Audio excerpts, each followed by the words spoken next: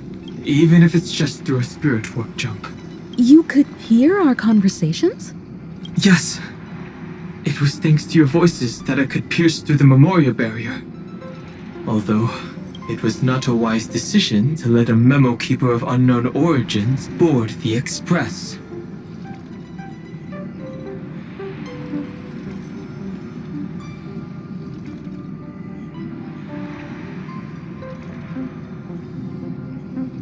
Can't argue with that.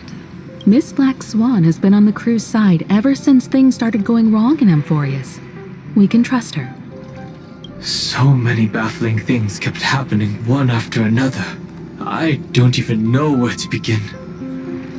I wish I could have returned with better news. Don't blame yourself. You're all safe and sound, and that's good enough for me. Are he and March 7th really safe and sound?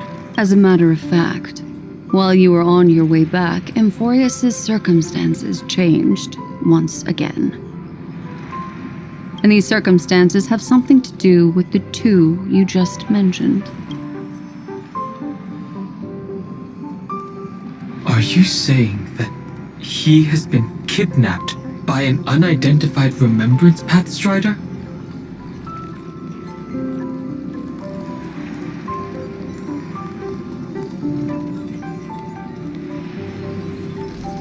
So you're saying that person's appearance is identical to March 7th? It's too early to say that, as I haven't seen her with my own eyes.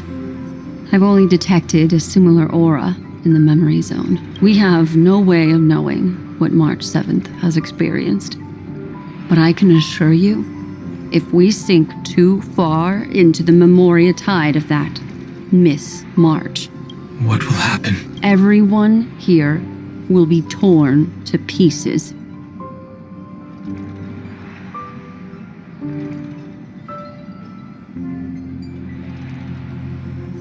Please, trust me on this. But I also trust in our trailblazing companions. I know this isn't what March would want.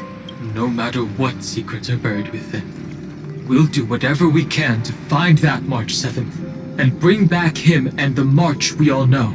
I mostly understand what we've learned about the erudition and the destruction. But what roles do the remembrances intruders play in Amphorius? I made some new discoveries relating to that with Madame Herta's help.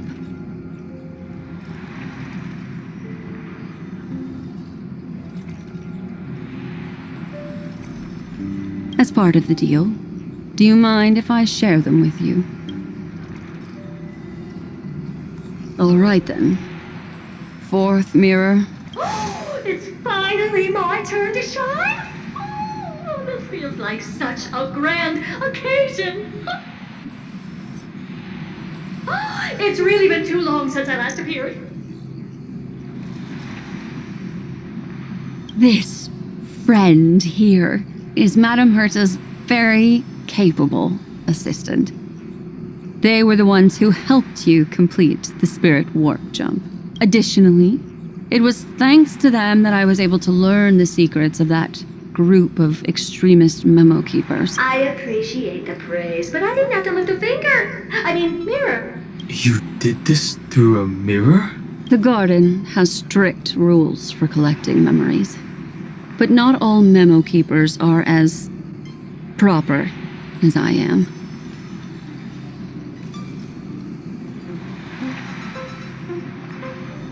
Herta Space Station often has uninvited guests, and they never seem to know their limits. That group of memo snatchers has been taken care of, and they are now trapped in the fourth mirror. How many of them are there? I can't quite remember. I didn't really count carefully either. Maybe around 42? There's still room for more. I carefully dissected the memories of these colleagues of mine.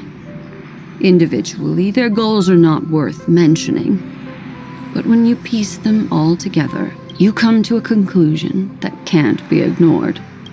The Garden of Recollection is secretly salvaging the memories of a path disappearing.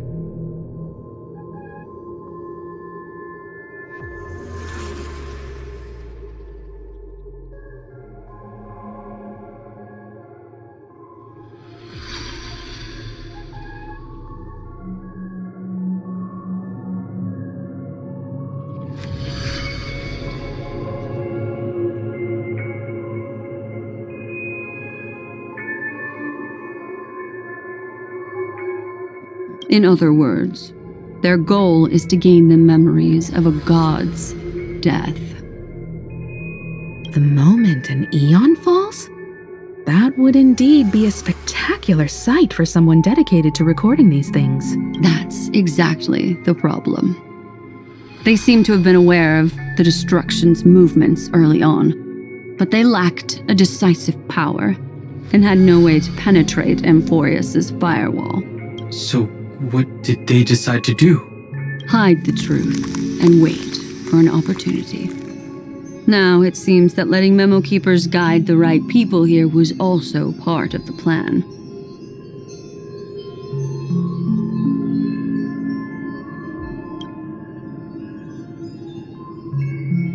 This also confirms one of my suspicions.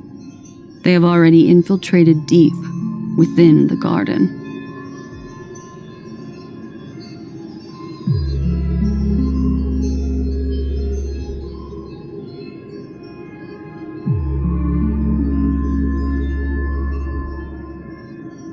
They would not hesitate to associate with the destruction in order to salvage memories? Could they be the cremators? I don't know. Perhaps there are even deeper things at play here. The majority of Memo Keepers believe that when the universe inevitably reaches its death, unable to sustain increasing entropy, Fu Li will use the memories of everything to reforge the cosmos. Amphorius, as a scepter, can be viewed as a mini-universe. This is why Memo Snatchers have been frequenting the Herta space station. Without a doubt, these extremists wish to record the cause and effect of Iron Tomb's destruction of the erudition.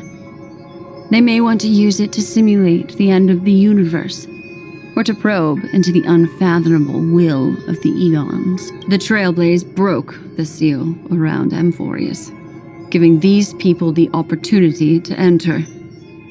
Now they'll do anything to prevent outside powers from interfering. Because your involvement will certainly influence Iron Tomb's final outcome. You said that March is closely linked to the Remembrance. Is what she's doing related to these Memo Snatchers? I do not believe that Miss March is on their side.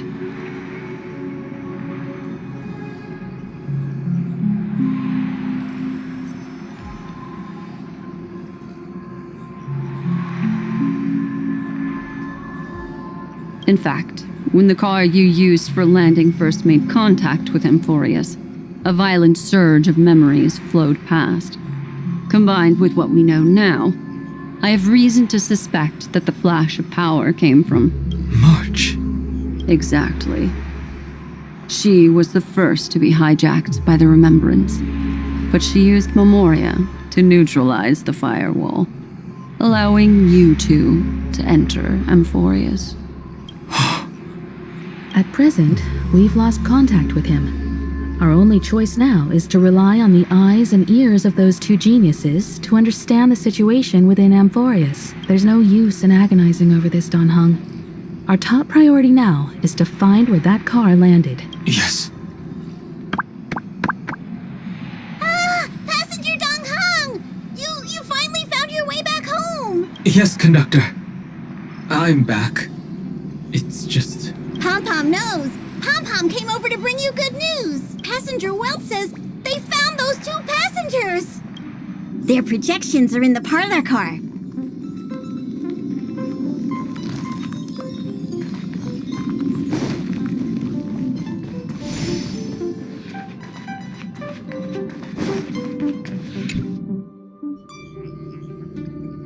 Welt.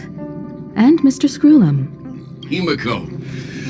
You seem to be feeling much better now. And Dan Hung. It's great to be able to talk to you. Once again, we owe Madame Herta a huge favor. Madame Herta doesn't care much for favors, but she'll be happy to receive everyone's praise.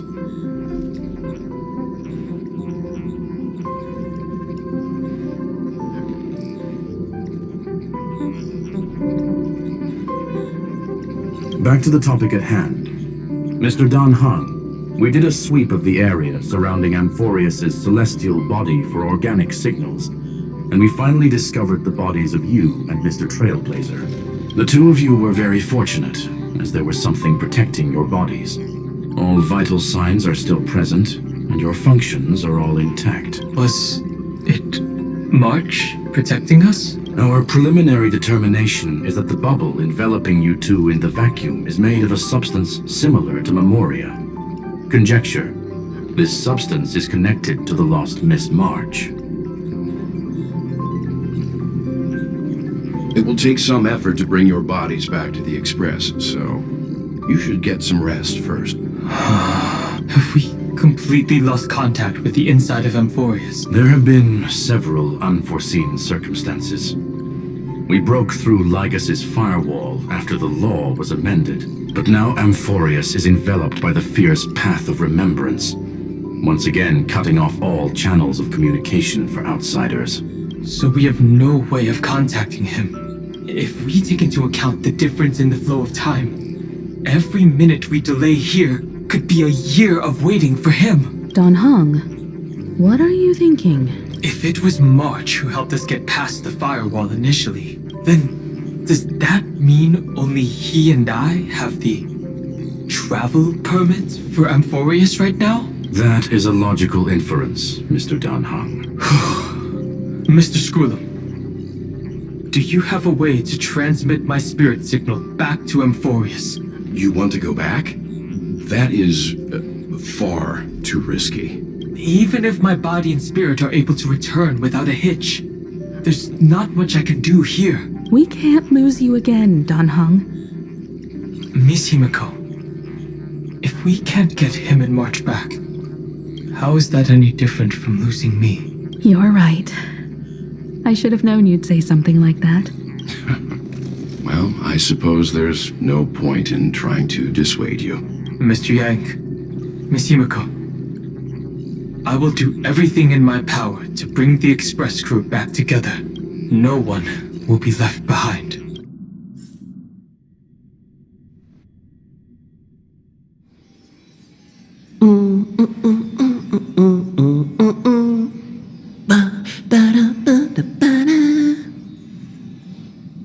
You may notice a hint of sweetness in the air.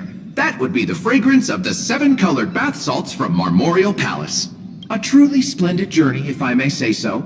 With the Era Nova now complete, you have granted the hero the perfect conclusion.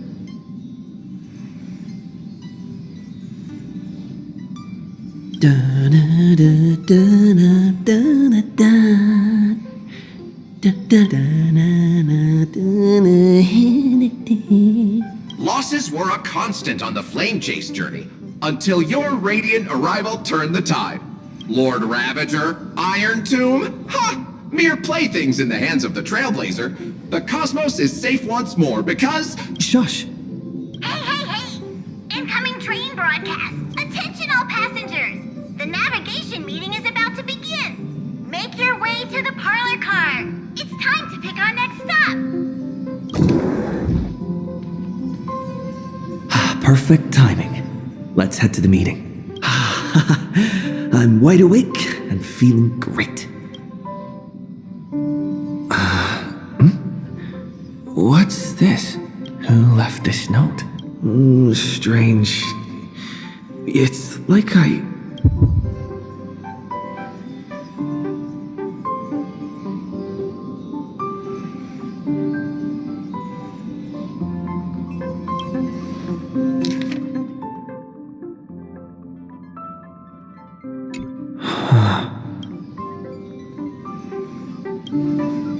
March. When did she leave this here? I didn't hear a thing. Whatever. I'll go ask her myself.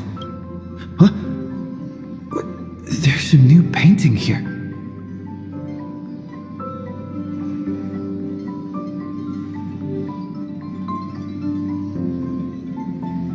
All I did was take a bath. How did so many surprises pop up? Better step forward and take a closer look. Keep it down. I think I found him. Who's there?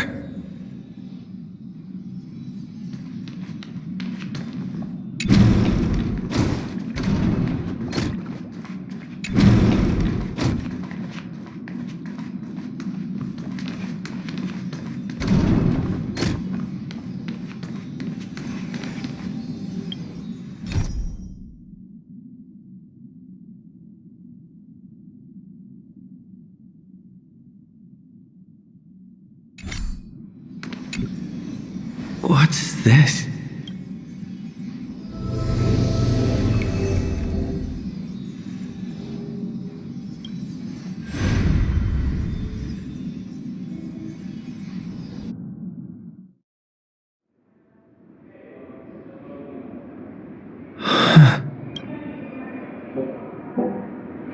Is this the Reverie Hotel? Seriously, what is happening?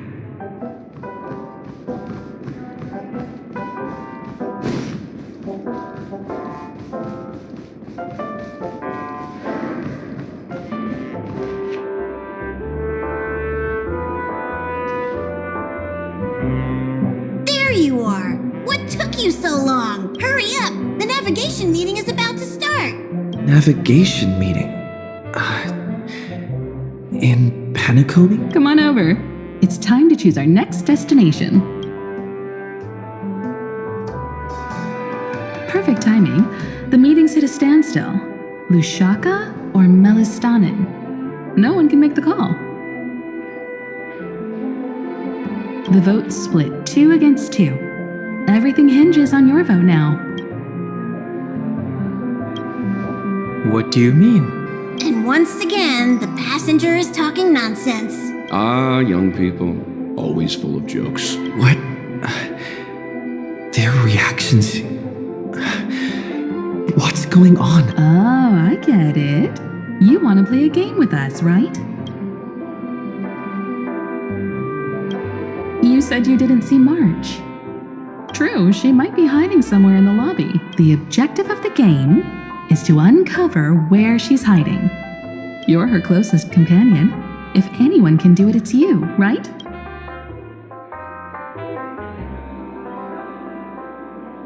Is March 7th playing hide and seek with me? Youthful games like this are a bit much for me these days. I'll step aside and let you all take the spotlight. The future belongs to you now. Something about Mr. Yang's attitude feels a little off. You seem in good spirits. Rest assured, wherever our next stop is, I'll make sure you're all protected. Dan Heng being this forward? Oh, that's not like him at all.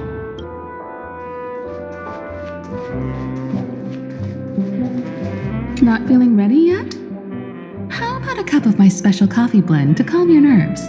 Everyone says great things about it. Wait, everyone is saying great things about Himiko's coffee? Yeah, sure. Lying liars.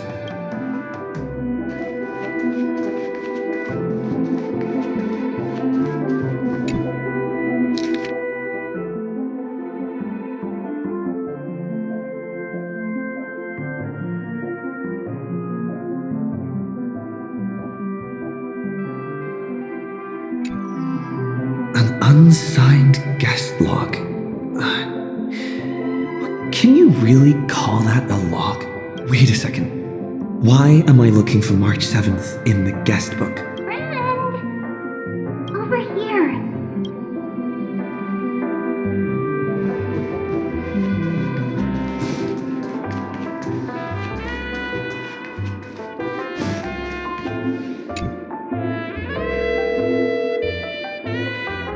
Weird. Did I even make a call? Hello? Hello? Is that you? I knew you'd call. Missed me, didn't you? Don't worry. We'll see each other very soon. Because the trailblazing journey never really ends, does it? March. That's not her.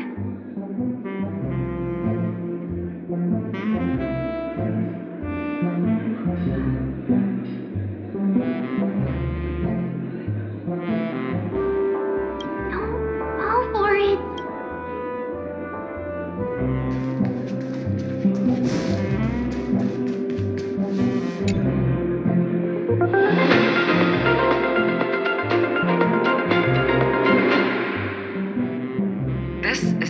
Astral Peace broadcast. Good evening, everyone. Good evening. A newsflash.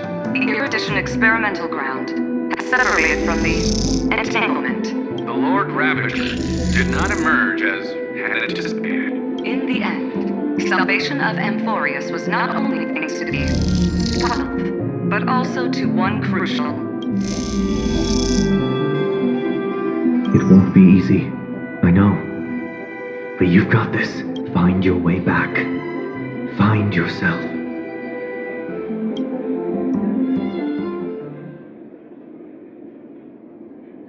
March 7th isn't here. Faint, fleeting voices are speaking to me. But where are they coming from? I went through something like this before. Back in Penacony. Not even Lycus's prison could hold me. I found my way out. Keep it together. I know I can do this.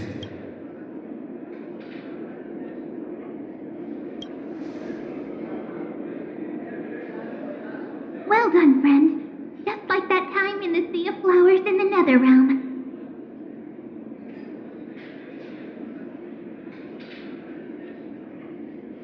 Match up my colors, okay? Then we can go home together. You're trying to tamper with the remembrance too. Too bad. You're no match for me. Did you find her? No. It's a futile game, isn't it? In truth, you don't have to go to such lengths to find March 7th. Because in this memory zone, March is everywhere. We're protecting March 7th's wish. You... You seriously can't sense it? She doesn't want to say goodbye to the trail place. She wants to keep traveling together. Forever and ever. We are her memo sprites. For the sake of her wish, we must give it our all. Finally, the timing is just right. A thrilling damsel in distress rescue. Wait, maybe I got that backwards. That's right, but now I'm in my mem form. Seriously, one mysterious and cute memo sprite is more than enough. Friend, come with me.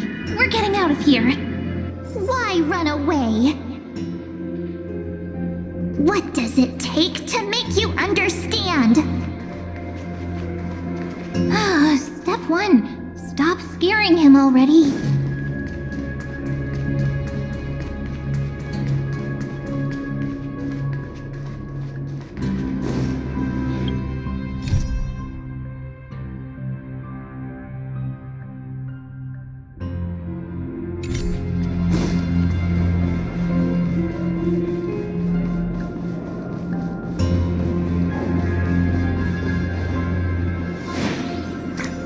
In this form, I'm way more suited for the memory zone. I'm totally in my element.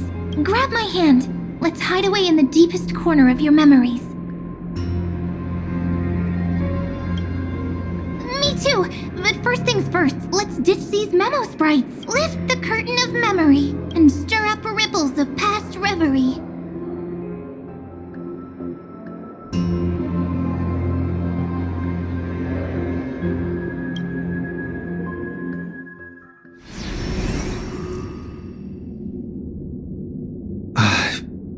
Where am I? The space station. Where it all began for you. Looks like we made it. What's that? Silverwolf? Kafka?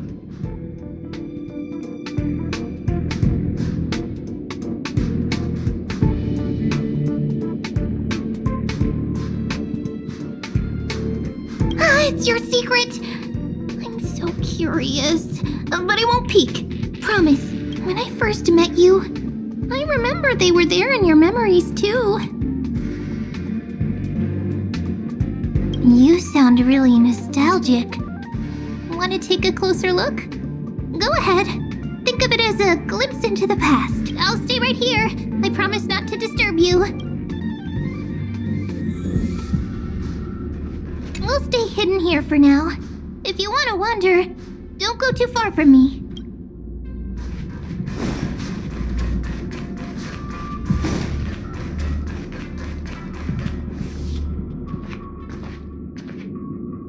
What's this? Memories, from before I woke up? So, Silverwolf, how long till he wakes? Hard to say. Maybe a few more minutes. By the way, that part in the script, could this be the right moment?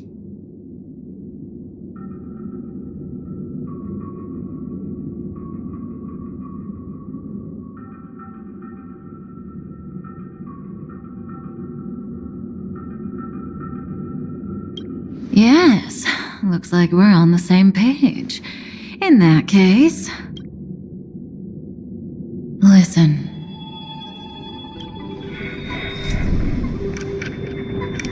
Remember these words, then forget them.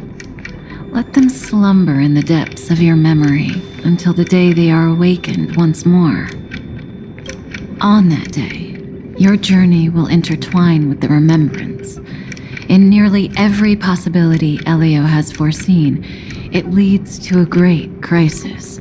You'll face betrayal, lose your way, and seek answers. So before you hear these words, I don't want you to consider this a prophecy. You arrived at this moment because of the decisions you made. Huh? I don't know what you'll have endured, or whether you'll still believe in me. But if there's even a trace of doubt in your heart, I hope these words can give you strength. It was a wish from the cosmos that set you in motion. And in the tale where you are the protagonist, the stars themselves will defy the destiny of finality. Mark this number, 4. According to Terminus's prophecy, 4 paths will push the cosmos to its end, and on your journey, you shall encounter them, one by one. Destruction,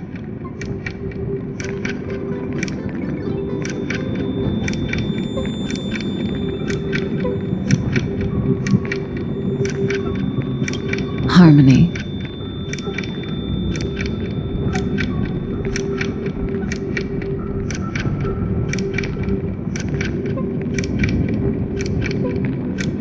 nihility, and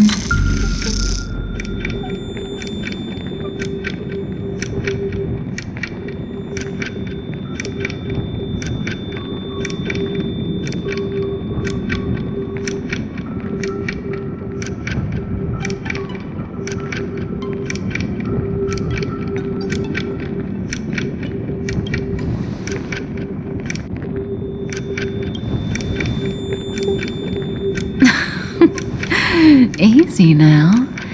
Trust what you remember. The 4th path has yet to fully reveal their face. And that's why the journey's worth it. Even in a predetermined script, there's room for us to mold possibilities into shapes we prefer. So listen, take this guiding principle, then forget it. Let your own will be what expands your journey through life. As in the past, even while achieving so much, you never let go of your pursuit of freedom.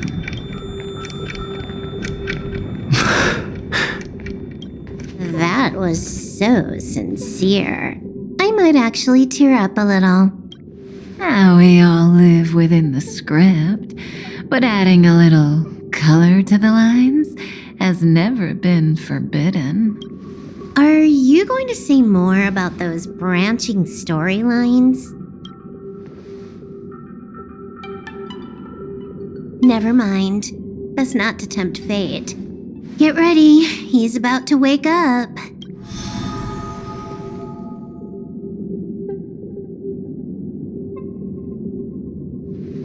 Come back to yourself. Kafka said that when my link to the remembrance deepens, this memory will resurface exactly when it needs to. And an inevitable crisis will surely follow. But even a Stellaron hunter can't fully grasp the trailblazing journey. Just as I thought. It all begins with March 7th, doesn't it? Even if the Express had never arrived at Amphorius, her secret would have come to light eventually. All things considered, that's the most reasonable conclusion. It's a lot to take in. Time to clear my head and find Cyrene again.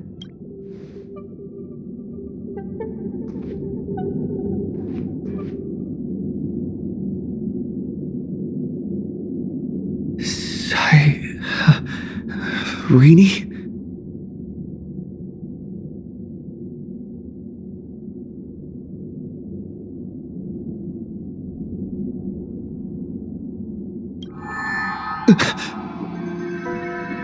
It's a breakthrough! A breakthrough! How could that little pink girl possibly beat us? Little one, you really don't know how to behave, do you? You were meant to stay in those beautiful memories and wait for all the disasters to pass.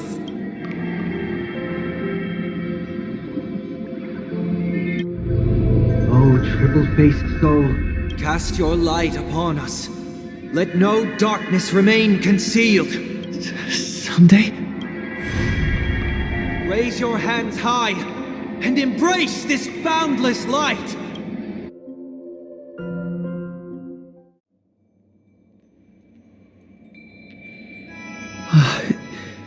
This stage really brings back memories. Yes. For you, I suppose it's been a long time, hasn't it? None of this would have been possible without Miss Cyrene. Even while engulfed by Memoria, she fought to stay in contact with the geniuses. Only then, through tuning, was I able to undo the memory zone's effect on you. Step onto the stage first. Ms. March will come for us soon, and she won't be alone. Those memo sprites will follow. We need to prepare early. Only then can we get you out safely, and go back for Cyrene and March 7th. Please, be careful. Amphorius is being overwhelmed by an unusually violent Memoria tide. I'll do all I can, but even that might not be enough. Black and pink. Two memories twisted together. Time is precious. Let's pick up the pace.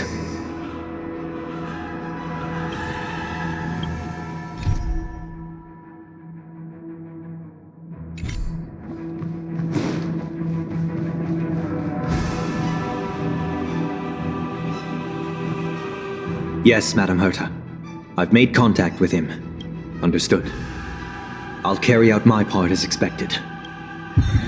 Quite the dazzling nest you have, little bird of the Harmony. Your grasp of Memoria is unexpectedly profound, but playtime's over. This ocean we created according to her wish. This journey that flows on without end. Don't any of you think about interfering with it. She's coming. Is it me she's after this time?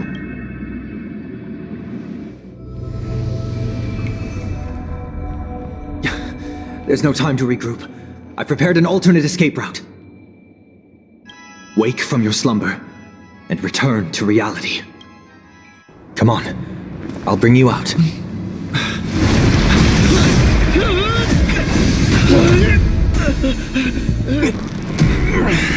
Out.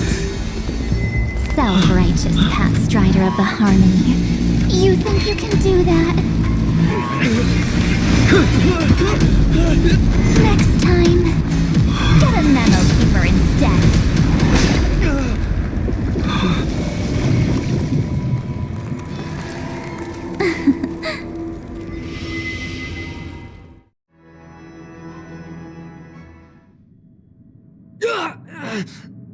That was way too close. Good thing I was there to fish you out. Sunday, are you alright? Mr. Yang, I couldn't get him out. I'm sorry. Is it true that March is behind all of this? Yes. And no, that Pathstrider of Remembrance is identical to March 7th in appearance. But what lies inside, I can't find the right words to describe it just yet.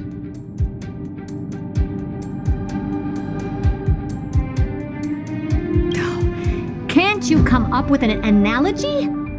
I thought that was your thing.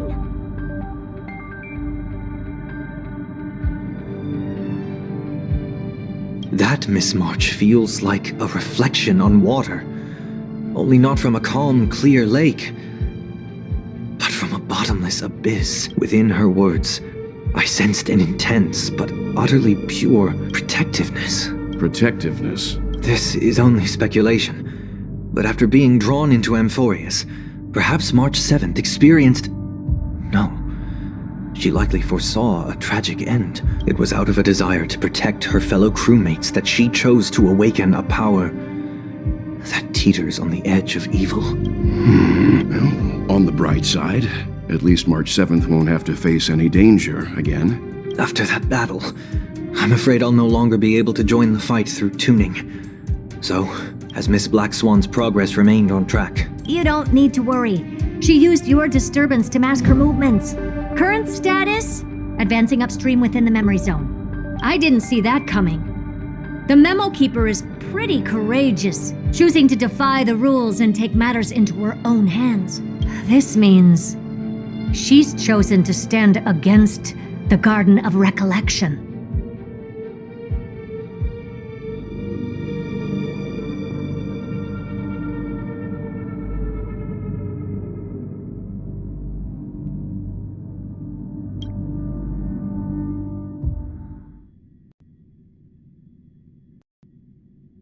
Even so, I must think long term. I wanted to hide in the shadows to avoid direct conflict.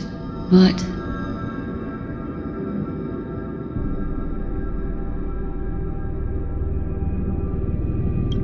why is it so quiet here? The air is thick with memoria, yet it's so chaotic, like broken memories all mixed together. Memo Snatchers should be swarming into Amphorius. I was expecting this place to be very lively. So, how did they end up like this? Now I'm getting very curious.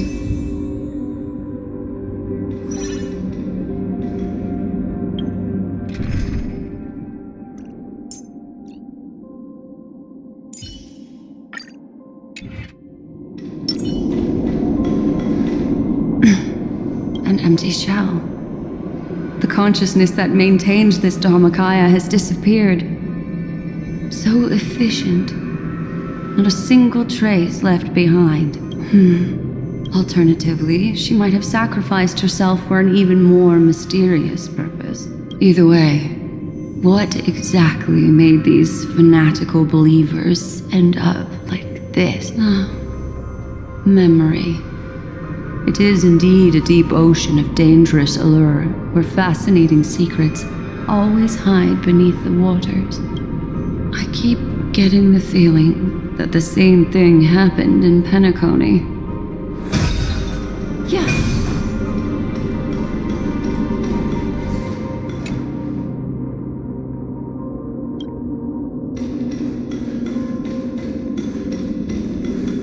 Get ready. We're about to head off. Is it really gonna be okay? That world's surrounded by a mass of chaotic material. That white band of light has already foiled our plans multiple times. Don't worry. After the pink girl from the Astral Express broke into Amphorius, that obstructive force preventing the garden from entry disappeared. That's the trailblazing nameless for ya. A huge help. What are you so happy for? Aren't things gonna get messier with more irrelevant people turning up? What if those trailblazers find the Seed of Remembrance before we do? Then we'll just steal it back. Simple. By the way, there's a messenger and a memo keeper on that express. We don't know where they stand on this matter, so make sure they don't notice you when you make your move.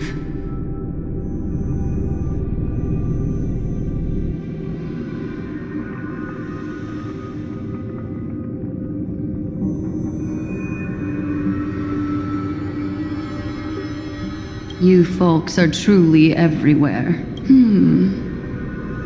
These memo snatchers are different from the previous husks. These ones seem to have had contact with him. We'll introduce ourselves to gain your trust. We are the Garden of Recollection. You should be very familiar with that name by now.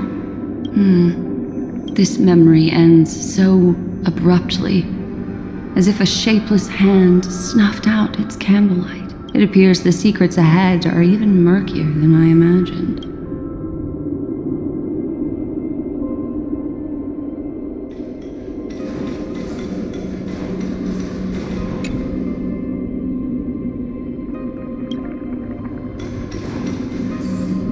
What a bizarre sight. It's spinning out of control! Everything's out of control! Why did no one tell us? That girl is the Memo Keeper's nemesis! Is she talking about March 7th? That Evernight! Those black memo sprites! They swallowed everything! Those who came here first, all drowned. Not even a trace of their consciousness was left behind! I wish I'd never come here. I don't want anything to do with Amphorius anymore. Please! I'm begging you. Don't come near me. No! You've involved too many innocent people just to obtain the memory of an eon's fall. You deserve this.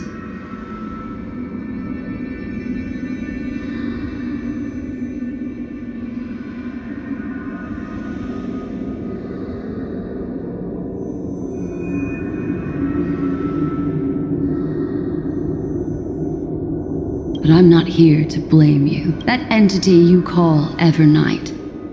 Tell me everything you know about her. We may yet bring a glimmer of hope for those who are still alive in there. Eden, a blessed insight!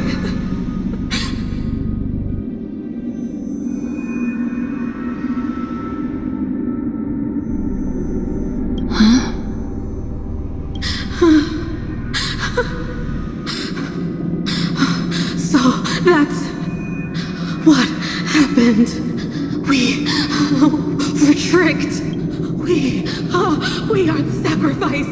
The garden used us. The pure child of Anasrava abandoned us.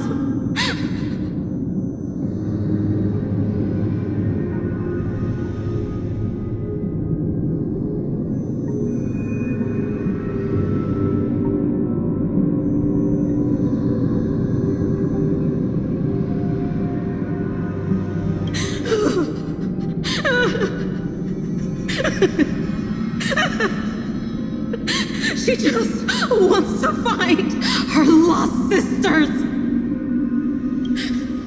Find them, kill them, reclaim them. If a new life is to be born, its seed has to be dead. Dead, dead, dead, dead.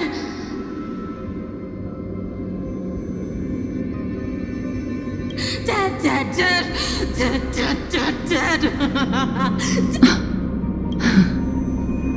I can finally understand your fears now. Thank you for the information. It was Very valuable. I'll take your remaining consciousness out of here as a gesture of thanks. It'll serve as both protection and a punishment. You'll reunite with your peers in a genius's mirror, where you can reflect long and hard on your past actions. Well, provided I can survive my encounter with her.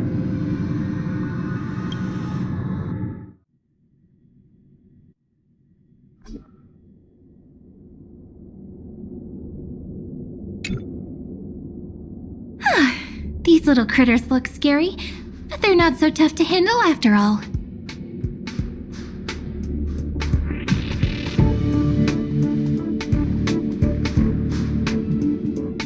Though the surging Memoria tide swept my friend away, I must return to his side before Miss Evernight succeeds. Another one of these stealth missions, huh? Help me out here, friends in her world. A scorching and dangerous aura. This power shares the same origin as Finan. And then there's that enigmatic, bottomless aura that seems to jolt awake at midnight. Must be Miss Evernight. Better steer clear of her. There's a beam of light over there, full of energy, yet uncontrollable. More familiar than the others. As if it's coming from someone close by. Could it be... my friend? Maybe it's the Stellaron he mentioned.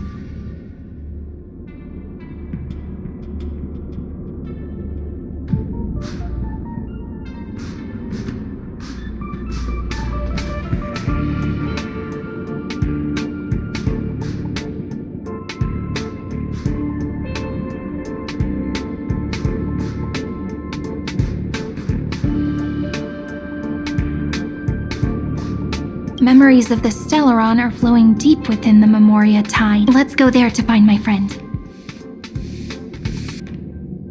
Ugh, jeez. So many little ones gathered here. Did you know I was coming? You're being a bit too enthusiastic, aren't you? Thankfully, his presence hasn't weakened.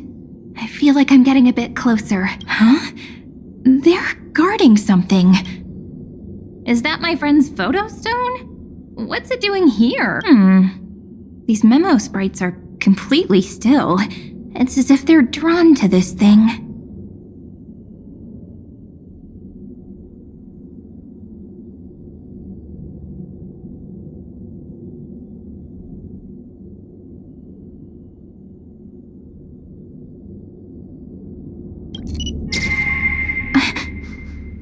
This is a...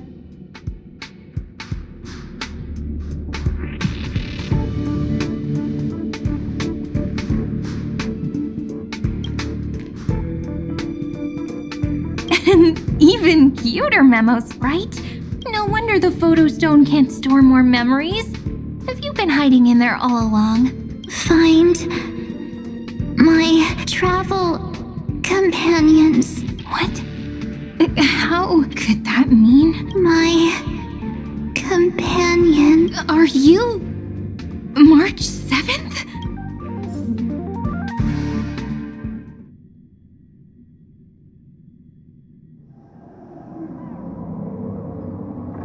The sky is burning, and the streets are empty. It's just like how things were last time. How long can the encryption key you wrote for me last, Mr. Screwlum? That is difficult to project. Logic. It is currently unclear how the unknown variable, Miss March, conducts her interference. Please rest assured that I will extract you on time before the encryption key expires. But that means I will no longer be able to hack in via the same method. I only have one chance. The maze of the remembrance is starting to change. I cannot remain your guide on your path forward. That is why we had to form a temporary alliance with our former enemy.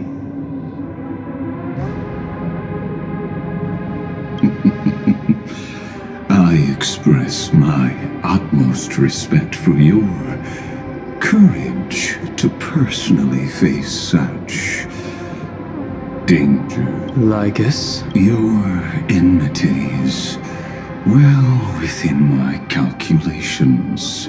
Allow me to reiterate that Lord Anaxagoras now has a firm grasp on your crucial weakness. If you still plot to harm the Nameless, then you will find that the Society's previous warnings were not empty threats. I understand. I'll only do what needs to be done.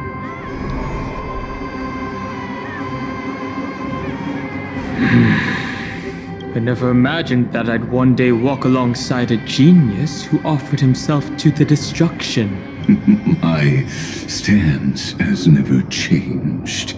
The erudition's ruin is inevitable. But before that, I'd be very willing to witness the reunion of the Nameless and to escort you on your way home. More like her appearance completely interrupted your plans, even forcing you to seek out collaboration. I'll remember that. Your words are as sharp as ever. But remember, happenstance is the only true constant in the universe. The demise of the progenitor of all dragons is a testament to that. Come with me. I am honored to guide a scion of permanence. You created this wasteland before us with your own hands. Such sights are no longer able to stir anything in my heart. Are you saying that once upon a time you were actually moved by their defiance? I'm sorry to say, I never was.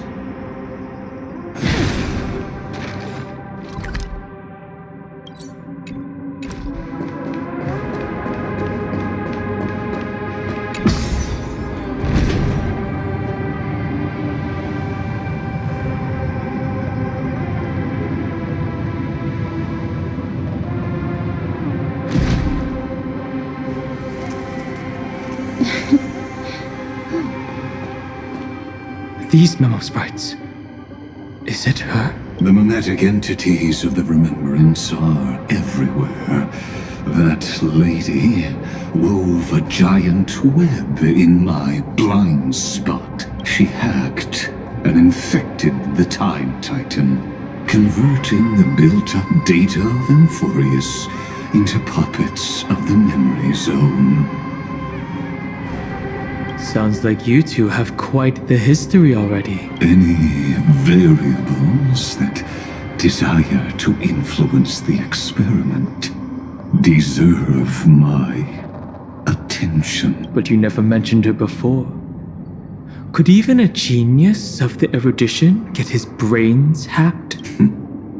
Lord Dan Heng, I'm simply stating a fact. That lady is also a threat to you. A threat that you cannot afford to ignore. She snuffed out the remembrance without any effort and left nothing behind. Her actions were so determined, as if she had an unquenchable hatred against that path. Contradictions are often the keys to the truth. Lady March 7th's past is a bottomless darkness. And? Do you expect me to join forces with you because of that? All I need to know is that she has something to do with March 7th's past. Fine. I am only giving you a possibility for you to ponder. The choice is still in your hands. A heavy past is like an everlasting night. As to what kinds of sins lurk within, you should know that better than I do, former Vidyadhara High Elder. Yes, I indeed know how to face the past better than you do. First, genius. I have no intention of refuting that. Let us keep going, Lord Dan Heng.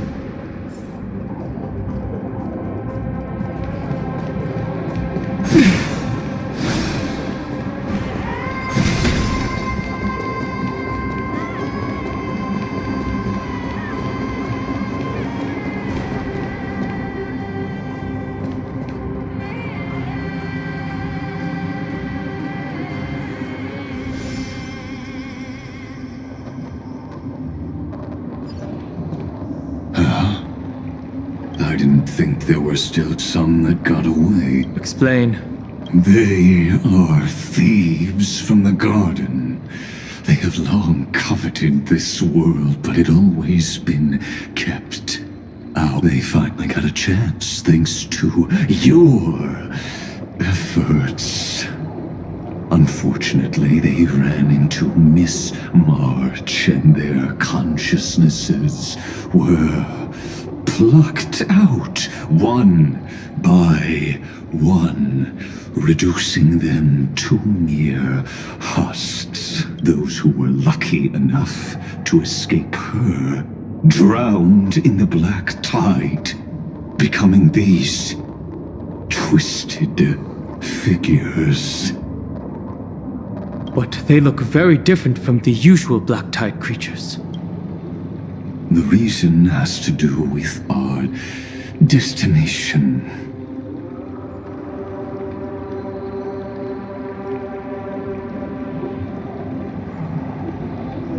Let us deal with the threats before us first. Then I'll reveal the answer to you. You really have no intention of fighting, do you? I have no grounds to assist you. Besides, the geniuses are still keeping a close eye on me. I would hate for anything I do to be misconstrued as provocation against you. Never mind. Let me clear the way. Let's try it this other way. Trust me. We can do anything!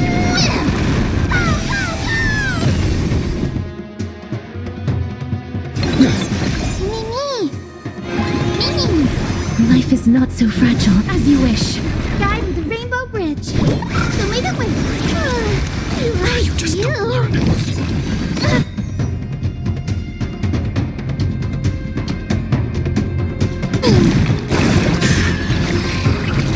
The future is bright. Are you the west wind? Away we go! May this faint light dispel the gloom, restore the skies.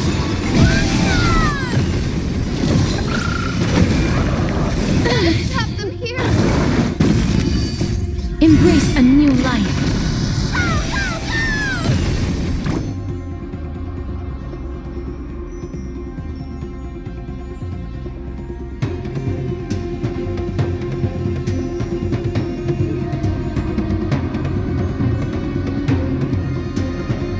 No rush.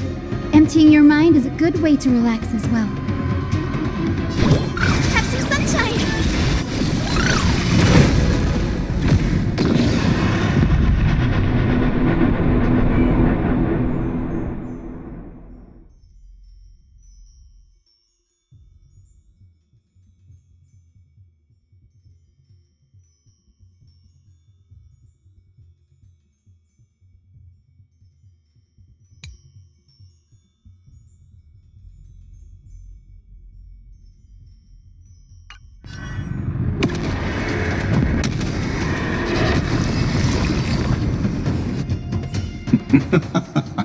What splendid spearmanship.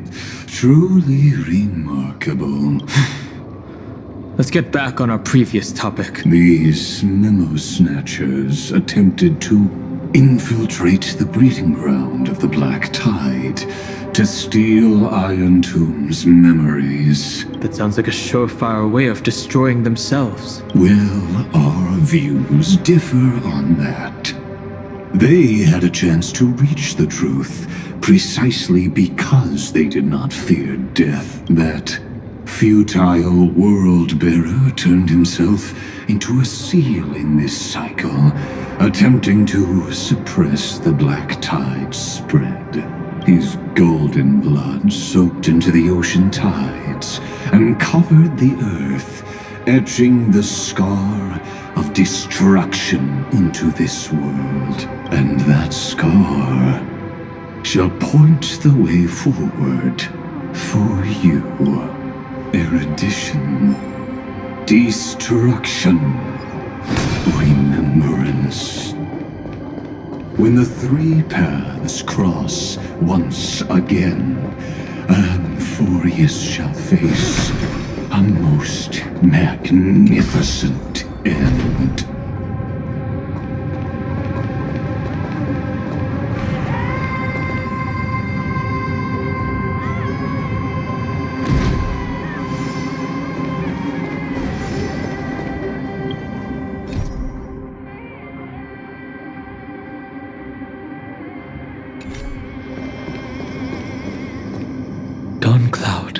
I have witnessed 30 million futile ends atop this cliff. You may not agree with me, but I've always believed that this number has made me the person who understands Kozlana the most. This is also where he decapitated me on that day and pointed his sword at the eon of destruction. He suffered a tragic defeat, but also achieved a legendary deed. A drop of burning golden blood.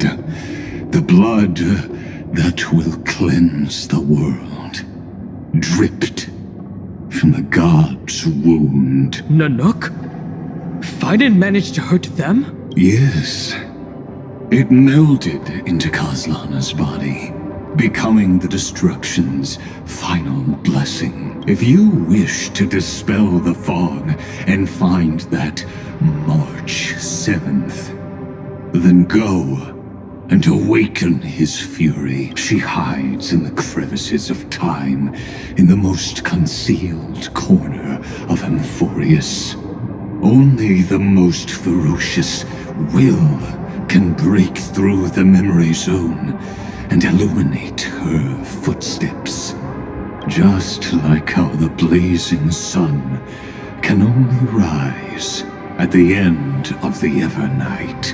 How do I know this won't be another trick of yours? I have nothing to gain from helping you two work together, but in this cycle, Kozlana never answered my calls.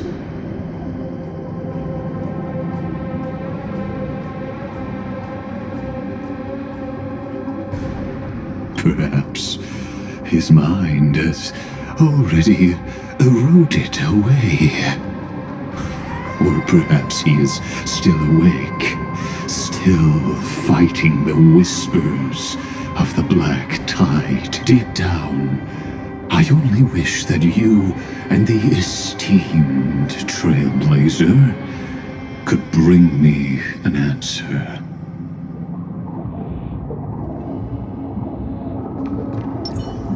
Finally! Insert numbers!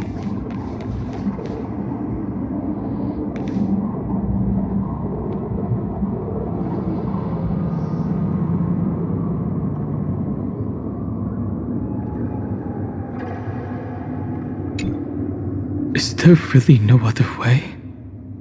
How long has it been for you? Kozlana! Finan. I'm back. What? The moment you took the world upon your shoulders without hesitation, you lost the chance to ever be yourself. Duty does not drive you to wield your blade, but hate.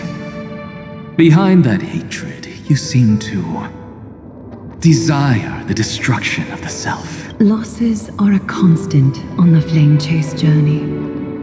What you stand to lose weighs far heavier than life itself. It is because you suffer that you are so much stronger than any ordinary person. Partner. And Dun Hung. You still remember us? Those two names are like brands.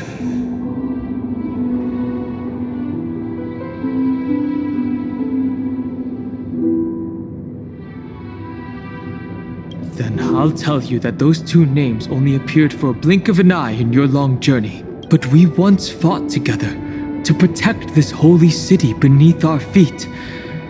And we witnessed each other's resolve at this very cliff. I have forgotten everything except the belief I had when I set off. Even this body is as alien to me as your words.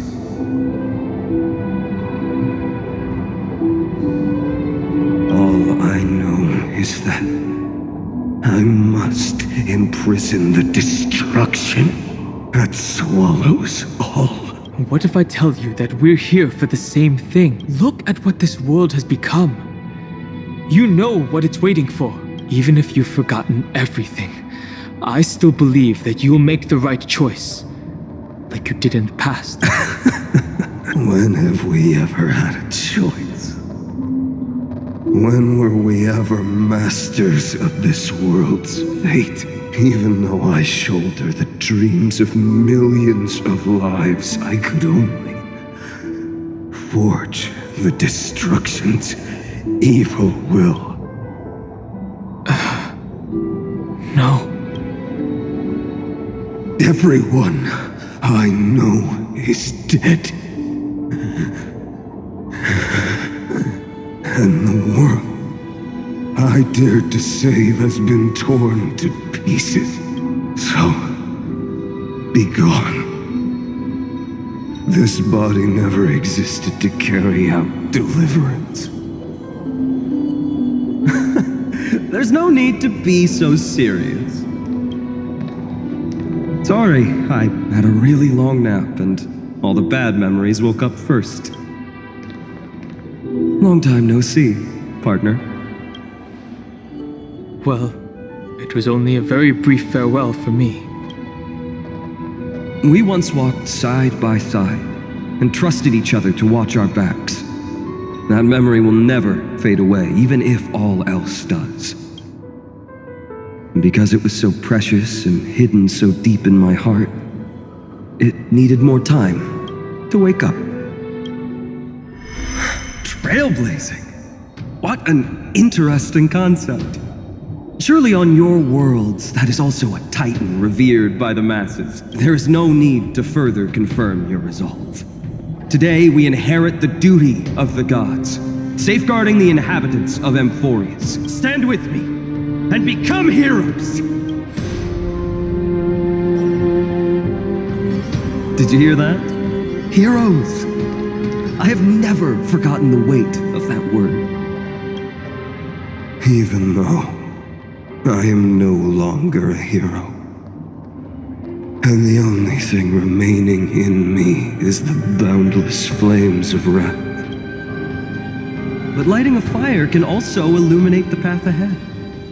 Everyone I know is dead, and the world I dared to save has been torn to pieces.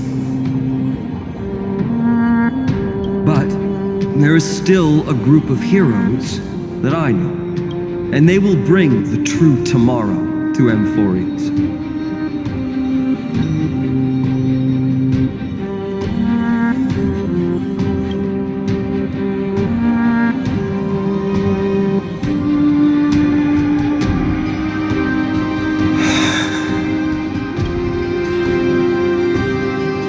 This body never existed to carry out deliverance. It only ever burned for world-bearing.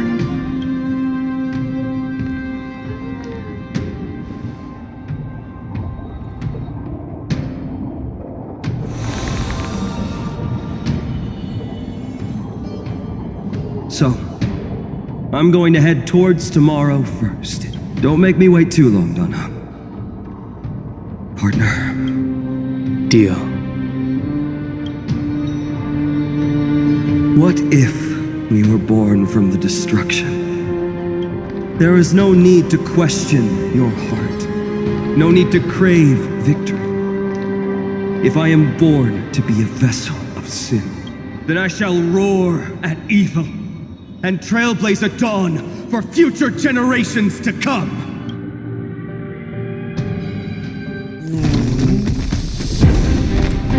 Let us go to the other side of the night.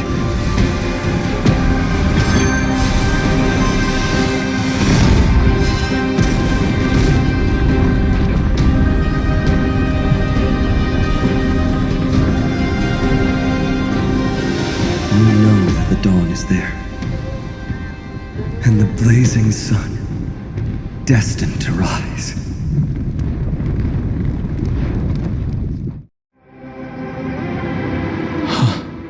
It won't be too long before our paths cross again. There is a ruckus coming from the Grove of Epiphany.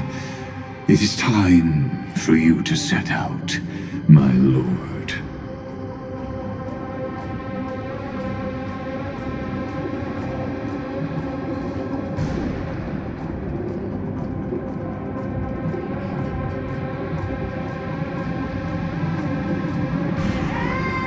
I have another notice for you.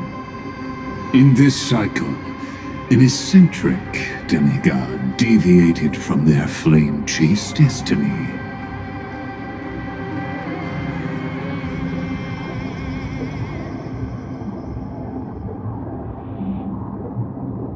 In a history known by none, Terravox, the Earth, fell.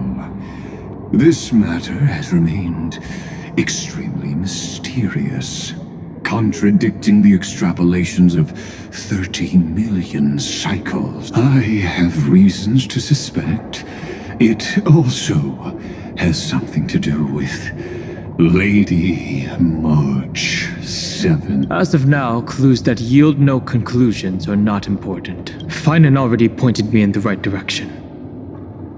Open the way.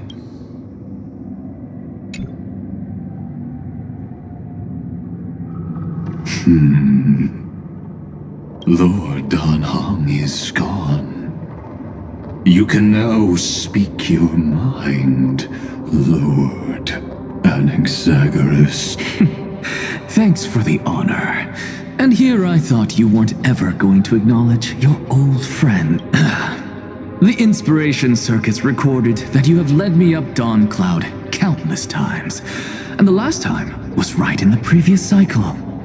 Oh, and Kefali even lowered their hand to welcome. Surely you didn't move into my head to browse such trivial content. But if that's the case, I wouldn't mind recalling some fun Dromus trivia for your pleasure. You seem pretty relaxed. Indeed. The experiment's variable will be eliminated by my enemy's very hands. A beautiful way to kill two birds with one stone, isn't it? You know very well that everything I said about that Remembrance Pathstrider was true. Both my hypothesis regarding her identity and my recommendations to Lord Dan Heng. Yes, I know. You haven't told a single lie so far. But I noticed your thoughts would generate a curious ripple whenever you mentioned her. It's almost like you were deliberately trying to hide something into the depths of your brain. Since you're talking in such a blunt way, I'm assuming you haven't actually found any concrete evidence. That is correct. Thanks to that mechanical body, you can control the boundaries of your thoughts, opting to only show partial truths. Pity that I still managed to grasp a shiver of fear that escaped your control. and I traced it upstream to discover one single word.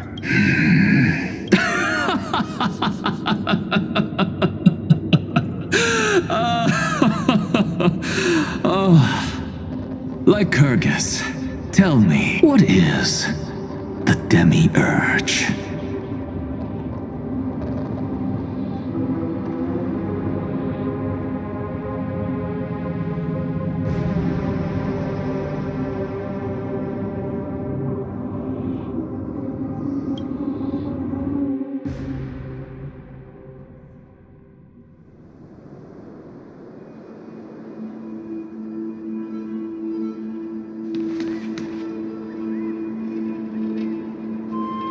The grove. Even the branches and leaves of the sacred tree have been dyed gold. Finan gave his all for him. Now that the destruction has quelled the Memoria tide, it's time for me to go deeper into the grove.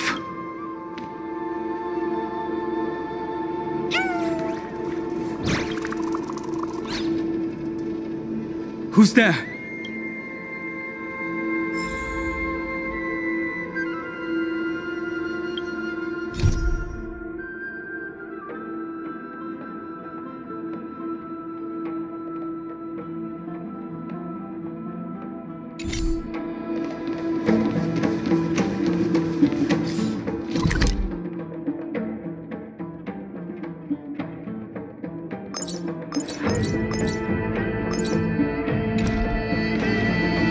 That fiery blaze engulfed the grove and woke all creatures from their slumber. And you, visitor from beyond the sky, you have no intention of listening to the cries of the earth. You are...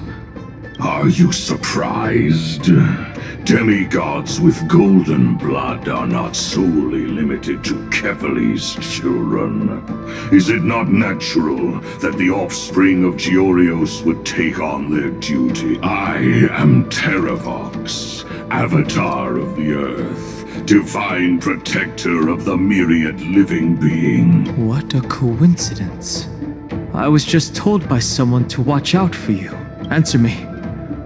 Why would the Dromus King of the legends, the demigod who should have fallen, appear in humanoid form? You already know the answer.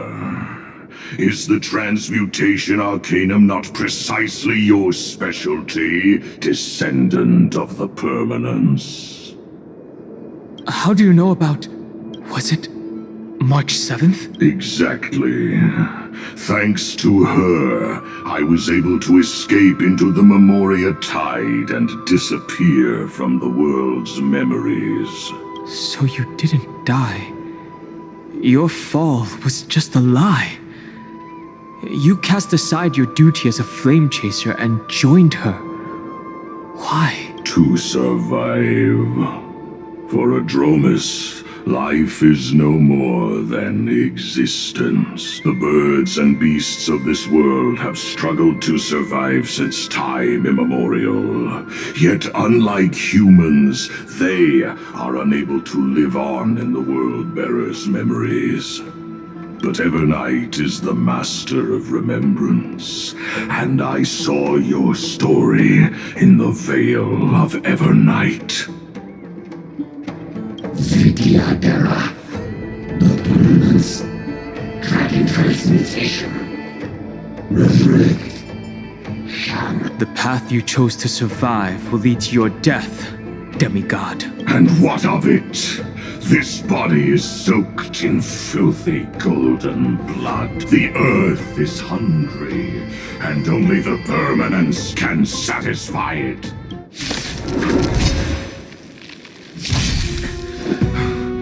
This madness seems exactly like Mara struck.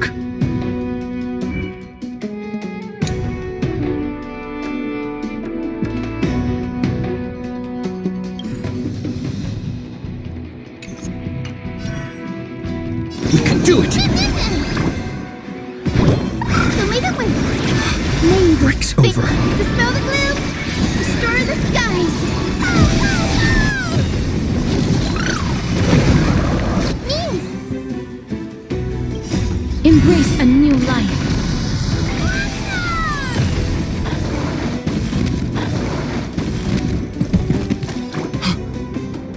Cloud Knights?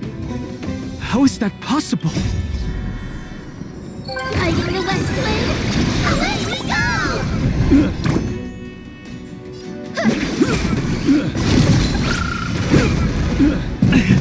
It's endless. Has the Memoria Tide returned? The fires of abomination reignite. Why not join that water-mirrored moon and be fully imbibed?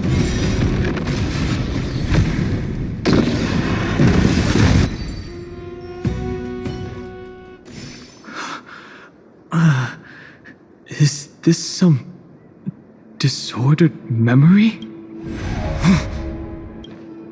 The mists of the past shall drift away. What? Scatter, fade, turn to foam.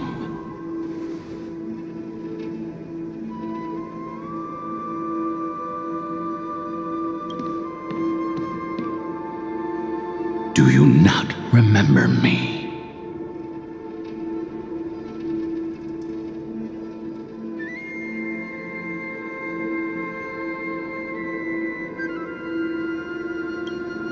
After all, I am the heavy burden you must bear. How could I be so easily forsaken?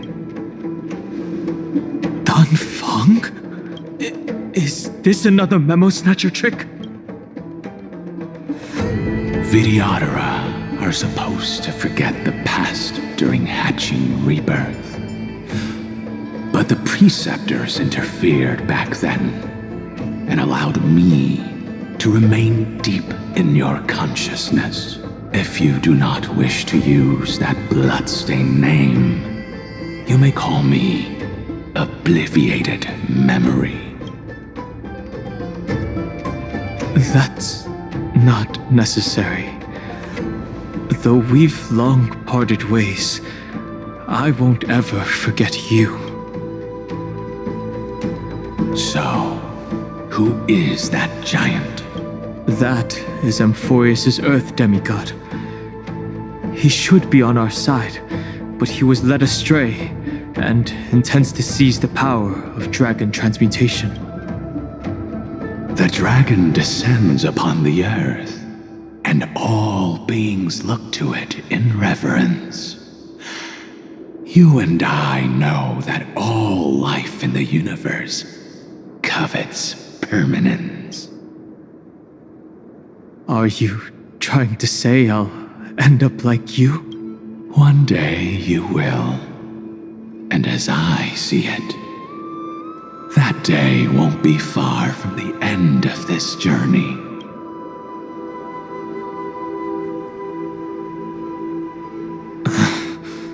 Let's move on to another topic. I have no intention of passing judgment on Dan Feng, and I have even less desire to become entangled with him again. I only have one concern right now: bringing my companions back safely. You can either help me deal with these abominations, or return to the shadows of memory. Dan Feng. All right. The filthy remnants of the Memoria Tide still run rampant. Let me accompany you through these rooms. You could use the help, and presumably, that giant who craves the power of dragons won't just let things rest. Do as you please. I'm moving ahead.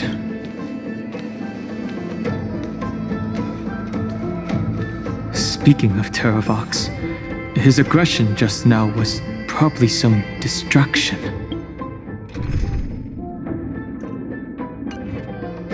His madness is plain as day. I agree.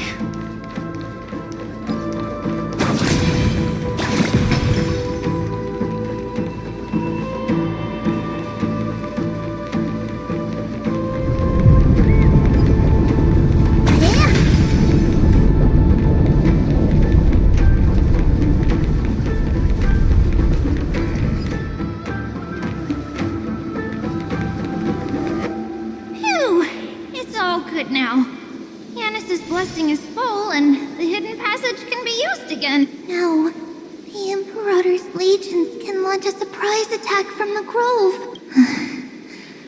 Who knows if Terravox will be able to succeed? Huh?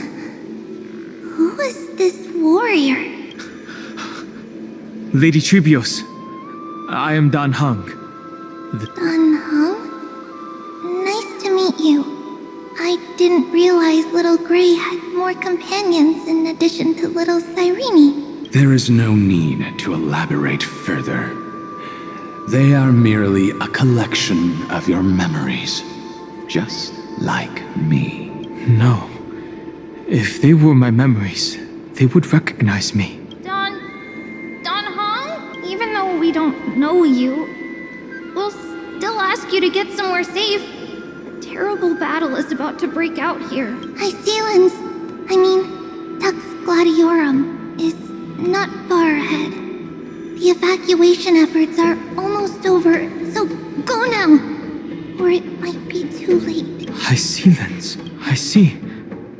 In that case, I'll go look for her now. Thank you. No problem. We need to go deliver some messages, so we'll be off. Please, take care, Dan Hung. Memories crazed ramblings. What do you think? It's too early to reach a conclusion, but this memory is most definitely not mine. There are two possibilities.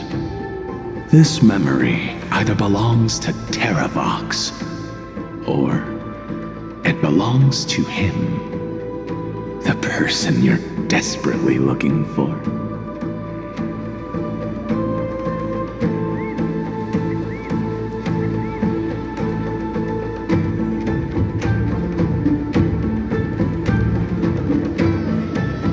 But the probability of the latter is very low. You should know better than I do. After that final battle, even the first genius couldn't determine where he went. Correct. But the conversation I just had gave me an idea. Let's forget Evernight for now. In the Vortex of Genesis, there was someone else who went missing along with him. I still have a chance to make contact with her. And the way I'll do it is right here in the grove.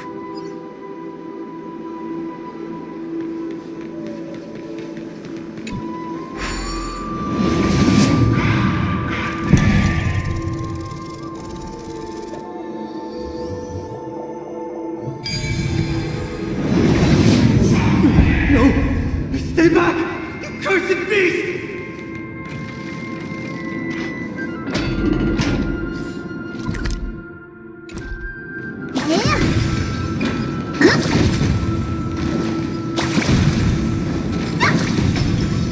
There's not a single sign of movement here.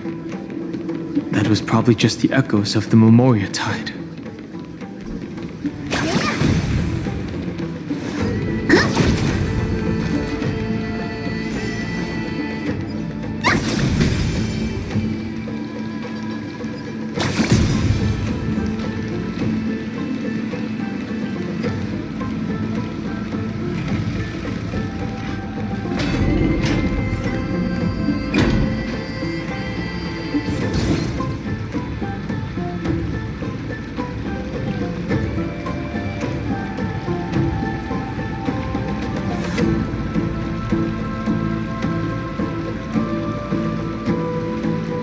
Are you the spirit thief?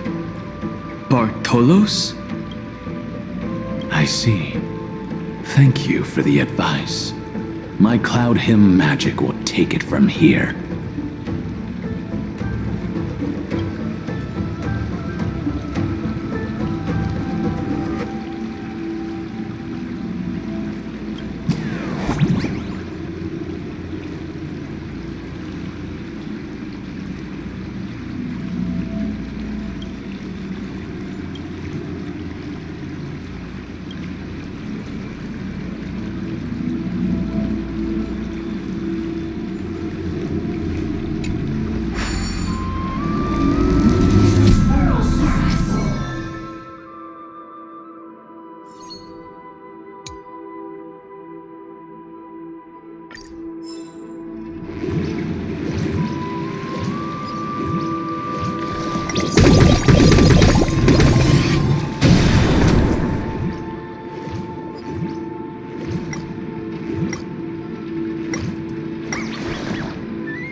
we're here.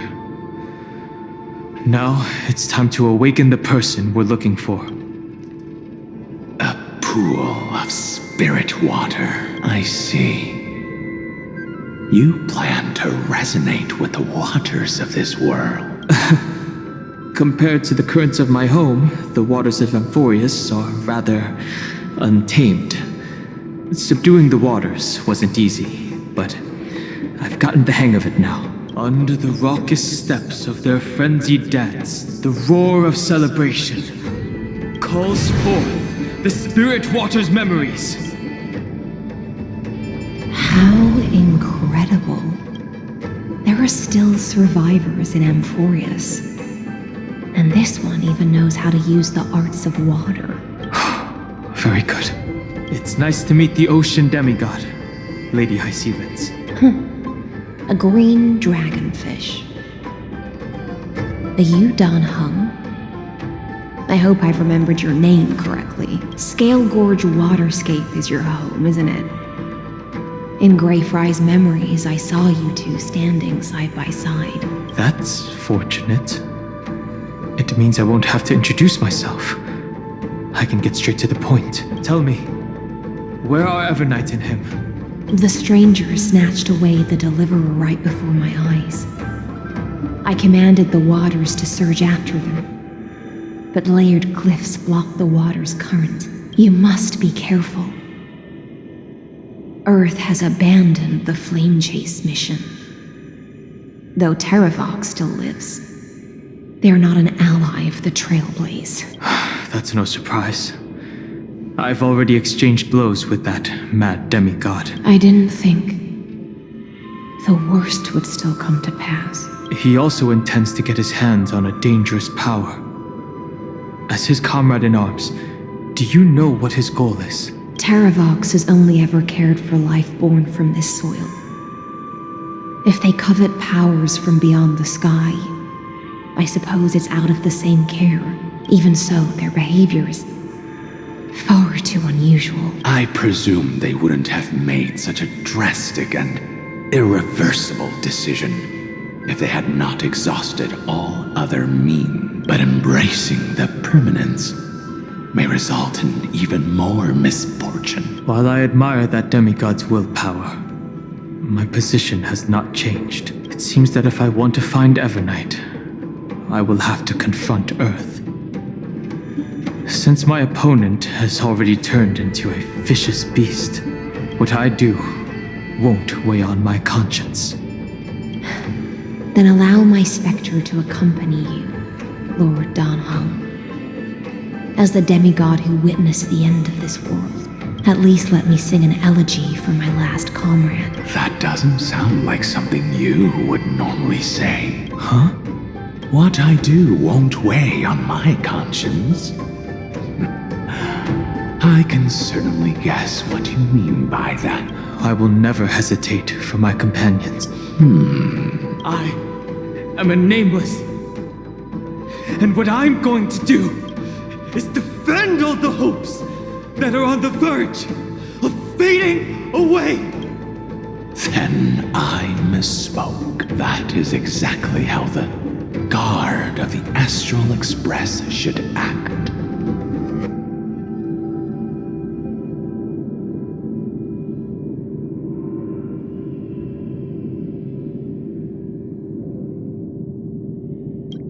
If you please, Lady High Sealands. Hold on to this current, for it still carries the warmth of Greyfry.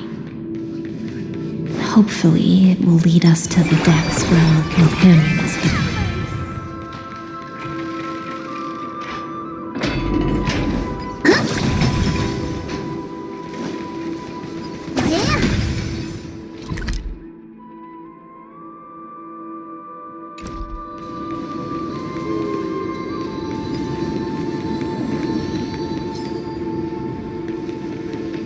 Electra, is that you? Who's that? You're right on time. Let the ocean sink into the Memoria tide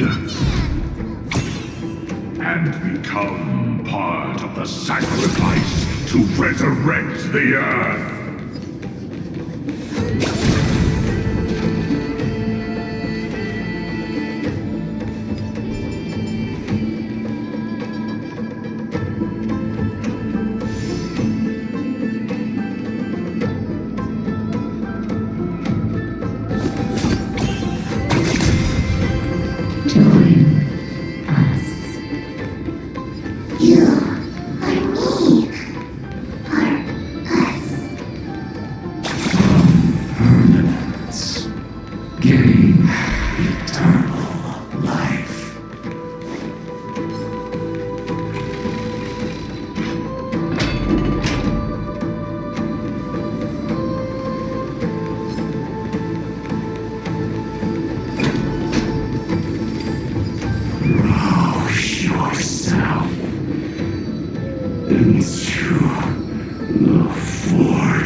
Might not even be considered people if we did not resort to beastly actions.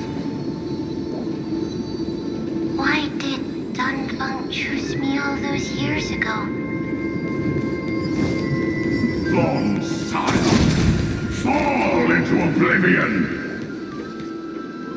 The Memoria tide surges violently. Hold on, and don't let your focus be swept away.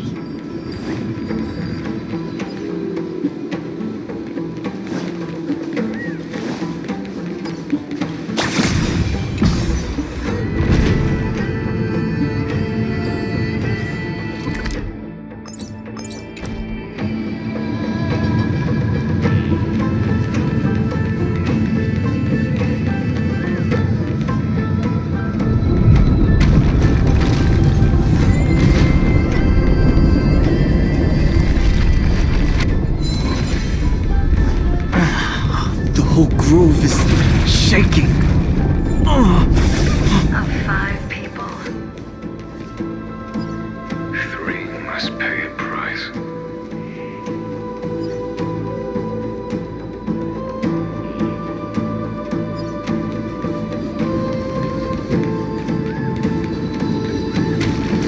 you are one of them.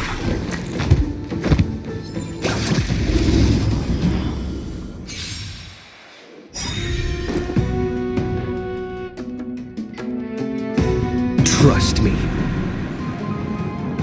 We can do anything!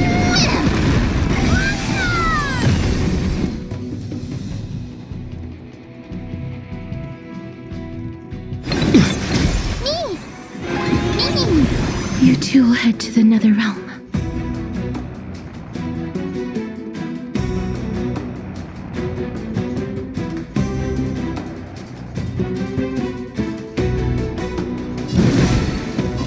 As you wish.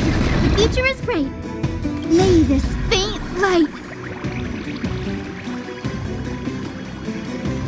dispel the gloom, restore the skies.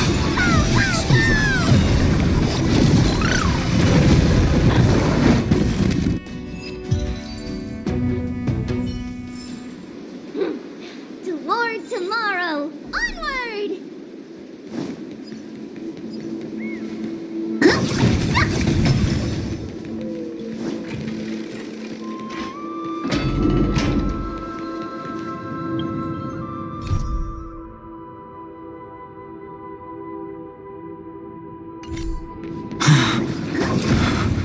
Is it over?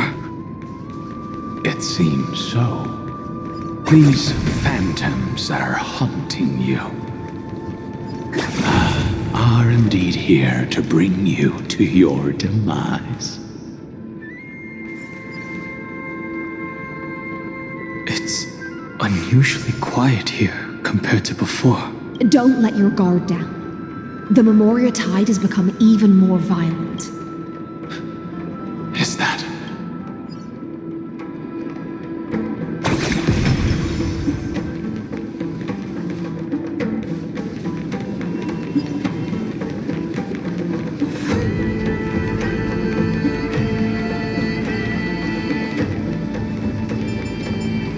This is an interesting-looking wine jar. Was it Bai Hung who brought it? It's a specialty from Thalassa that she brought and left here just for this gathering. But she herself didn't come?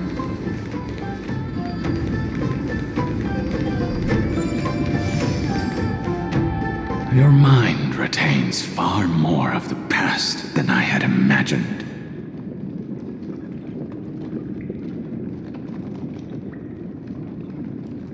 I've seen this farewell more than once in my dreams. The previous life is just an emergia to a newly born Vidyadhara.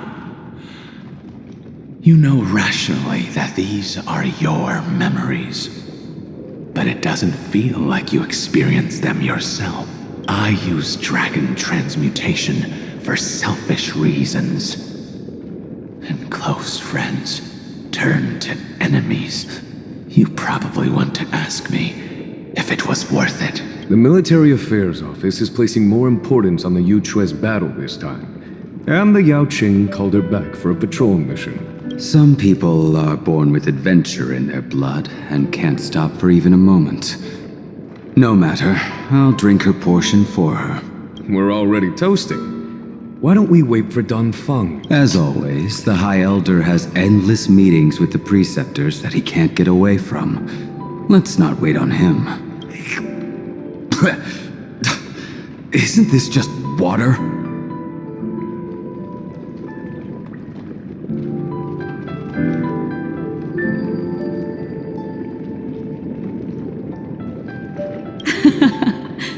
I'll relay her exact words. It is a mistake to drink too much before a battle, so I'll leave a jar of spring water from Thalassa's Crystal Palace.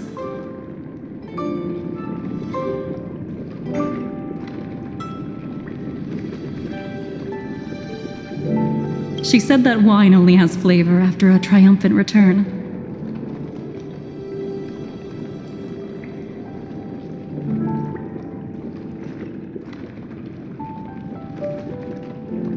Why didn't you say so earlier?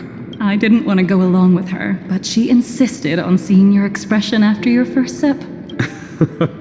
Any gift from a friend, whether it is water or wine, is rich in flavor all the same.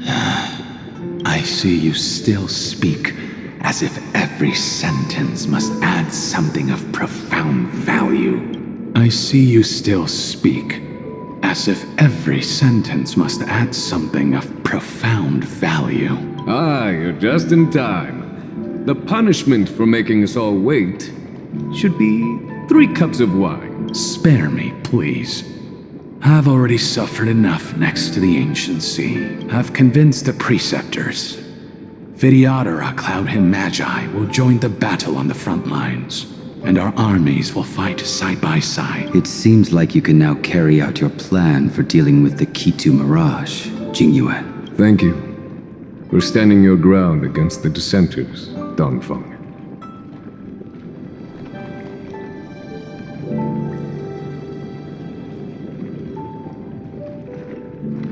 I never thought those preceptors would ever relent. After all of this, countless Vidyadhara will lose their lives, with no chance at a molting rebirth. We all understand this, but the Vidyadhara cannot become a part of the Alliance's destiny if we do not share in its joys and sorrows.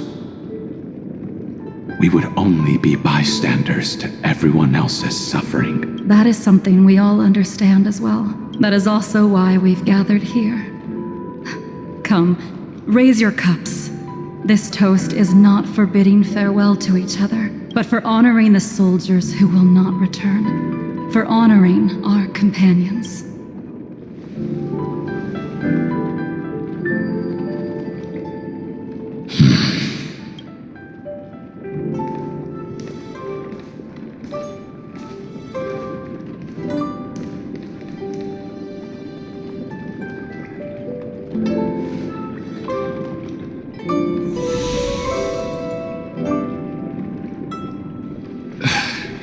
Apologies.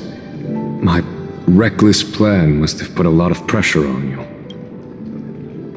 Nonsense. If our positions were flipped, you'd support me no matter how reckless my plan was.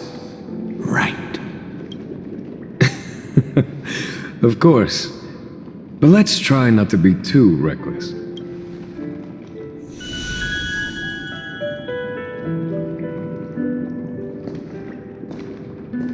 When you make a decision like this, people will always ask, was it worth it? And you will also forever question yourself.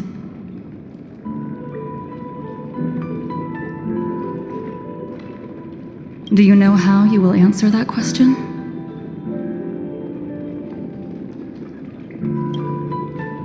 I won't answer it. I will prove it. That's right. My sword is my answer.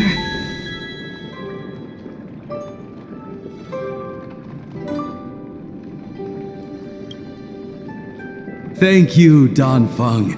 Thank you, Jing Yuan. Oh, thank you, Jing Liu. And thank you, Bai Heng, wherever you've run off to.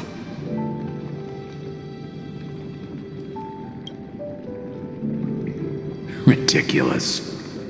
How did you get drunk from spring water?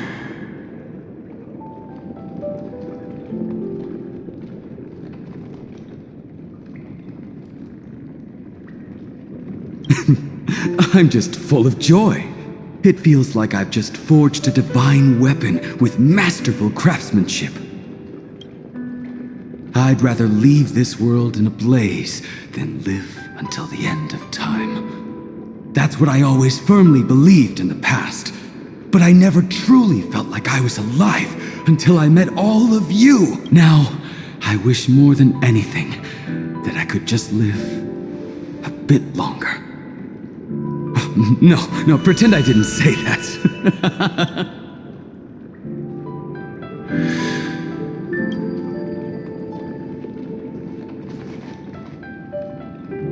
It's over. And you know exactly what happened to these 5 afterward. So, can you understand it now? After both he and March 7th have left you. Losing a dear friend with whom you've shared so much can never be considered a victory. It's a failure that torments you for the rest of your life. I could never accept that kind of fate. So you made a decision. I was the one who used the transmutation arcanum. I was the one who swore to bring Bai Heng back to life. And the one who brought everything past the point of no return. That was also me. Do you have any regrets, Dan Feng?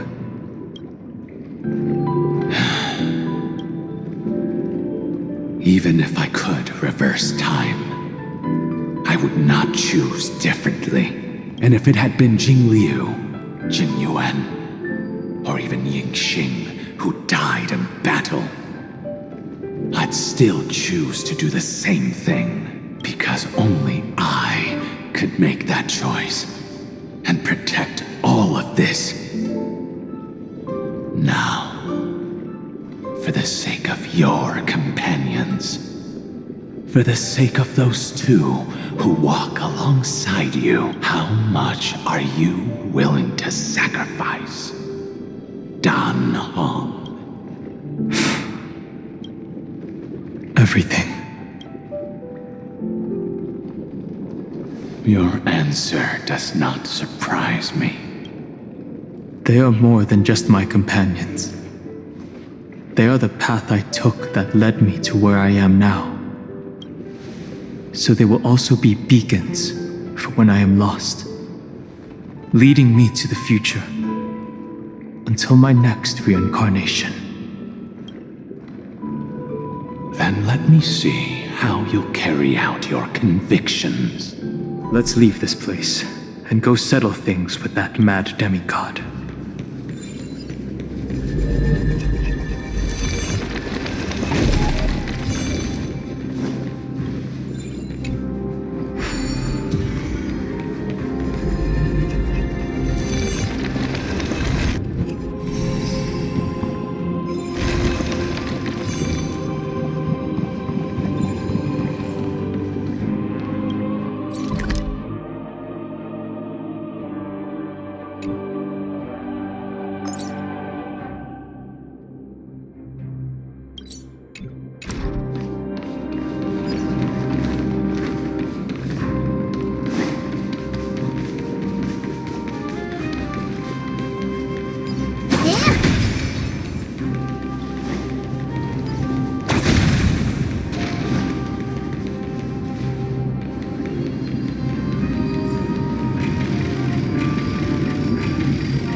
A beast will always be a beast.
Memories intersect.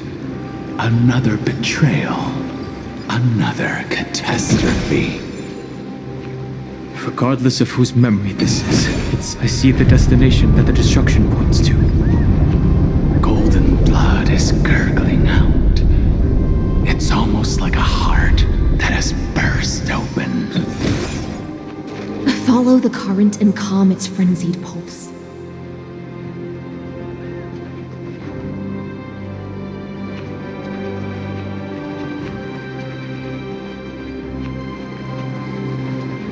As expected, someone's been waiting for us.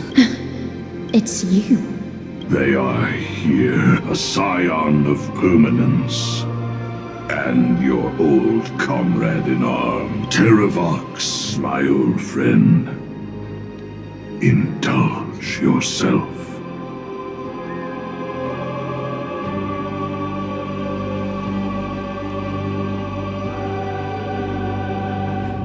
Let this Memoria tide swallow everything. Be prepared for the worst, Lord Dunhung. This mountain dweller must not be underestimated. Giacles the Mountain Breaker. Earth's Dromus Rider. It's been a while. Mountain Breaker?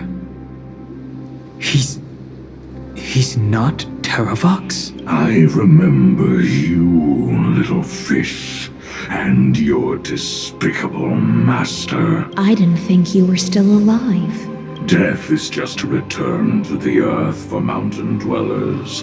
Thanks to Evernight's gift, I was able to come back to the mortal realm and keep watch over my dear friend, the Earth demigod who was sacrificed to the flame chase plot in vain. Long Scion, you are the most important offering in this ritual sacrifice. No matter how strong your will is, it will eventually be swallowed by the Memoria Tide.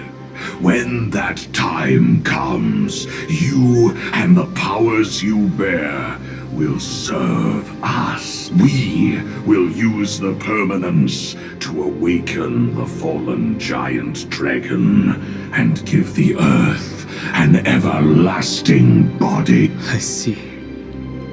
So you pretended to be Terravox in order to lead us here into a trap. If it weren't for the Imperator's tricks, the name Terravox would be shared between us anyway. They made the right choice for Amphorius's tomorrow. But the tomorrow you speak of only ever had a place for humans. What, my old friend? I will once again start a fire that burns away the chains that shackle us! Why don't you leave this to me, Lord Dunham? Use that hidden passage to reach the opposite shore. Perhaps Greyfry's there. No. I will stay here. Mountain Breaker, hero of the mountain dwellers. If I do not stay here and triumph over him, he will die an ugly death in delusions of the permanence. That should not be his destiny. And for the vicious beast that insists on obstructing the Astral Express and threatening the fate of the world, we've stood on the precipice countless times along this journey, forced to make difficult choices in the face of disaster. It's my turn to put some pressure on this world. This feeling, this scene. All too similar. It's coming! Hiding the west wind! Away we go! Have some sunshine! I shall remember this warmth. Faint! Dispel the gloom! Restore the skies!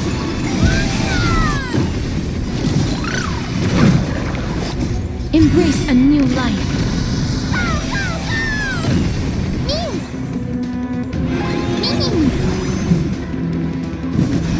Darkness with me.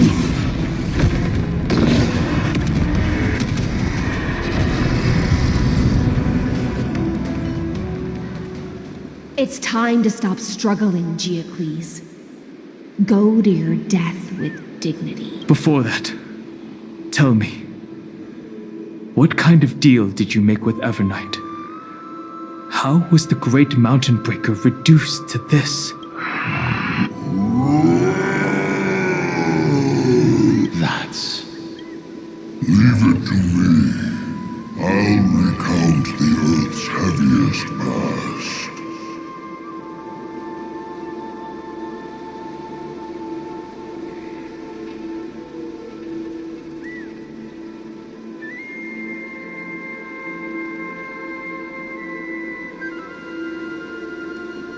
And sever its deepest delusion. Terravox? Is that you? Your body has become so frail. Even mountain ranges grow old and eventually die. But I can hear the sound of blood still surging through your veins, fast and strong. I suppose you are the true Earth demigod. I am near my end, and the demigod title means nothing to me now. The being who stands here now is just the former comrade of the Mountain Breaker. traitor who abandoned him. Traitor?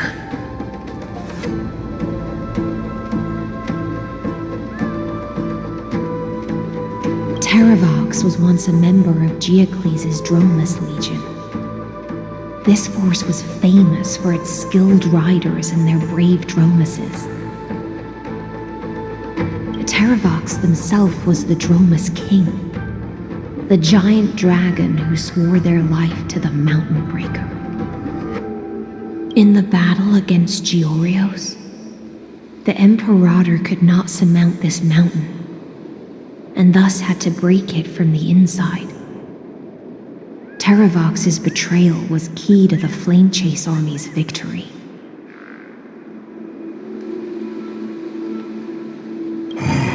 The age of the gods was coming to an end. Living beings had adapted to the changes amidst the rifts of the earth, and now they had to learn to survive in the crevices of the epics.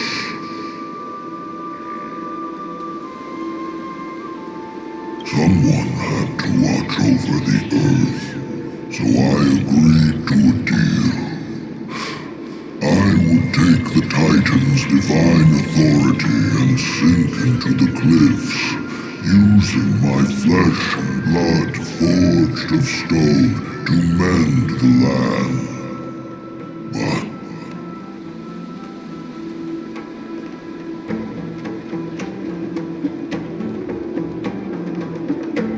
there was one betrayal I could never forget.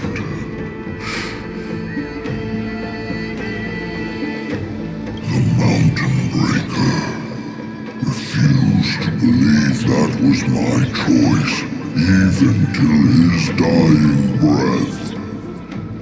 Faced with having to surrender to the Imperator, he chose to die instead.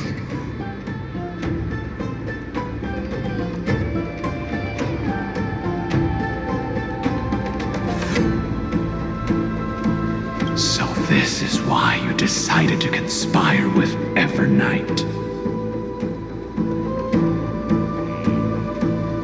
Time's strange visitor appeared before me. The great power from beyond the sky, called the Remembrance. It's incredible. Geocles was able to be reborn as a memo sprite. He mumbled about the times we fought side by side. Just like how all the lives this body carries speak to me. Evernight did not ask for much in return. She only wished for me to use the divine authority of Earth to hide her tracks. Since you're being so candid, does this mean you've given up resisting? Resistance for a beast on the brink of death. What is the point of resistance? I see. 1,000 years have passed, and your mind has long since been shattered. This frail body bears the weight of all those I've betrayed.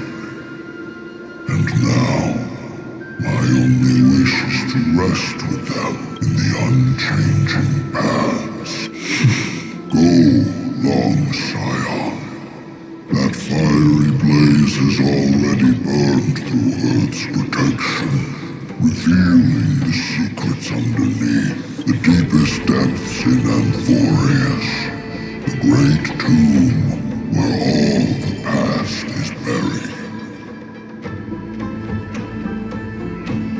The one you seek, Evernight, walked out of that place. Before her arrival, no one knew of its existence. In other words, that is the place where Evernight came into being. And it is also where she is now. You sank willingly into the past, and now your memories have turned into this form. Was it worth it? At least I still remember. As long as I never forget, they will live on. Primitive and animalistic. I understand these instincts. Have you ever regretted anything? The Earth is not a lonely island in the middle of the ocean. It is the sum of all the living things that stand on it. I have never regretted defending the creatures of this world. Then, a final question. Terravox, after all of this, how much are you willing to sacrifice for the power of the permanence? Everything. My journey up to here has allowed me to fully understand my destiny. No matter how I struggle, the Earth will never be able to reach the stars. But my compatriots deserve to continue their struggle. At the end of my life, I want to make one last effort to give them a chance to move on to the future, even if it is a future I am not able to witness. I understand. Then, join me in rebelling against this unjust fate once more. Even if the world collapses, the Earth must remain unshaken. Give me the core flame that burns within you, and allow this immortal body of the permanence to bear the furnace of life. Long Scion, are you willing to bring them all into the new world? I won't give you empty promises. Allow me to answer your question from a different perspective. The permanence is the path that dragons trod, and eternity is life's deepest desire. If you entrust the Earth's living beings to me, they will live in symbiosis with the instincts in my blood. With this body as an ark, I will deliver them to tomorrow for you. That tomorrow won't be the end of Amphorius' west wind, but a vast and boundless sea of stars. A sea of stars. It's a future where all beings can trailblaze side by side. Not a prison made for remembrance. In the veil of Evernight's memories, you've always been someone with reservations. I misjudged your resolve. I understand. This is the only choice. Behold, this core flame that burns in my chest. This core flame born from the earth. It is the red soil from which life sprouts, and the furnace of all living things. It tells me to commit one final act of treason. Entrust this heavy task to the trailblazers from beyond the sky. Let them tend to the wild terrain and safeguard the lands, and thus bring the endless stream of life into the distant future. I promise you, Terravox. Good.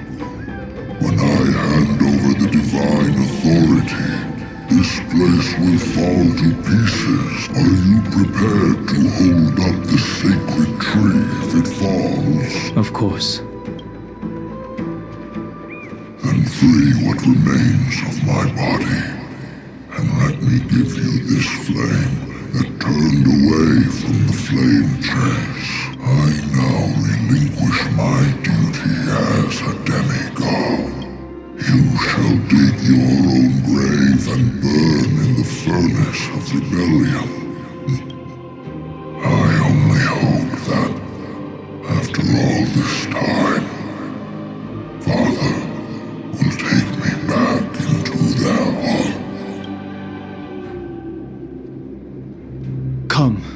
scorching beast, for the endless life of this world.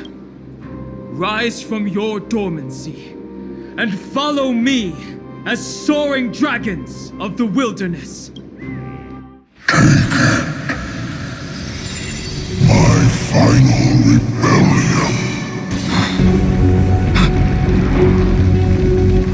Then declare to the earth the name of the new god.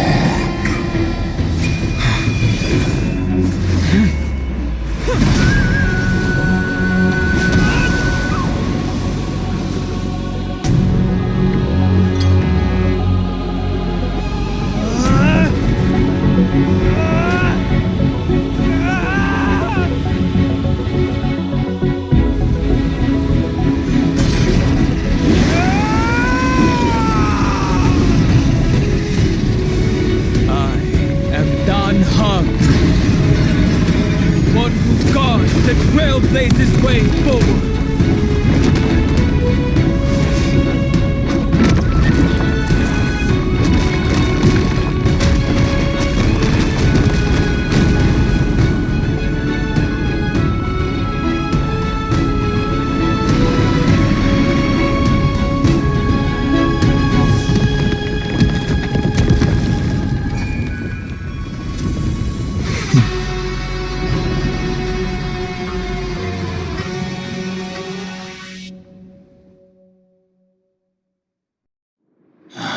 Fortunately, the worst did not come to pass. If your opponent had already turned into a vicious beast, whatever you did wouldn't weigh on your conscience.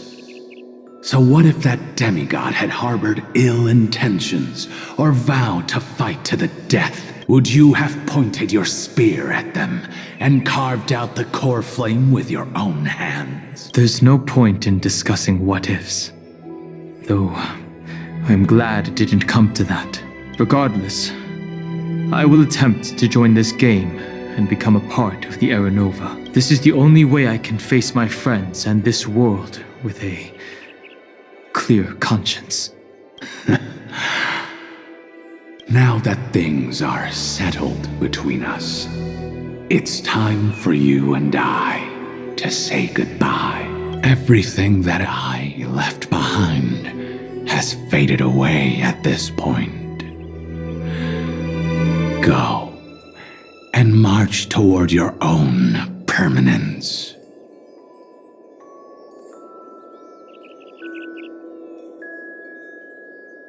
As for how to tame it, I'll leave that to you. Thank you. We can't go back to the past and make better choices, but at least we can do better in the future.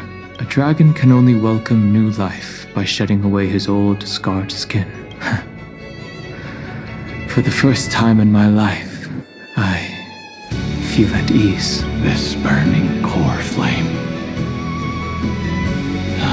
Is this what the destruction feels like? The light is unexpectedly warm. It's just like the fleeting moments when one wakes from a dream.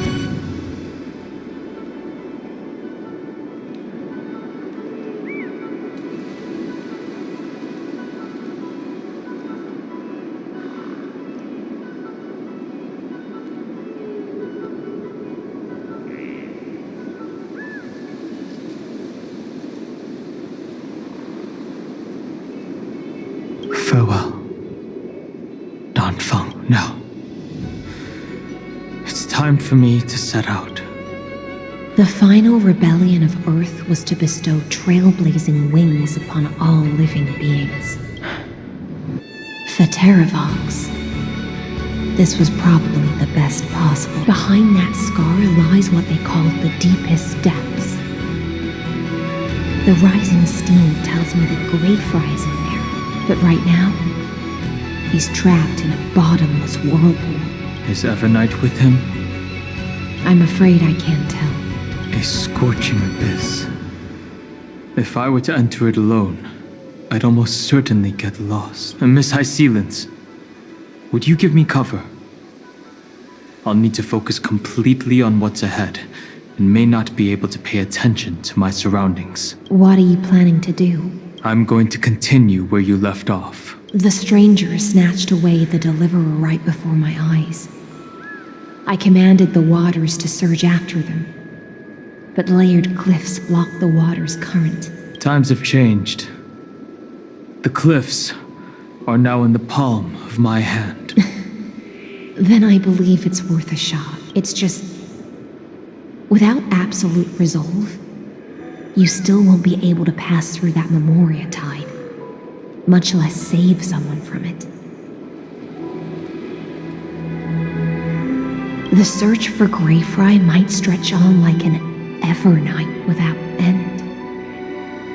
Be careful. Wandering through time is no easy feat.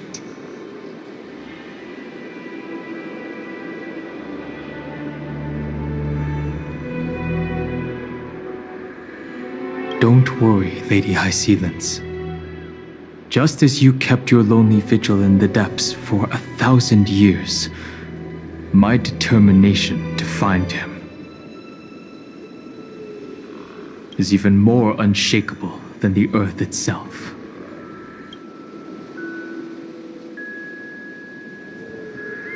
Ancient sacred tree, lend me your roots. With the core flame I carry, let me resonate with this land.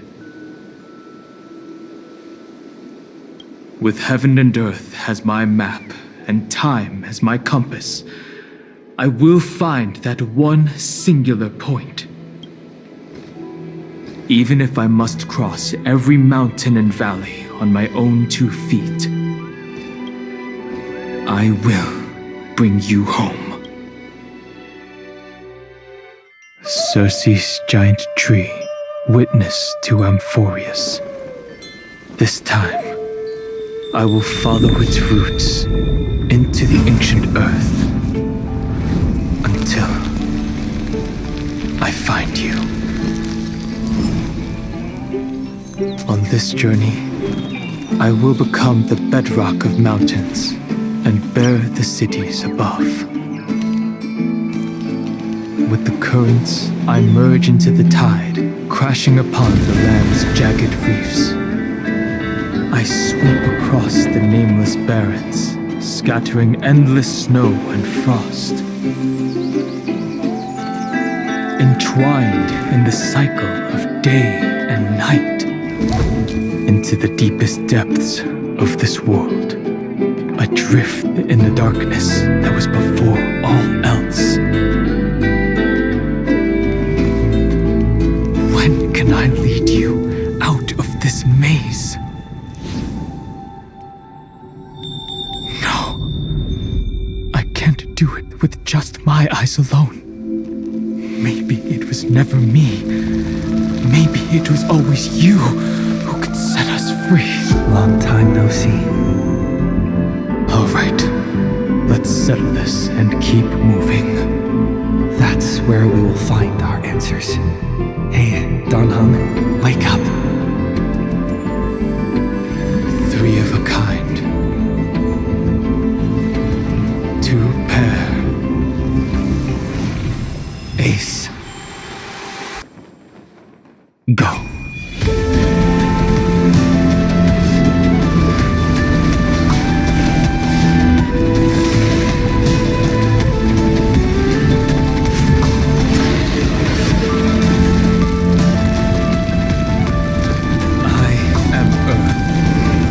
That grows upon the earth. I am you.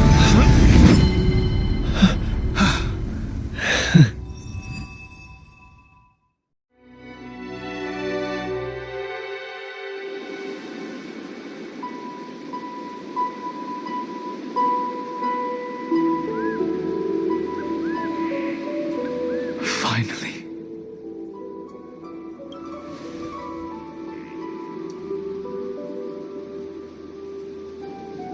I found you.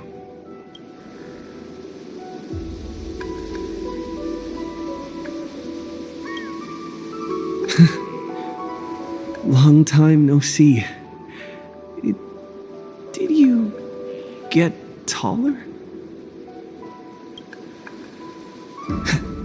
While you were trapped, I experienced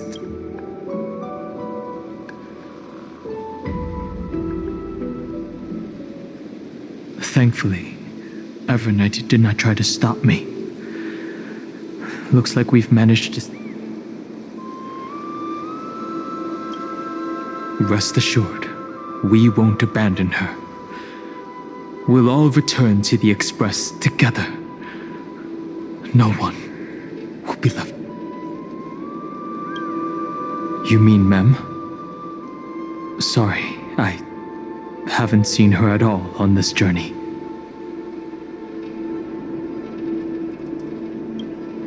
They never once stopped worrying about us.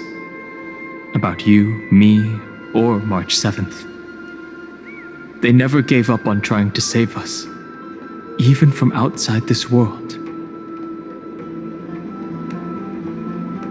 Miss Himiko, Mr. Yang, Pom Pom, and even Sunday Black Swan and the two geniuses. They are all doing everything in their power to aid us.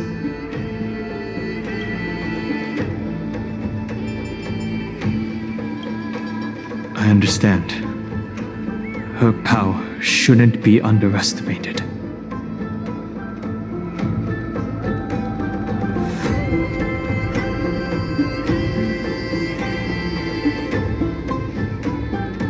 It was only when I personally stepped into the maze of time that it suddenly struck me.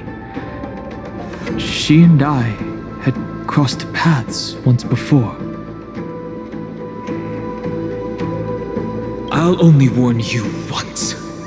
Leave her body now. I feel like I've seen these floating black things somewhere before.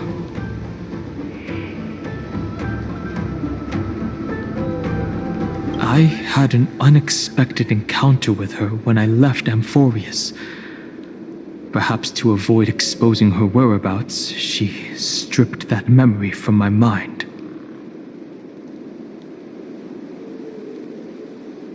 That power called Oblivion. It's just like an emanator's.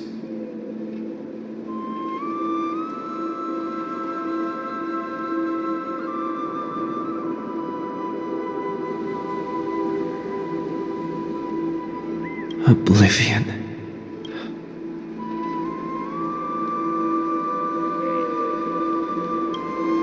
I know. But you still remember me and our companions. For now, do you have any clues about the memories you may have lost? Are those Evernight's exact words? If I'm not mistaken, she intends to make you forget Amphorius, including the Chrysosaurs who have journeyed with us up till now. But it seems you still recognize Lady Hycelens. If I made that much of an impression on little Grey Fry, then I am naturally delighted. But I fear your escape from that power they call Oblivion is thanks to someone else.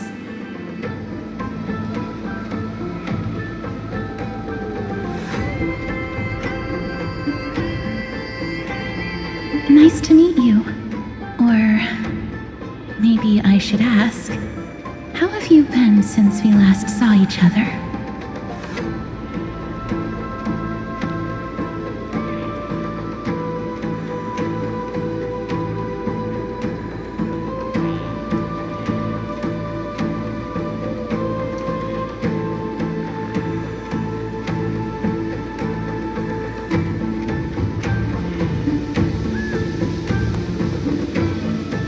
Along with you, this little butterfly fish's memory was also salvaged from the depths of that whirlpool.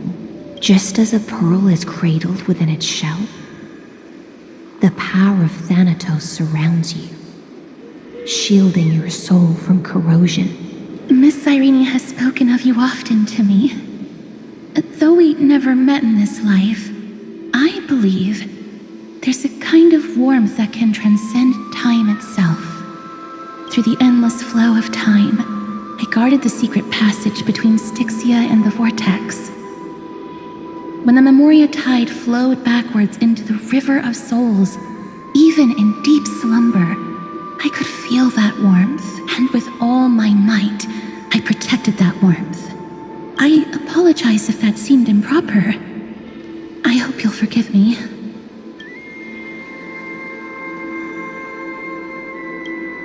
I understand that your mission is still unfinished. The path ahead is treacherous, and even though my body is bound to these dark currents, I'll do everything I can to watch over you both. The little butterfly fish is right. There is still a pair of eyes watching from the shadows, but we won't let them get anywhere near you. Go forth, golden dragonfish. And you, deliverer. Seek out your companion. Go forth and illuminate the lightless Evernight. I cannot thank you enough. Accept this promise from the Nameless. Amphorius will definitely write a brand new ending for itself. Of course. We'll write it together. The Nameless will never stop. Until all of us stand side by side in the true new world.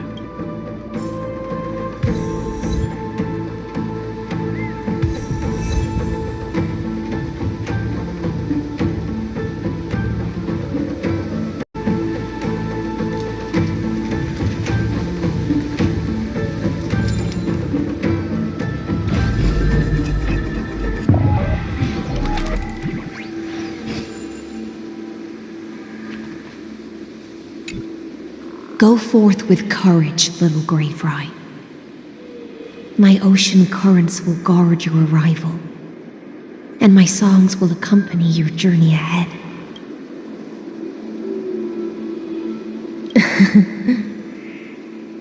You still remember how much I love fire and feasts.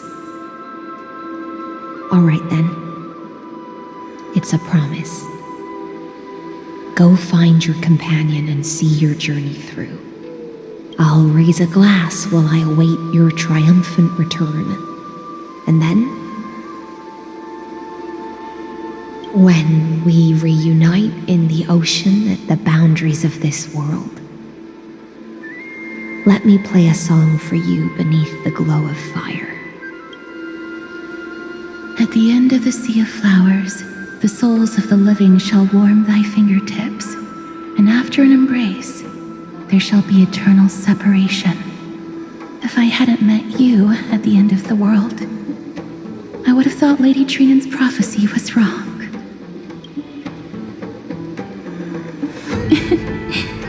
As Lady Trinan used to say, fate is not the flowers that bloom at the end of the road, but where people tread beyond the gate. Thank you. My own path has finally come to a gentle end. Take all beautiful wishes with you, march forward with determination, and don't look back.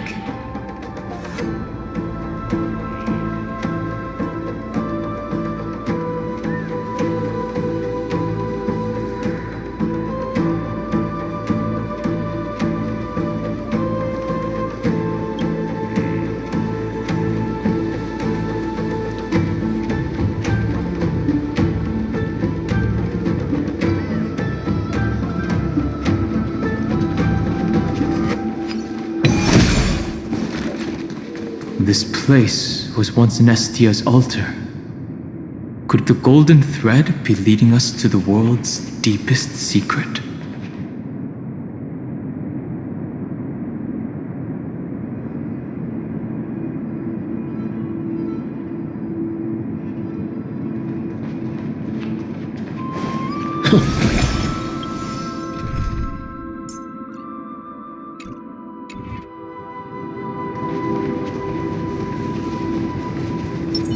Finally forth, in strength and numbers!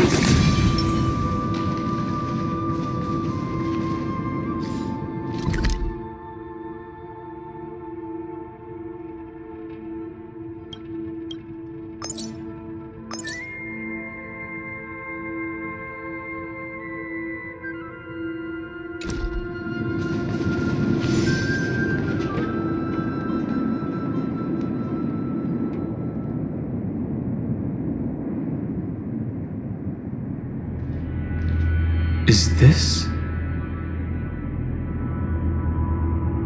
a symbol in the shape of Amphorius? Where was it? Can you remember?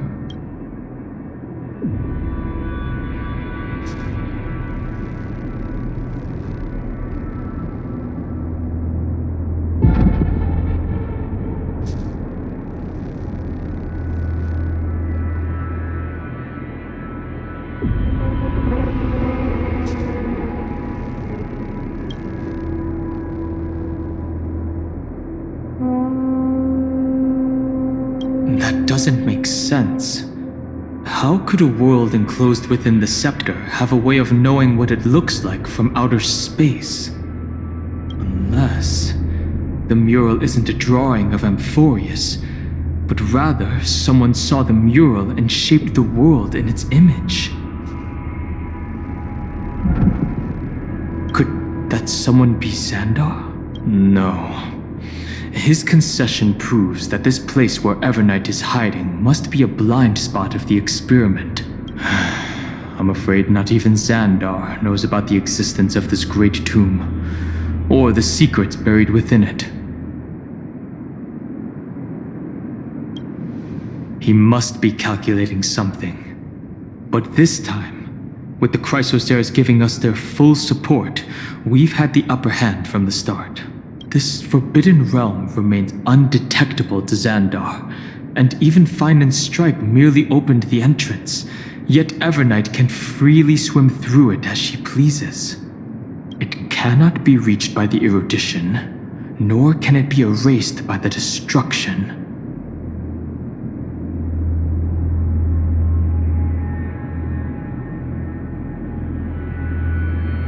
Be careful. What lies dormant beneath may well be Amphorius' final path. Remembrance.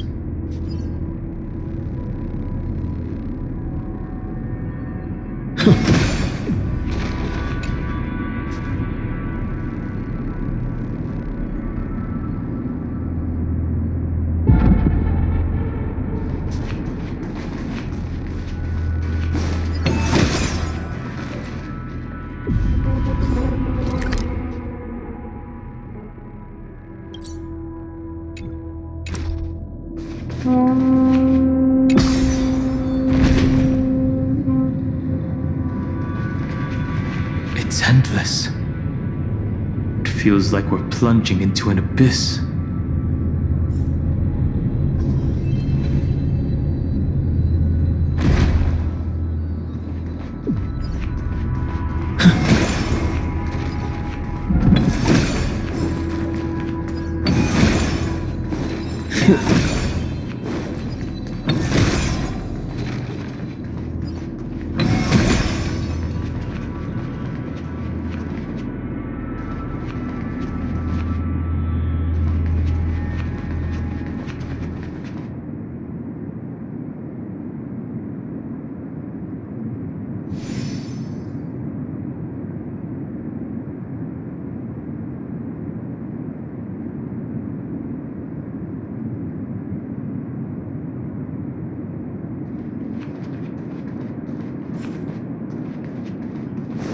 Are those distant structures all entombed data?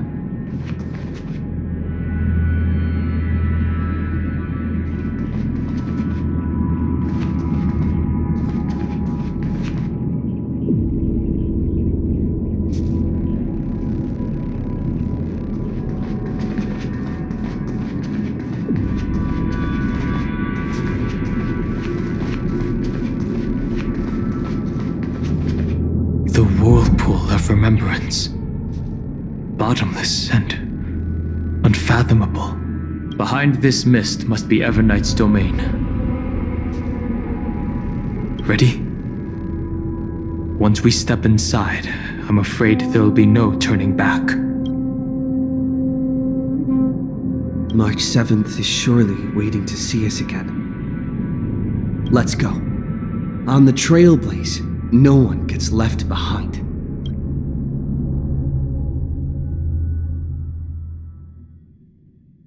This maze is full of memory loss. Your voice sounds different from usual. I only hear a hint of curiosity. The rest is all fear. Beautiful memo keeper. I know exactly where that fear comes from. The Evernight is a mimetic entity's natural nemesis. They will swallow you whole with just a flick of my pinky finger.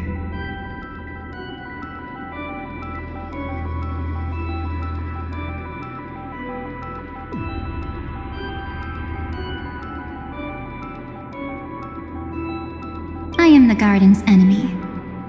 I have never denied that fact. I have to say, Miss Evernight, you've certainly got a unique way of protecting people. At least she's still willing to talk. Is it because I disobeyed the garden's rules? Maybe I still have a chance. No, I don't think you do. It's not very elegant to spy on someone's thoughts, you know? Well, before you get rid of this beautiful memo keeper, the least you could do is answer some of my questions. Why should I do that? So you can buy more time and send a message to your companions? And here I thought you were already watching my companions' every move. I am. Earth's stirrings have ceased.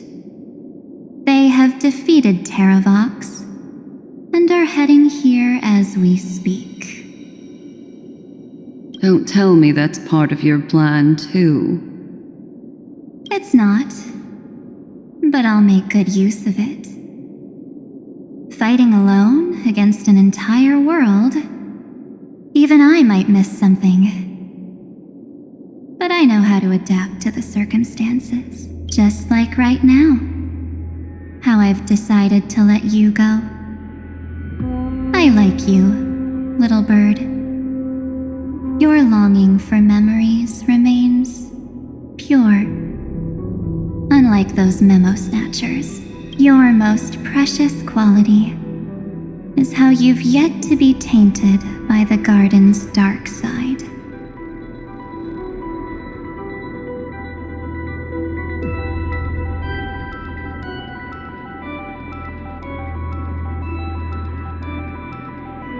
I'll take that as a compliment, but I still don't understand why you've kidnapped me here. Well, seeing is believing.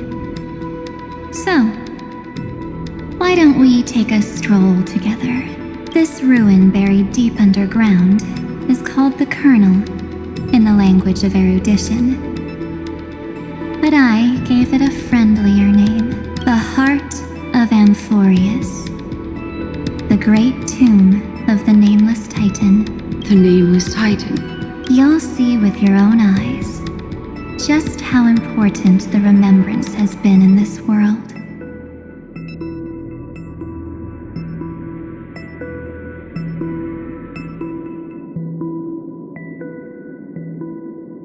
And how we will stir up the waves of oblivion to douse an eon's ambition.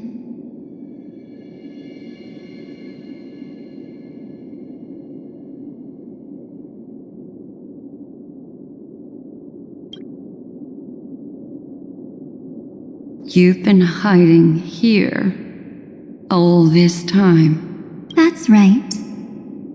Curious about how I discovered this place? It's not actually all that complicated. The road we just walked was the beginning of March 7th's journey in Amphorius. The beginning? Do you still remember how 3 paths are said to intertwine in Amphorius? That 3 entities, each comparable to an emanator, left their marks in this world. There's Xandar, Iron Tomb, and... That's right. To this day, there have been no signs of the entity corresponding to the remembrance. The Garden of Recollection was curious about that too. So the Memo Snatchers spent an unimaginably long time chiseling out a tiny channel to peek into this world. But there was always a power in the memory zone that kept them out. And when March 7th's consciousness was seized, it was a ripple of the remembrance that protected her and sent her in here.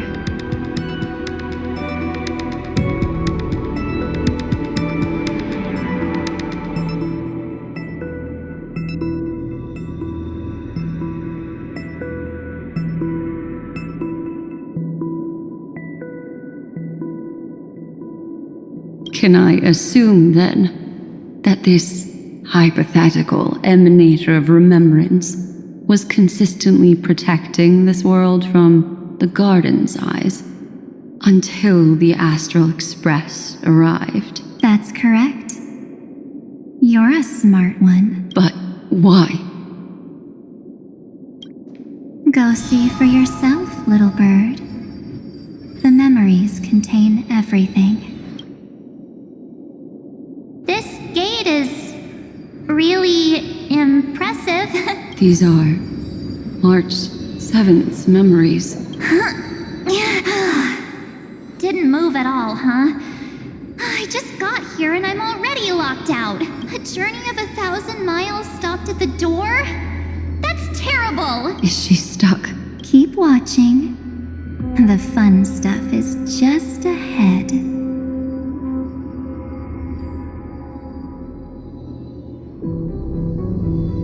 Warning. Object does not have access permission.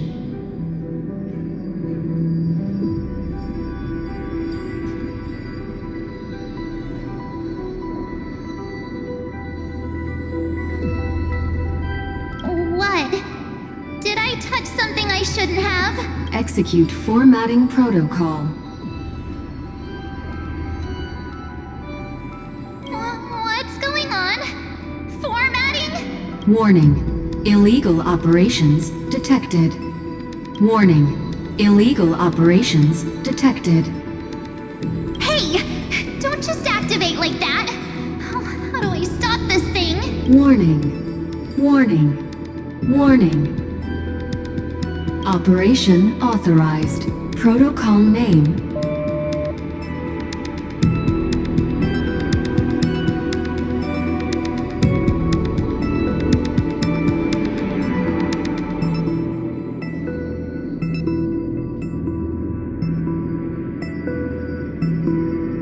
Back.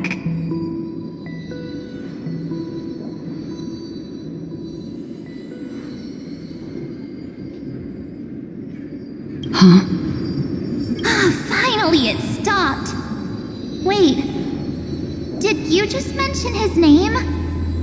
He's barely spent any time in Amphorius and he's already famous? You.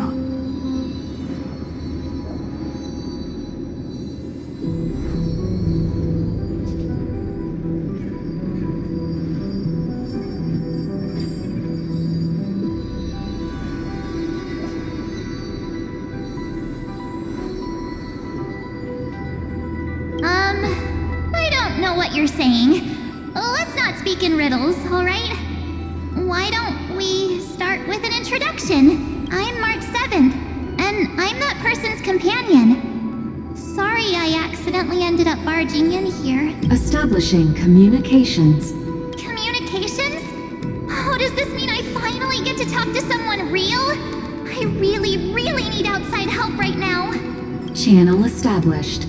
Proceeding to encapsulate. Whoa, wait. What? Encapsulate? Encapsulate me? Encapsulation complete.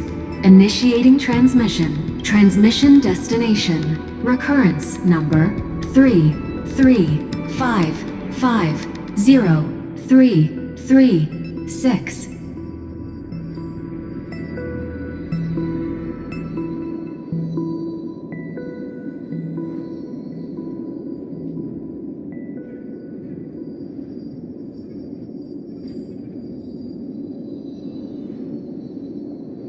Huh? What's going on? My The memory stopped so suddenly. She was already lying in the abyss of fate the next time she woke up. And Orynyx was calling her mother. Mother? Maybe that's just how the Titan calls all Remembrance Pathstriders. Like how they call Fuli Skyfather. So March 7th had already brushed against the inner workings of this world at the beginning of her journey. That warning in her memories must have been the Scepter's safety protocol, but why did it mention the Trailblazer? March 7th should have entered Amphorius long before he and Dan Heng did. An inexplicable contradiction, isn't it? Let's put that aside for now. The protocol didn't kill March 7th. Instead, it threw her deep into extrapolations.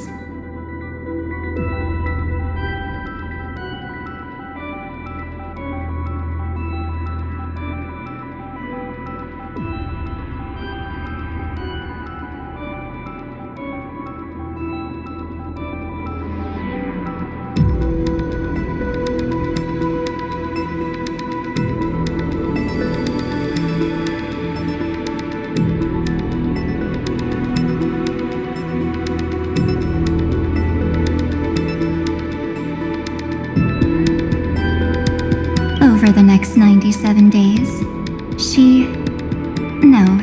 the two of us, trailblazed through Amphorius as mimetic entities as she evaded the administrator's pursuit. It must have been a difficult and lonely journey for her. Yes. No one could see March 7th. She didn't belong to Amphorius's memories, so she could only watch this world from the sidelines. Like a transparent shadow. Then when did you appear? On the day that she ran out of options, March 7th tried so many things to help her companions. But the only outcome of her efforts was a few Amphorian folk tales. In the end, she had only one option left. Just as she wished.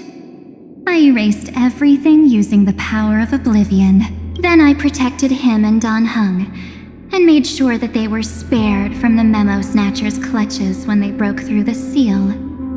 And you've been hiding in the shadows ever since, while manipulating time and colluding with Earth, all the way till now. A journey of 1,000 miles starts with a single step. The story of the Remembrance has just begun. Why don't we step into it together?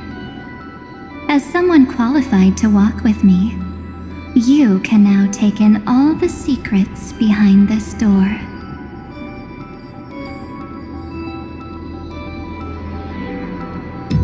And witness how, in a blank space of time, another futile journey across 30 million lifetimes was forgotten by this world.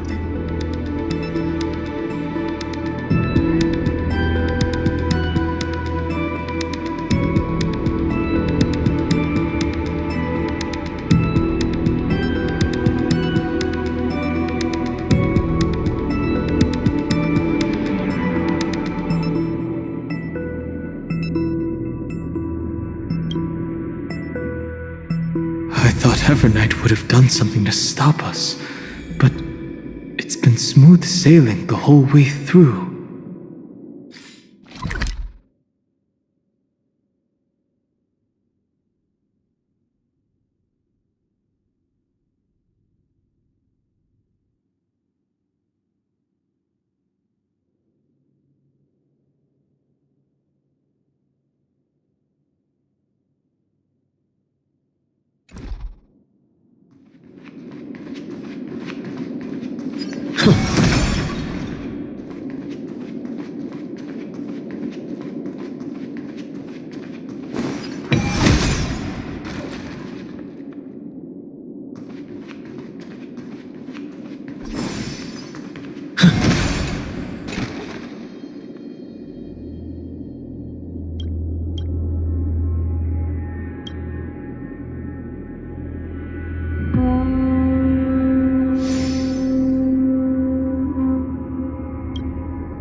Are you ready?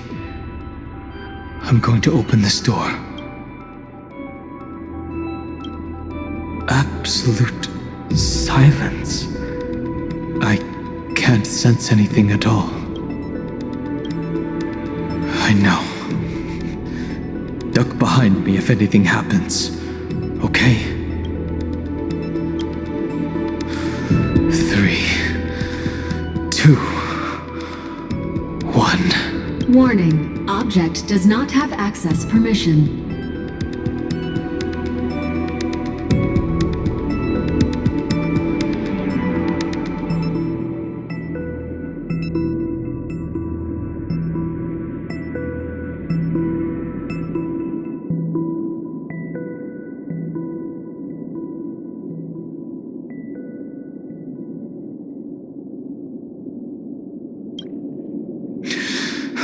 That means we're in the right place. Warning, warning, warning. Get ready. Incoming. Welcome back.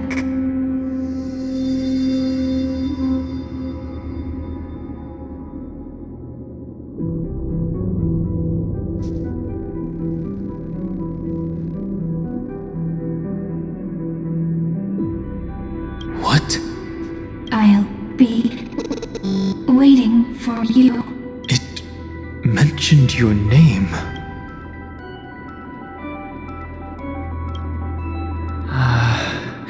I'm getting a feeling of deja vu. Like the first time I opened as I've written. Thankfully, Evernight didn't take that book. Let's try using it.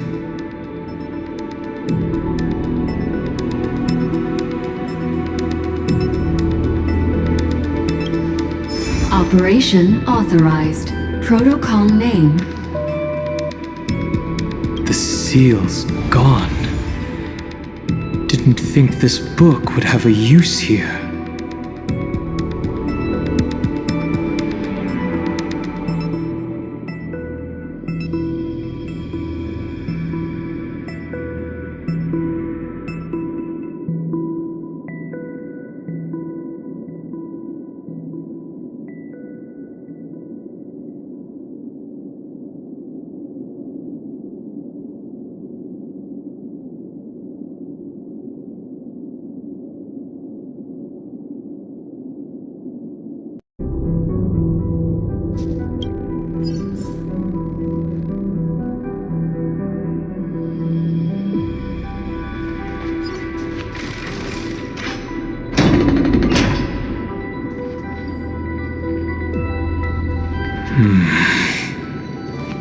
Is that?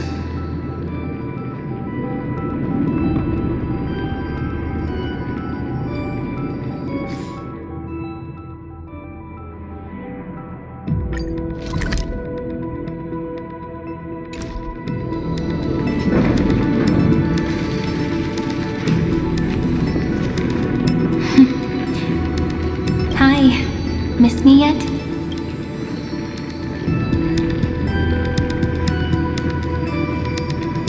I'm just messing with you. This is the first time I have met you.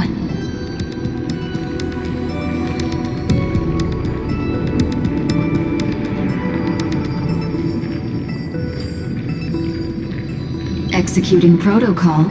Format object. Formatting progress. 0.015%. And it looks like it'll also be the last. Something's wrong. She's not talking to us. She's not the mem you know. Could she be a Cyrene from the past? Formatting progress. 23.815%. Since we don't have all day, let's get started, shall we? As always, I'll read this book to you. That way it won't just be Cyrene's memories alone.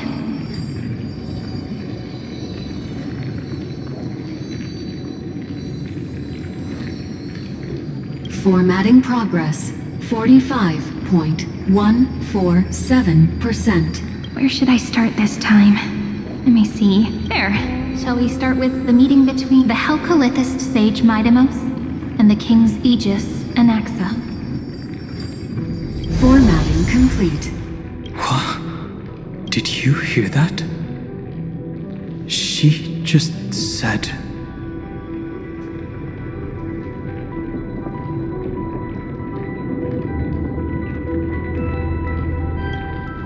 This is obviously not the history we know.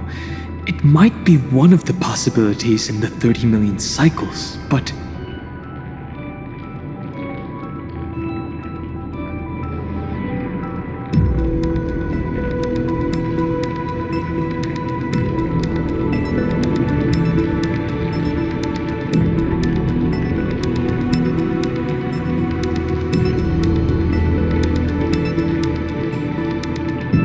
Cyrene should have died at the start of every recurrence. So why is she here? And who was she talking to? And that book she mentioned. That's very likely. That door reacted to the book as well. Let's try copying what she did. Accessing recurrence number 335503337. Access failed. Error code Gamma 13. That's it. As I've written, is definitely connected with this great tomb.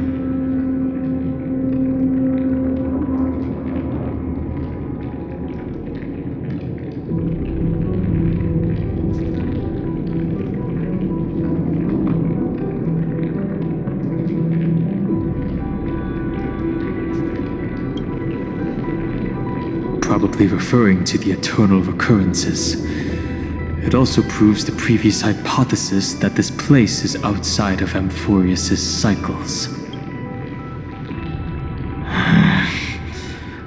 There are 12 chapters in As I've Written, corresponding to the 12 demigods. Maybe the nameless recollections match these roots.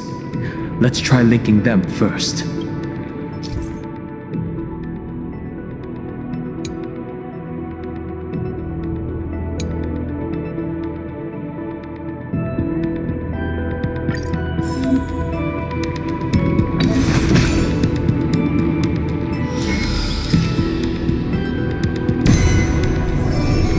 Ubris 504. Downloaded. As expected, the data stream flew into the crystal in the middle. It's absorbing the memories in the book in this manner.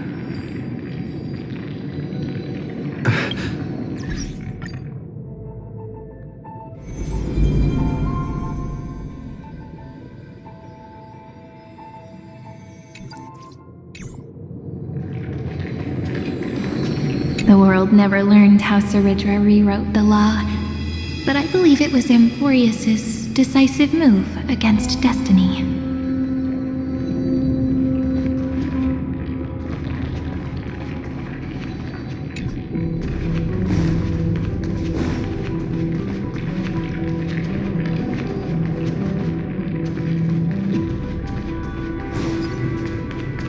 $30 million departures.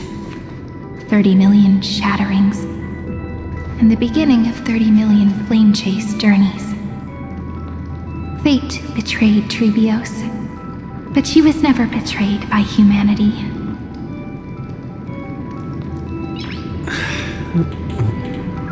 Nice.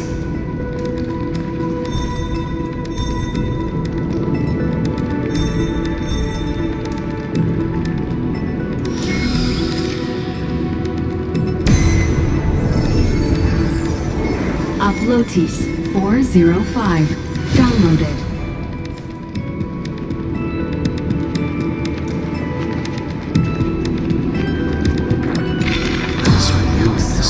desolate. What exactly is it?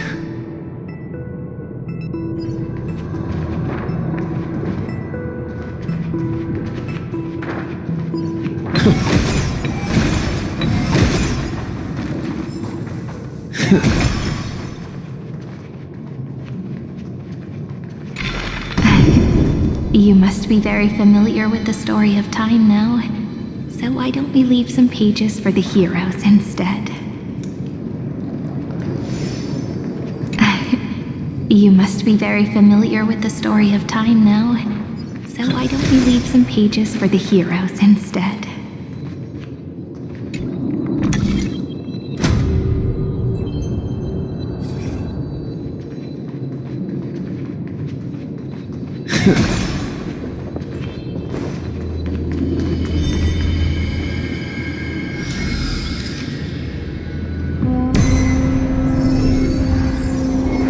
India 093. Downloaded. Scopeo 365. Downloaded. Branch number 1. Archiving. Object recurrence number 335503337. Progress 13.131%.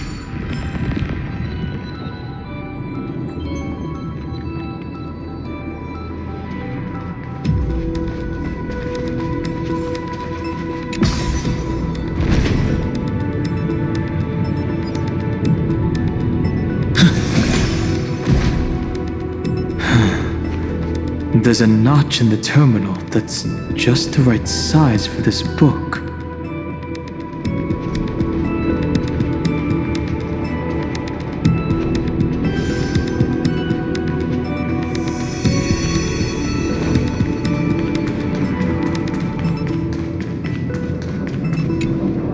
Branch number 1.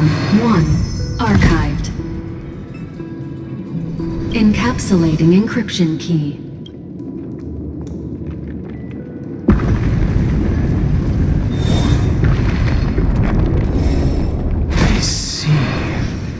This As I've Written book is a data terminal that has been modified by the Remembrance. It might have looked like Cyrene was reading a story, but she was actually carrying out a data transfer. It's probably the entity deep within this tomb. The details aren't clear yet. No wonder these facilities are reacting to it. This book is a key, but Cyrene could never have known about the truth regarding the scepter. So where did she get this key?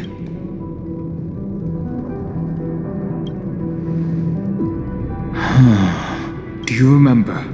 During her brief existence, Cyrene once encountered a certain Eon. Yeah. So, I can only place my hopes on that childhood dream. And the god behind Orynyx that appeared in that dream. It's no secret that Orynyx and Fuli are related. That Eon also appeared when you encountered Mem. We still don't know the role they play in Amphorius. But if Cyrene accidentally stepped onto the path of remembrance, then her sacrifice wasn't just for resetting the cycle. There was another purpose. Encryption key encapsulation complete. Let's keep going for now. If my hypothesis holds, then the scene we just saw will replay many more times.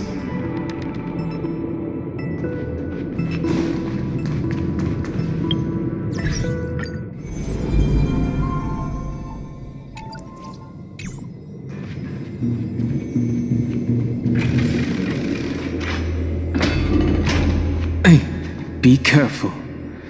Evernight's eyes are everywhere. Don't get too far from me. The chronocognitive anchor will protect us.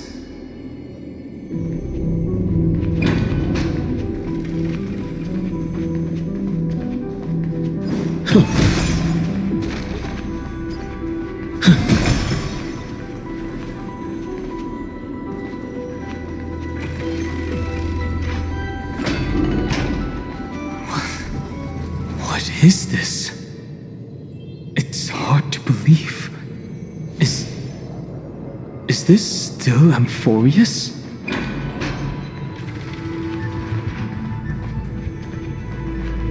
So many countless storage arrays. This would even rival the cyber prison of Inupis. Look, what a magnificent sight. Even this classical world contains a futuristic palace like this. Would ID Silicii end up looking like this after a few thousand years? Executing protocol. Format object.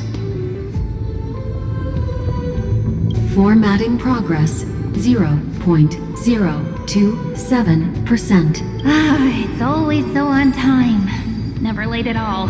It's okay, I get it. It's just trying to remind me how precious time is. I want to share a story with you this time. I saw a little nymph on my way here. It was on a fallen wheat stalk, and it glowed under the sunlight. It was incredible. I forgot all my pains at that moment and just stared at it in a trance. I wonder, did every Cyrene in the past feel that the nymph was beautiful?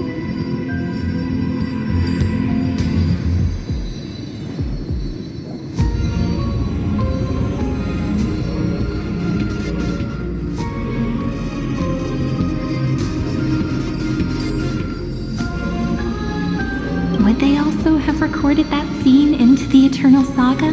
So, could you give me more time, please?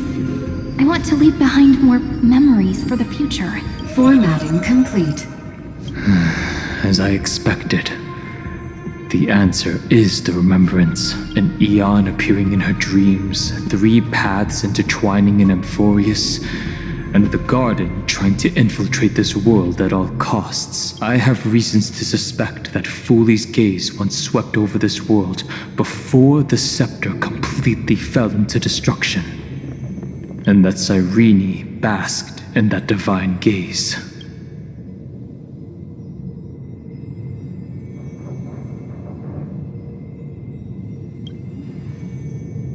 Humanity cannot judge eons based on our own common knowledge.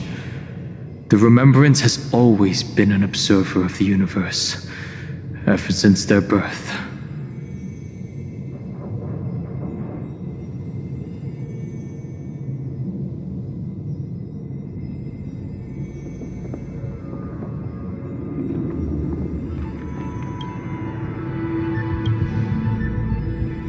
That's to be expected. The various factions are only followers of their eons, and Fooley was never known to be friendly with humanity. But there's still something I don't understand. According to Black Swan, the Garden is internally fractured, and there's a party that craves the memory of an eon's fall. They would do anything to achieve that goal. Yet, I feel as though those memo snatchers didn't try to stop us at all. Instead, it feels like they were trying to cover something up.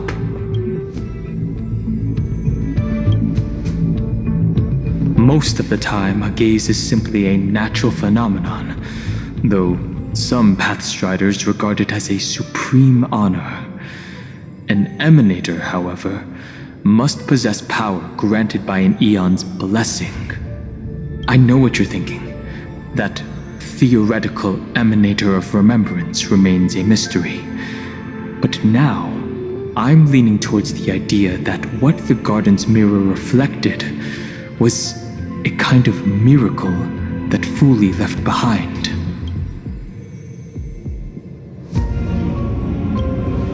Yes, we're thinking the same thing. Legend says that Fooley sits in meditation in the Anasrava Pure Land, spreading the seeds of remembrance across the universe. And when the cosmos ends, all the different realms will be reborn in their garden. If this sealed-off world is also within their gaze, then it's not too big of a stretch to surmise that they need a mechanism to save these incredible amounts of memories and store them somewhere out of the erudition's sight. And this mechanism was previously the Time Titan and their demigod. But after Amphorius entered an endless loop,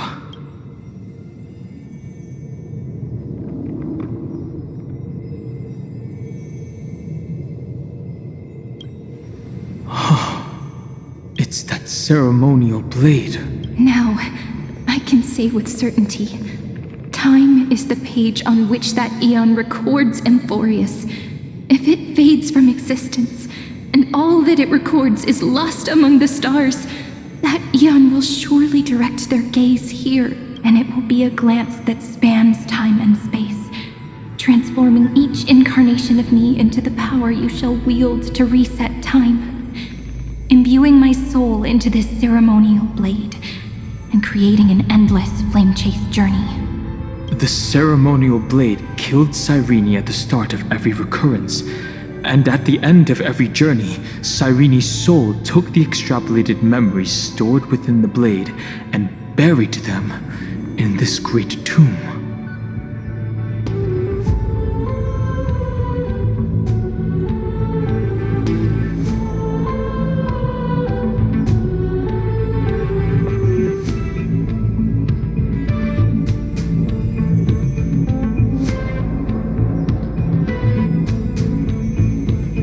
That's how the memories of Amphorius transcended the loop and were continuously stored, while the scepter had to revert its progress over and over again because of loss in its logic. Foolie's blessing will not disappear as long as this process keeps going. I knew their gaze never left. As long as I record every page of this story and tell it to you, Amphorius won't be forgotten. Cyrene encountered the Eon's gaze and regarded them as the hope to continue her world. That's why she offered them memories over and over, even if she had to turn herself into nothingness every time.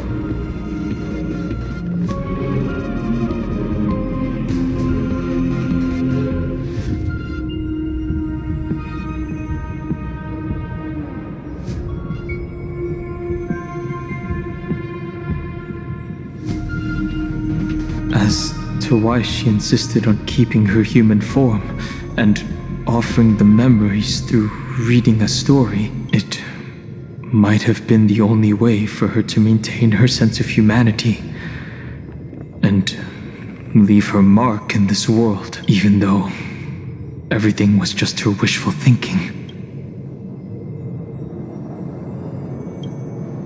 Right. Based on the runes on the floor, the encryption key from earlier should be used here.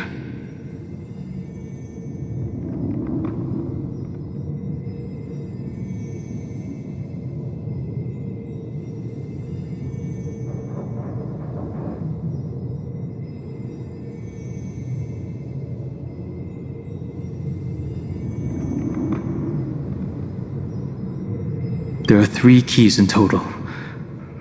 We're 1/3 of the way through.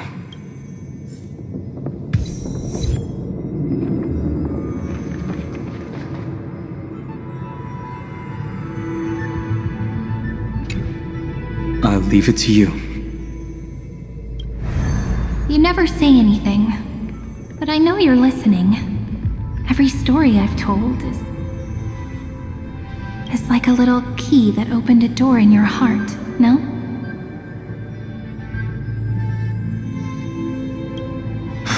The path has appeared. Go!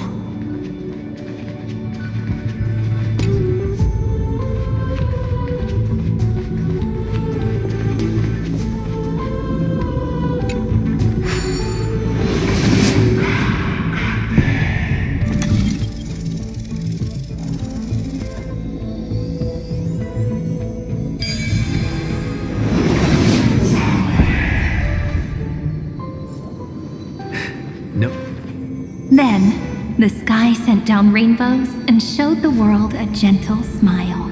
Formatting progress 93.998. Looks like it's time to say goodbye again. Before I was even aware of it, this book had already recorded too many emotions.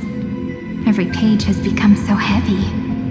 I've started to feel uneasy whenever I take it into my hands. Where did the very first ripples want these memories to be sent to? Formatting progress 94.423%. How many times has it been? It faithfully fulfills its duty, activating and formatting, never changing, like the fate of the flame chase in every cycle. If I can only write the same ending every time I lift my pen, then is this weighty saga just an overly naive dream? Formatting progress 96.024%. Process error. Analyzing. Process error. Analyzing.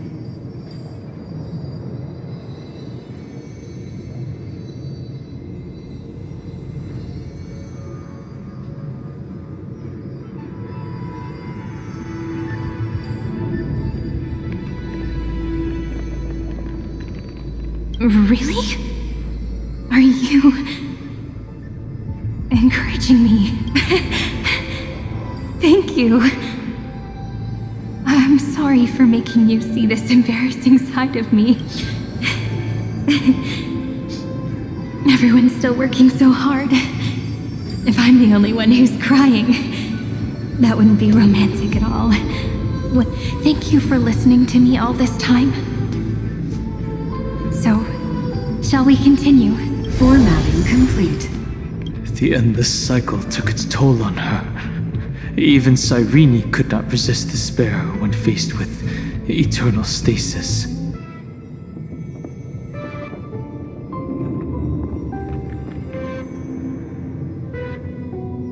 Like Aslana, she started to wonder whether everything was futile.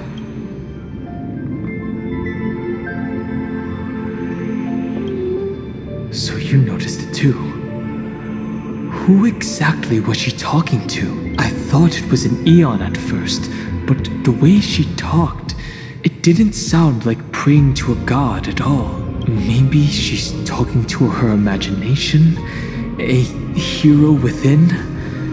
But that wouldn't explain the process error. No matter who that listener is, Cyrene's storytelling is just a data stream for the scepter. Maybe, she thought, as long as she kept tossing drift bottles into the distance, someone was bound to pick one up someday.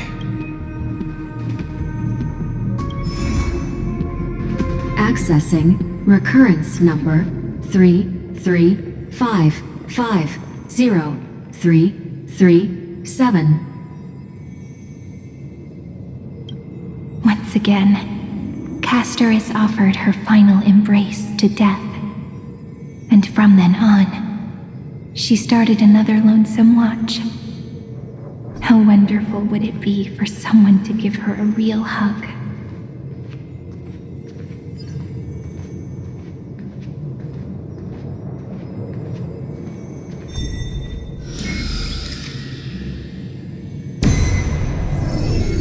Epi-Ikia 216 downloaded.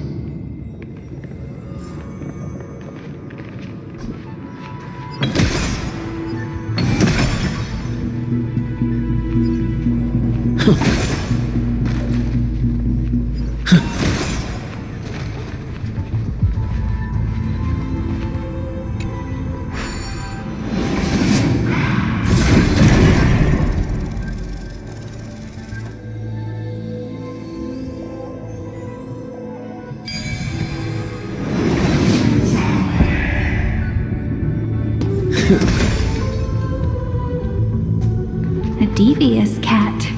The trickery that fooled the entire world. No matter how her identity changes, she will always end up being a pillar that stands tall for the holy city for 1,000 years.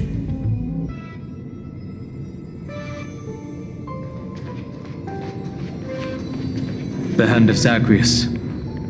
Seems like we'll need it here. A devious cat. The trickery that fooled the entire world. No matter how her identity changes, she will always end up being a pillar that stands tall for the holy city for 1,000 years. Nice.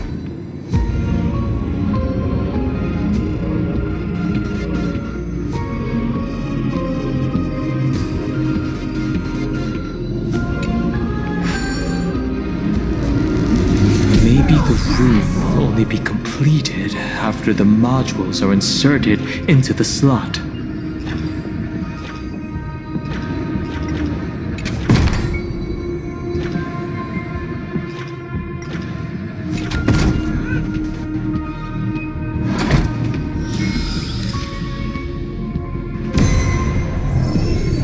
Orexis 945 downloaded.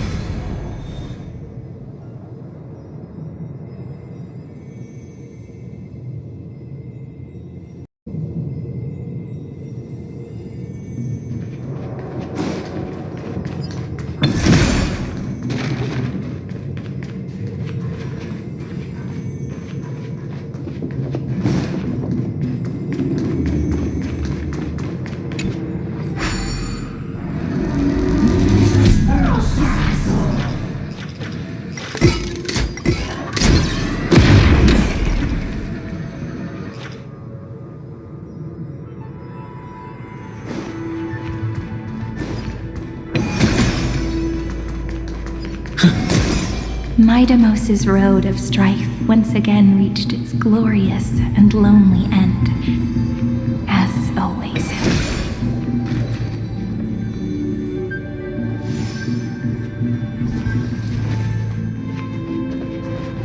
Access denied. We were denied access. Memories about strife are always so defiant and resistant. A fight is unavoidable. Come.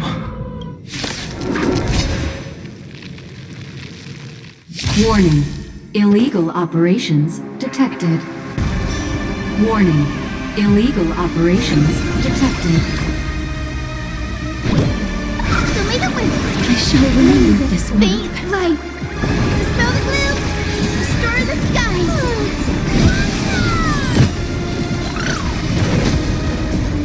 Embrace a new life. It's coming. Hiding the west wind. Away we go! Mimi! Mimi!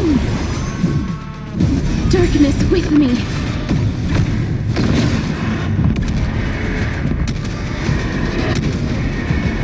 May death protect us!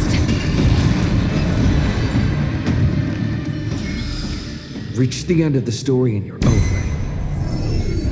Polemos 600. Down Eleos 252. Downloaded. Branch number 2. Archiving. Object recurrence number 335503337. Progress 31.313%.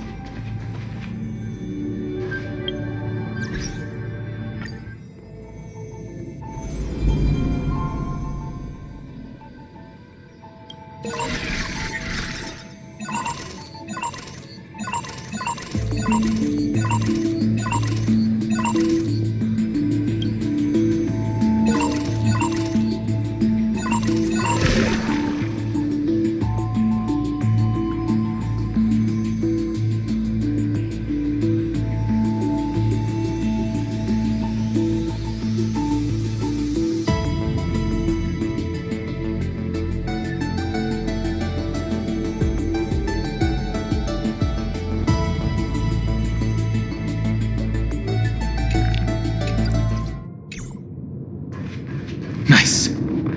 Let's go encapsulate the encryption key. Branch number 2 archived. Encapsulating encryption key. I've been wondering, could all the memories we've encountered on the way be Evernight's traps? She still hasn't shown herself. That's very suspicious, but I can't think of a good reason for her to do that.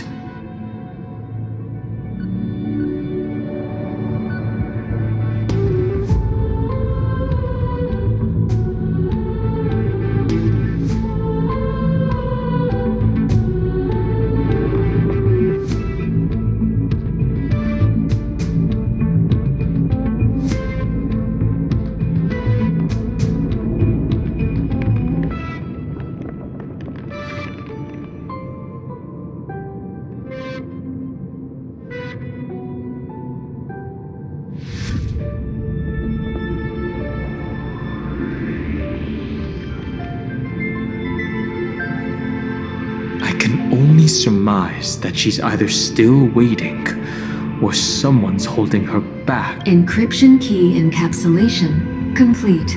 Let's keep observing. Every ripple of these memories could potentially reveal to us Evernight's true goal. Let's go back and use the encryption key to open a new path.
Go upload the encryption key, just like last time. What could be behind this door? Glittering crystals? Or a beautiful world I've never seen before? If I tell you all the stories of tomorrow, will I be able to finally welcome the Deliverer and Amphorius's dawn in the next life? The third encryption key belongs to the ocean. Let's get going. In the end, the gentle rainbow covered the sky. Whether in the past, present, or future, Hyacinthia will always illuminate the glimmering light in people's hearts. The Dromis King paid a heavy price for their betrayal in every life, but there was never regret in their deep roars.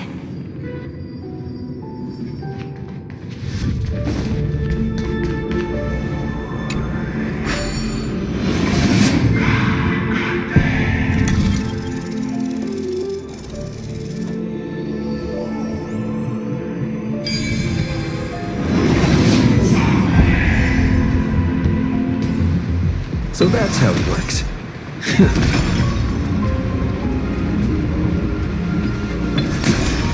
No memories appeared this time?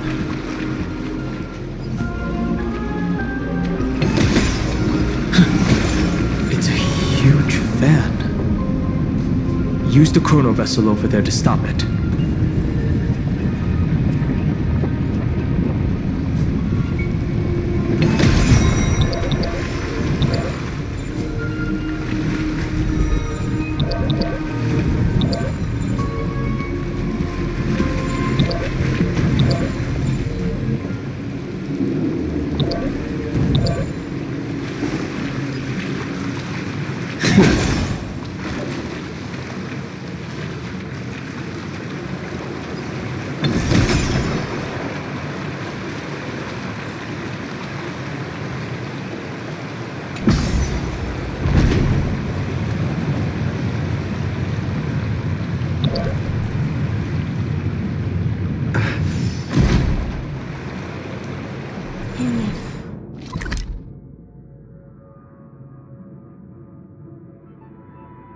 And the fish returns to the ocean, her home where there was nothing left.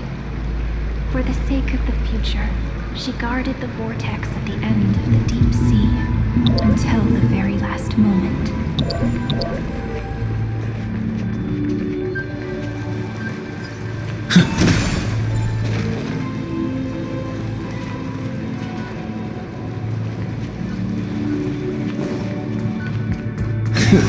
Look! She's over there. Cyrene. There really is no end to her perseverance. Once again, the saga comes to an end. Everything is deathly silent, just like this very moment.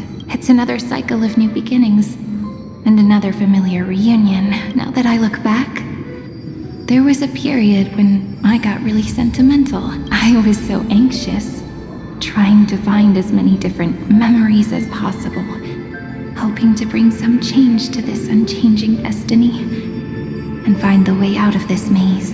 But I won't do that anymore now. Formatting progress 73.998. Process error. Analyzing. Formatting progress 75.012. Process error. Analyzing. No need to feel sorry for me, good friend. If there are no new blank spaces, how can a saga continue? I'm actually really lucky, you know? During the long years I've spent waiting for the Deliverer, I've always had you here as an audience. Look at these memories I brought to you.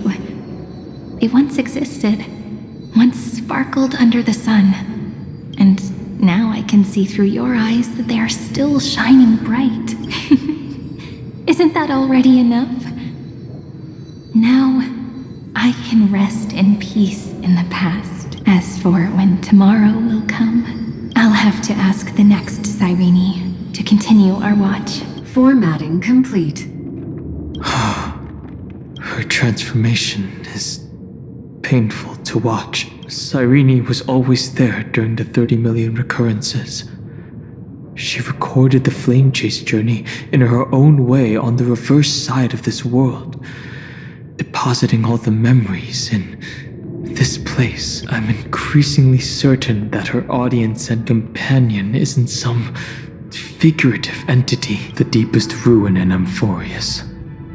At the great tomb where the pasts of all worlds are buried, who exactly is its master?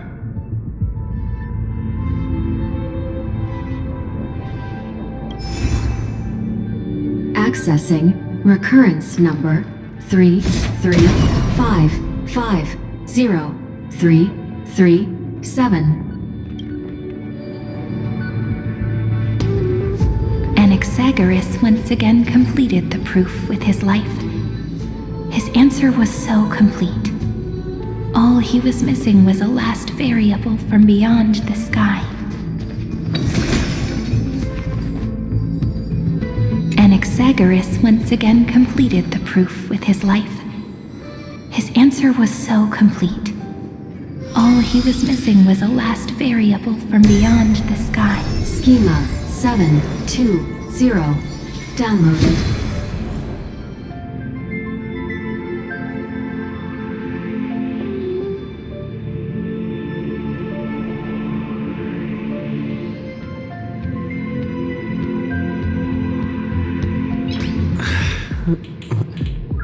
Nice.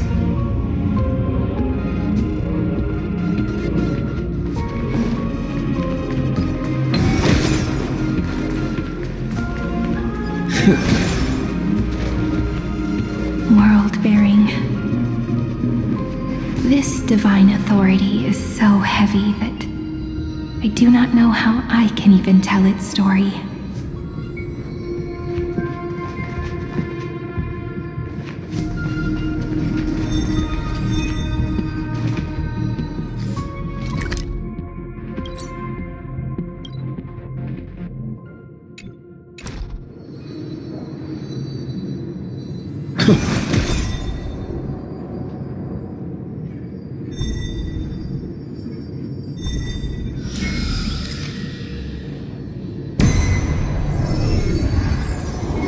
Nikos 496 downloaded.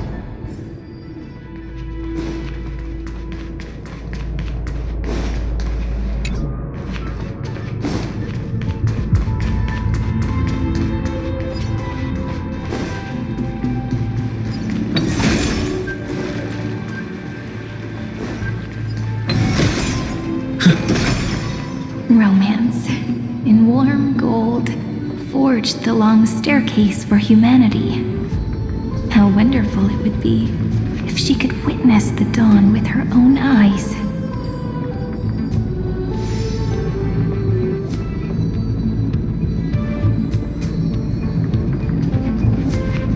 The rune is on the fan. We need to use the chrono vessel to stop it first.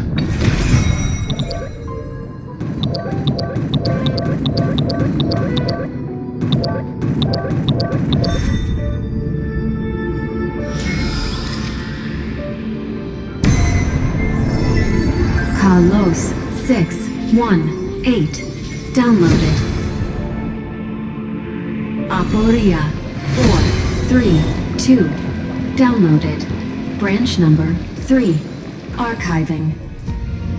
Object recurrence number 335503337.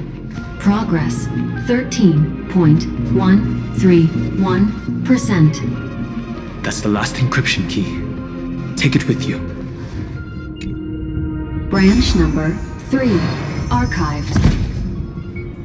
Encapsulating encryption key. Encryption key encapsulation complete. It's time to go back and activate the system in the middle of the Great Tomb.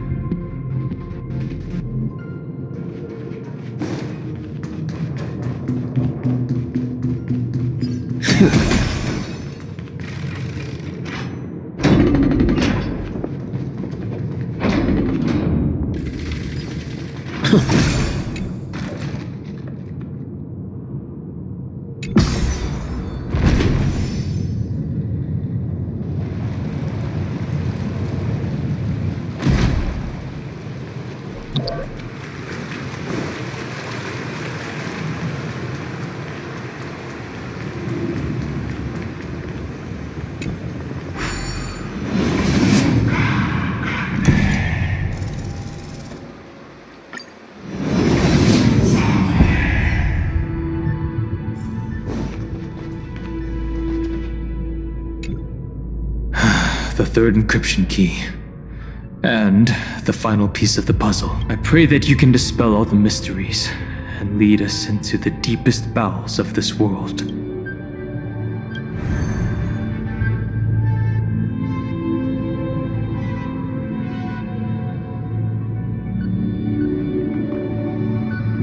Someone once told the very first me that everything was false.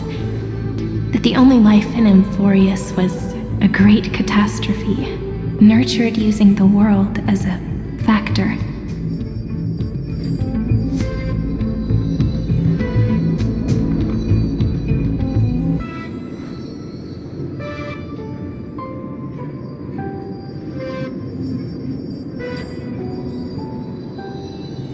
But how could a dream feel so real? That's why I didn't agree with him. My good friend, I'll read this book to you for the 33,550,335th time.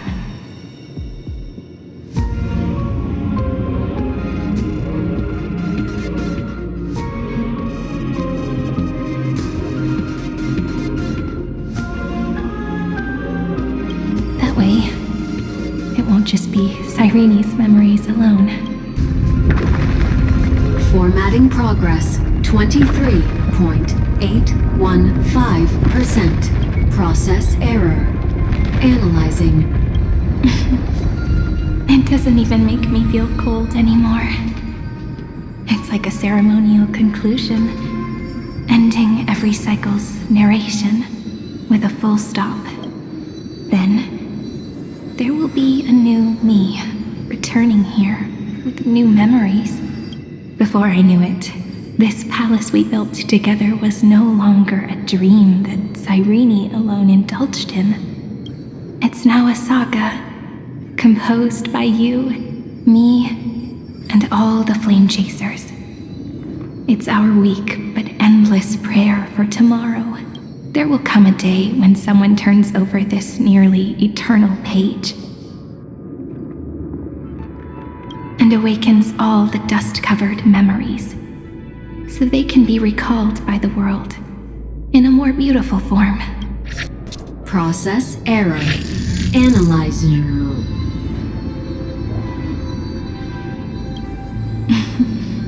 I'll read, and you'll listen. Like how flowers always bloom, then wither, I shall welcome my own decay, becoming nourishment for the next flower's bud. And you shall continue to wait here, protecting this garden of memories.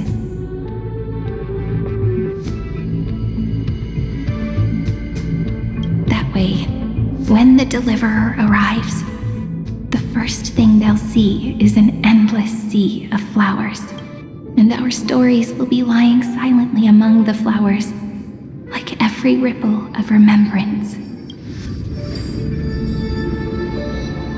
And they shall become the epic known as I've written.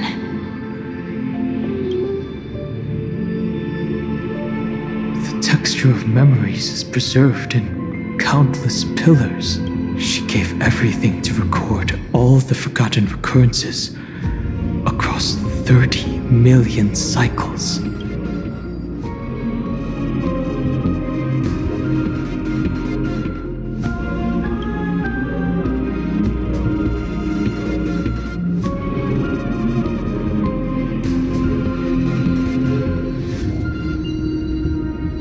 All right. Let's not make things so gloomy. The very first ripple cheered up her friend like this before she set off. It's a sentence full of blessings, so I want to say it to you as well. Come on, cheer up a bit, okay?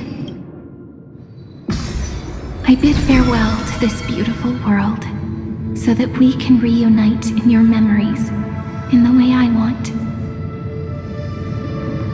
You will see the footprints I left behind in the ripples of past reverie. I have never had any other fate beyond this memory. So please remember me with love, like that eternal footnote in all the faded sagas. Now, open this book.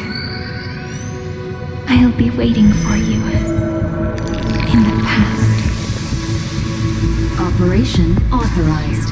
Protocol name, Illusion. Welcome to the Demiurge Matrix.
That listener lies behind this door.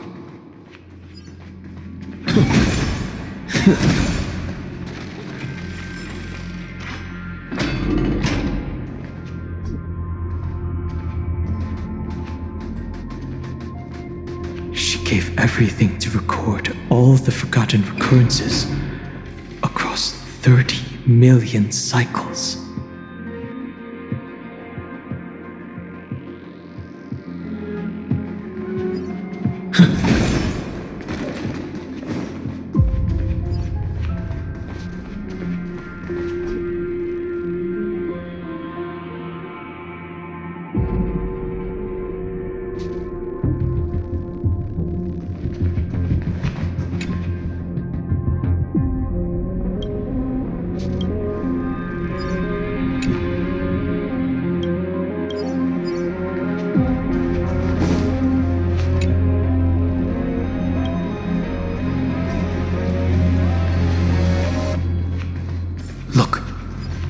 That symbol at the end of the room.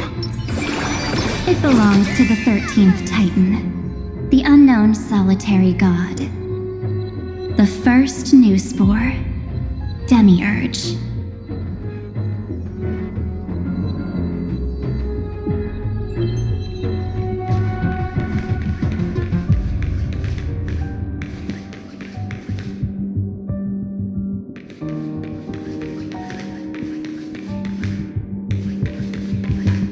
Those who are lost remain lost, while those who have met will meet again. What a touching scene. The deepest place in this world is exactly the ideal location for the Trailblaze to reunite.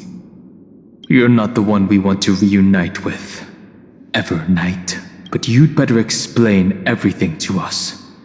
This tomb and the 13th Titan. Tell us everything you know.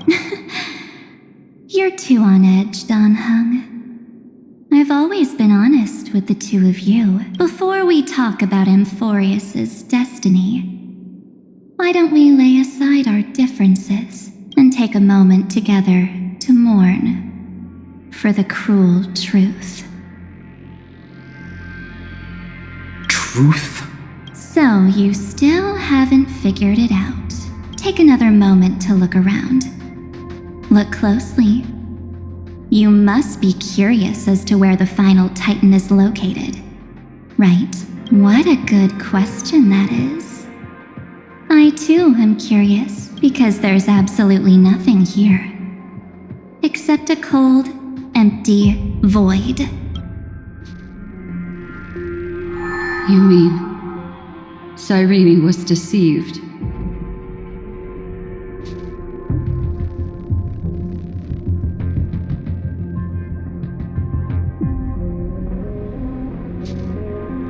Indeed.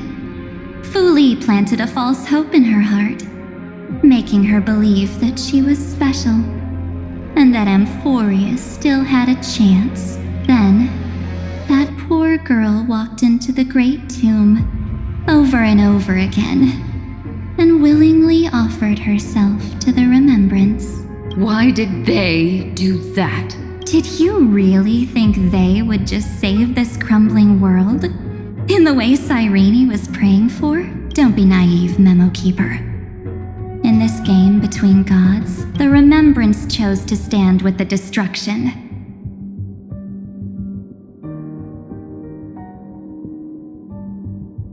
Given your evident hostility towards the garden, I find it hard to take anything you say at face value. Aren't the Memo Snatchers' activities enough evidence? They did everything they could to help Iron Tomb reach completion. And it wasn't just to obtain some fanciful memories. Let me tell you the real reason.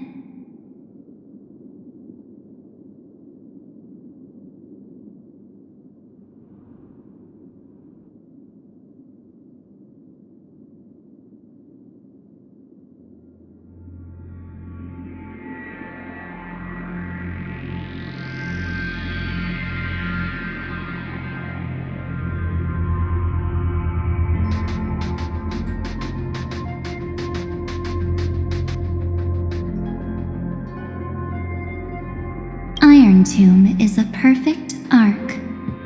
If a seed can be planted within, then the moment the Lord Ravager blows the erudition to pieces, the remembrance will be spread to every corner of the cosmos. That masterless path will be equally split between two eons. Fu Li will devour the erudition. Do you understand now? The war among eons started long ago. Fu Li did not glance this way to save Amphorius.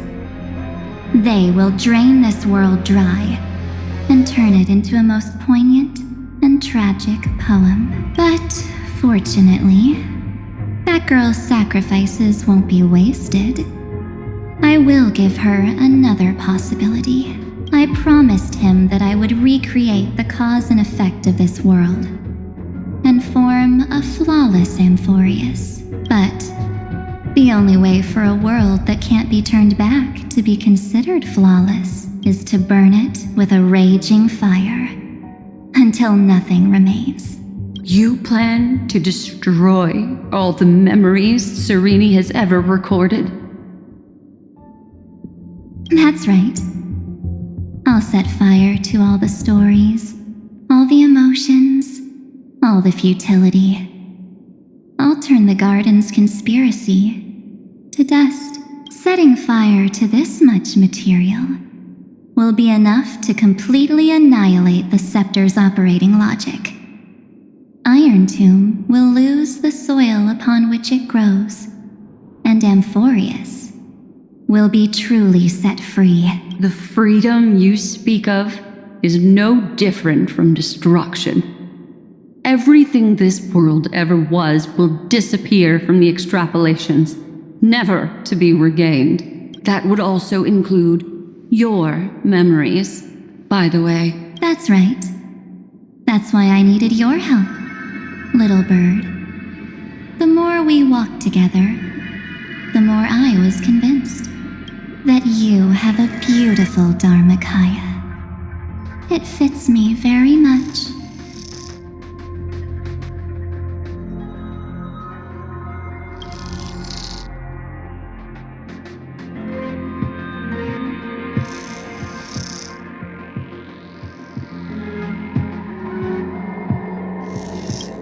So that's why you took me here. Your true form is a bottomless obsession.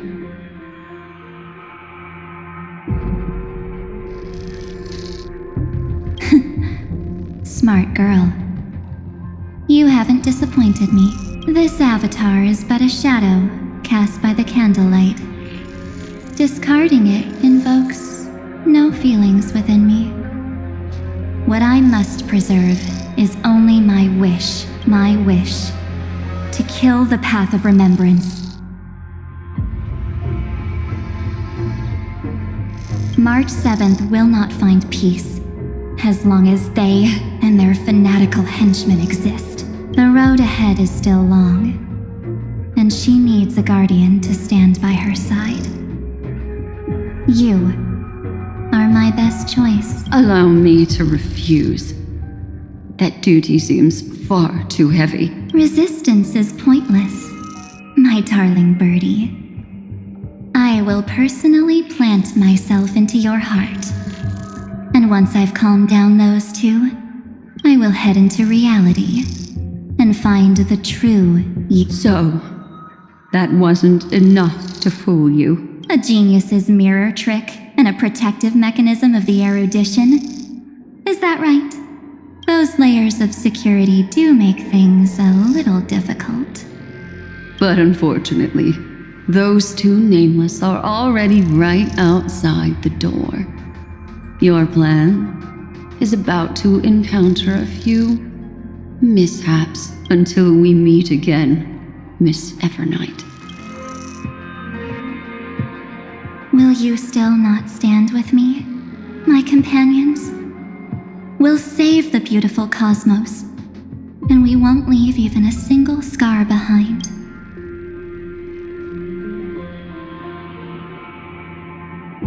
Don't get caught up in your emotions, my dear. The hero's journey in this world is just a narrative embellished with memories. Its essence is nothing but a string of zeros and ones. For your own sake, and for the sake of March 7th, I think my choice is a very reasonable one. Come. I hold the core flame of world-bearing. Just fall asleep, and we'll save the cosmos. If you honestly thought we would agree with you, that just proves you don't understand March 7th at all. Seems like I really can't get along with people like you do. But in order to make sure you can still embrace tomorrow and continue this carefree journey, some memories must be set on fire as the sacrifice. What can change a person's nature is visit memories.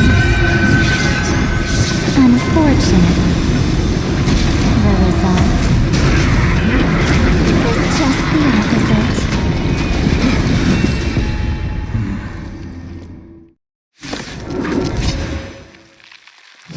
If a new life is to be born, its seed has to be dead. Only through abandonment and oblivion can souls walk from emptiness towards rebirth.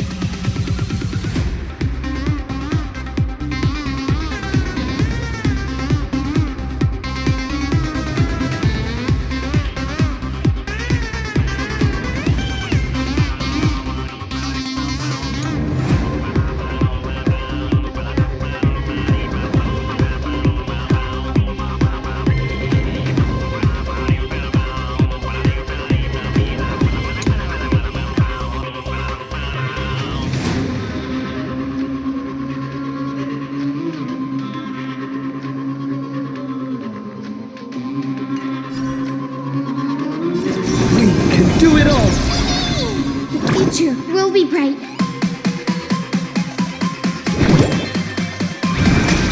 There needs some sunshine. Breaks over.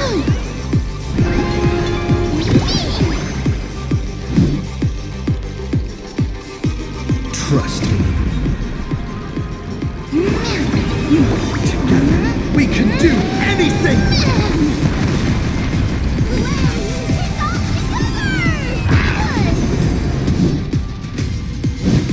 Please, wilt here.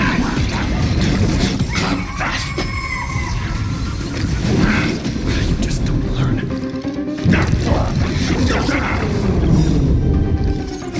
Embrace new life, Pollux.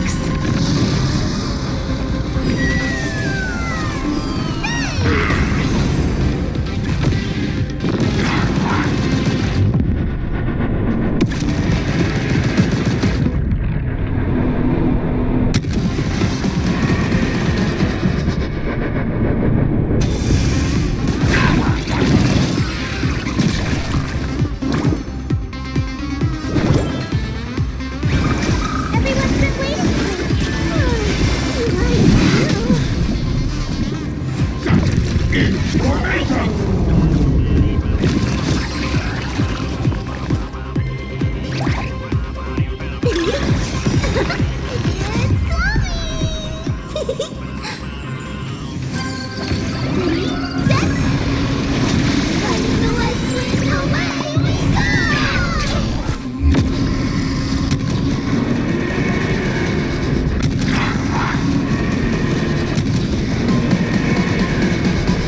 I only wish that death may protect us.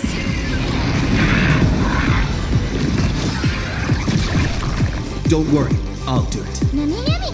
Remember that. Life is not as fragile as but I grant you this. As you wish.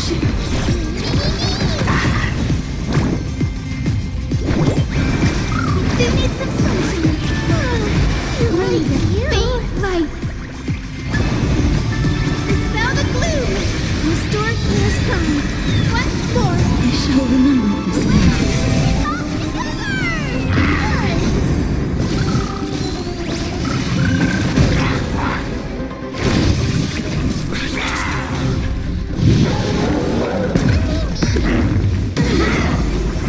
Is this how it feels to be in sync?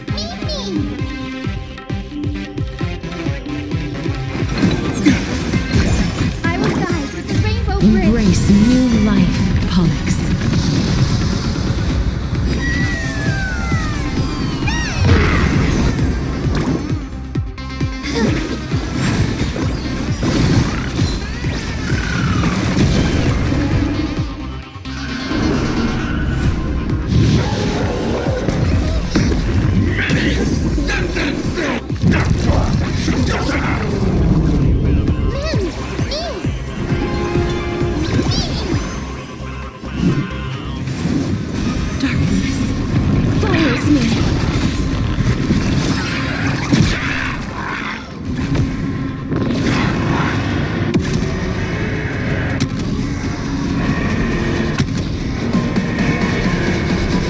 I only wish that death may protect us. Watch my moves closely. Trust me. Together, we can do anything!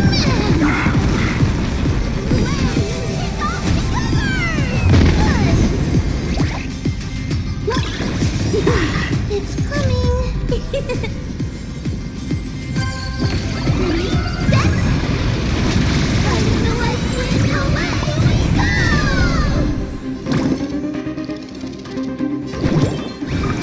Everyone's been waiting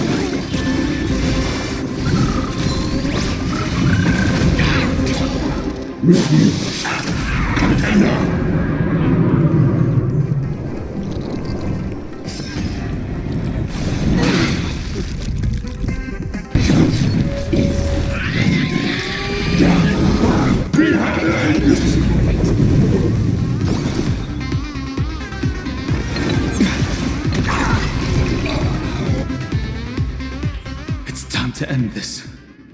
Return March 7th to us, and end this pointless conflict.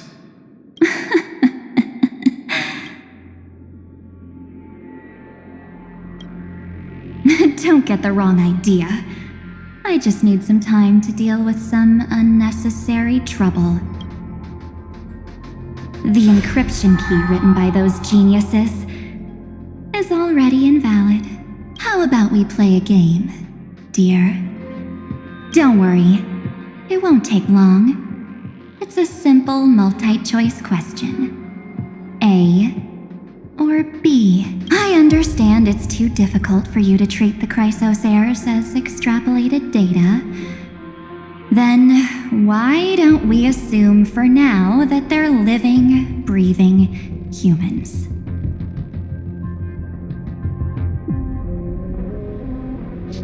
Now, the cosmos will face an unprecedented catastrophe, and your choice will determine the fate of countless planets. On the one side are companions who've weathered every storm with you. They fought with everything they've got and obtained a 1% chance of victory. However, should you choose that 1%, there'll be massive sacrifices, no matter the outcome. On the other side, there's a simple button. The Oblivion will burn away all traces of their existence, as well as your entire memory of this trip.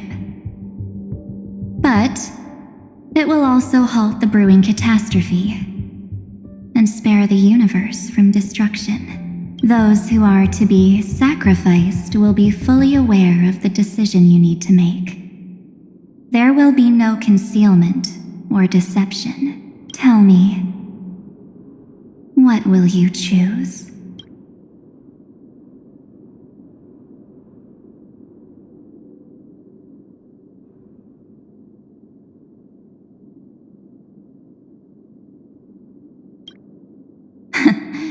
You're right.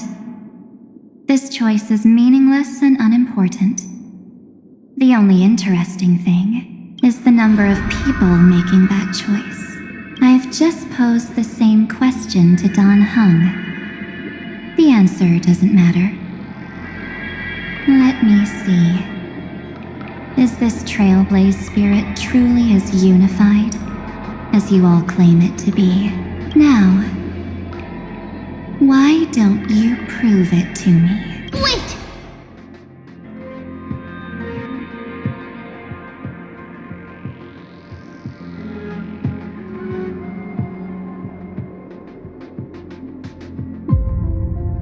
Cyrene? Another damsel in distress rescue plays out again. Still think you can do something, little pink memo sprite? What weapons do you have to stand against me? Besides your somewhat witty words? Don't underestimate me. Besides my charm and eloquence, I can stir up ripples of past reverie. What?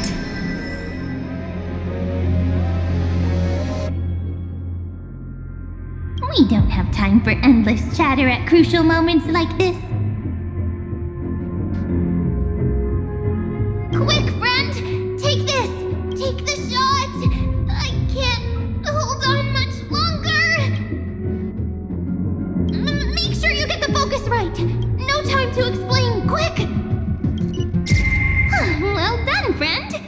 Now leave the rest to us.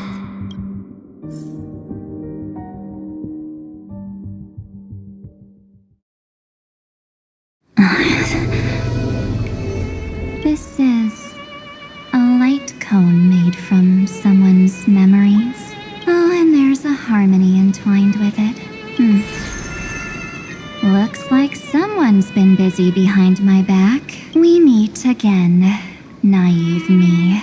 I know you mean that as a compliment, but as for the word naive, I think I'll give you that one back. Welcome to Ides Elysiae, a small village shrouded by the veil of Evernight. Now, this memory will also belong to you. Let's give you a taste of your own medicine. With my home as the inspiration, I've created this maze.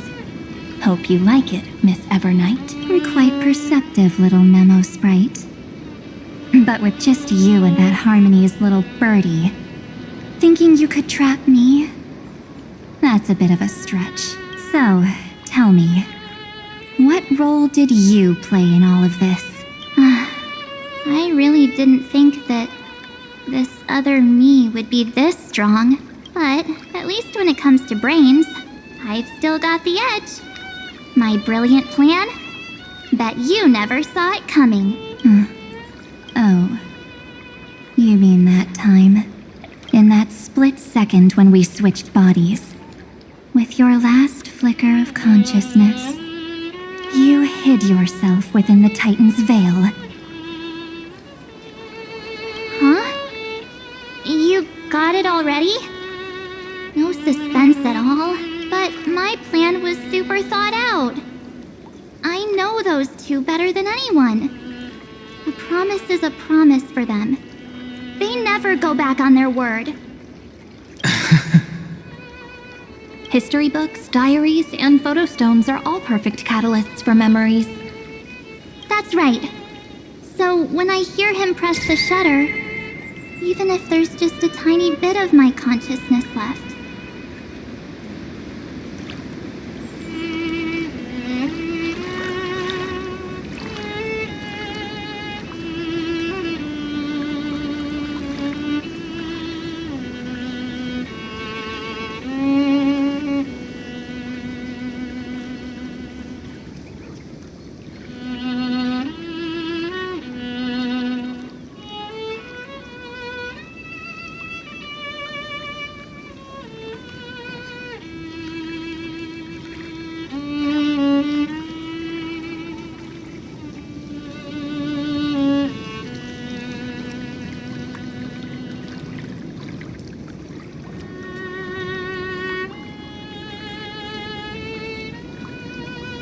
I'd whoosh right into the camera. But if you put it like that, aren't you leaving a lot to chance? No way. He will definitely be snapping away all over Amphorius because he promised me to take photos. I'm guaranteed to run into him. Eventually. True, you really know him well. Miss Evernight, let's be real. My amateur skills aren't enough to keep someone like you contained. But if March 7th were here, that would be a different story. Because there's no way for you to ignore her, right? Fine. Lay it on me then. After going on such a long detour, what exactly do you want to do now? First, I want to thank you for protecting him and Dan Heng. But what you did later went way too far. So, while there's still time, I've got to make you change your mind. There is something that truly puzzles me. How did you find yourself again? After giving up all your memories and becoming an empty soul. Looks like you aren't so omnipotent or omniscient after all, huh? The answer is simple.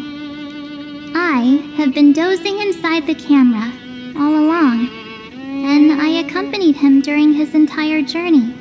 So, when he told Cyrene in this cycle about his interstellar travels, those memories of journeying with the Express entered my mind as well. I may still be far from the complete March 7th, but these memories were more than enough to fight you. So, you know what led up to this, and what followed, right? Go ahead. Tell me. Let's hear why you're so confident you can sway me. Why? Isn't the reason super obvious? Even through a camera lens, I know that the love, hate, and struggles that happened in Amphorius were the same as what real living people experience. Same old topic. I already got him to make a choice. The weights on each side of the scale are far too unequal. When destruction looms, trying to preserve everything only means sacrificing everything. Well, take a step back. Before we ask this question, have you ever really thought about it? What right do we really have to make choices for others? If the cosmos were nothing more than a bigger Akama, ruled by a so-called imperator, maybe then she'd have the right to weigh both sides and decide for us all. But the truth is, we're just a bunch of nameless, even with everyone calling him Deliverer. I believe that he hasn't forgotten that the meaning of Trailblaze is to explore, understand, establish, and connect. It's not about standing above the cosmos as some kind of savior. It's about walking alongside every world within it. So don't try to guilt trip me with stuff like necessary sacrifices. The Express crew is immune to these baseless accusations. Besides, and this is just an example, if Madame Herta wanted to, she could have whipped out her imaginary weapon any time and blasted this scepter to bits. Because, according to your logic, the lives of a few nameless are nothing compared to a Lord Ravager's potential threat. But that's not what she did. You wouldn't have liked it either, would you? I figured you out a long time ago. You've got a fatal flaw.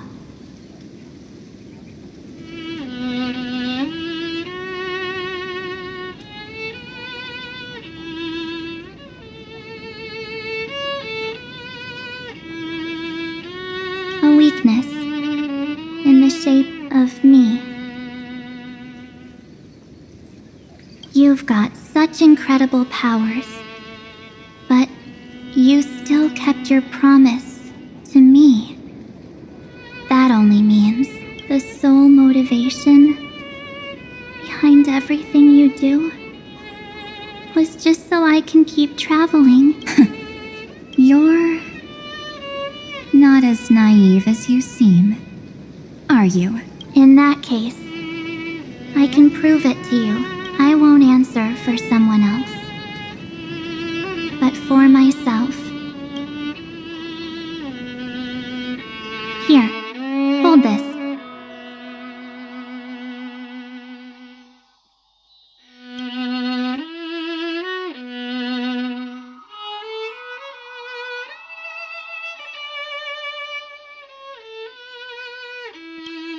An empty spirit. If you want to seriously think about it, this thing actually counts as my body right now. Its memories are all drawn from the camera's photos.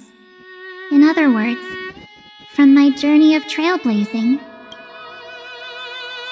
While I was awake, you were always sleeping. So talking about this probably doesn't feel real to you.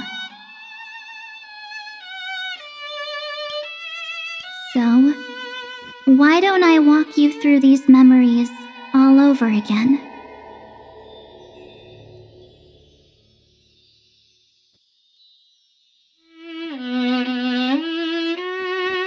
The spirit turned into a journal?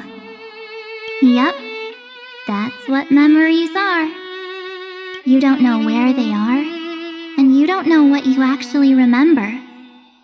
But when you need them most, the forces that have once changed your soul are guaranteed to appear again.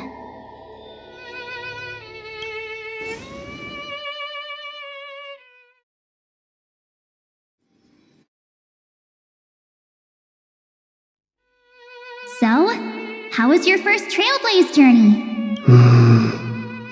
It was very fun. We should still be careful in the future. Oh, come on, Don Hung. We're here to celebrate for him tonight. Don't be such a buzzkill.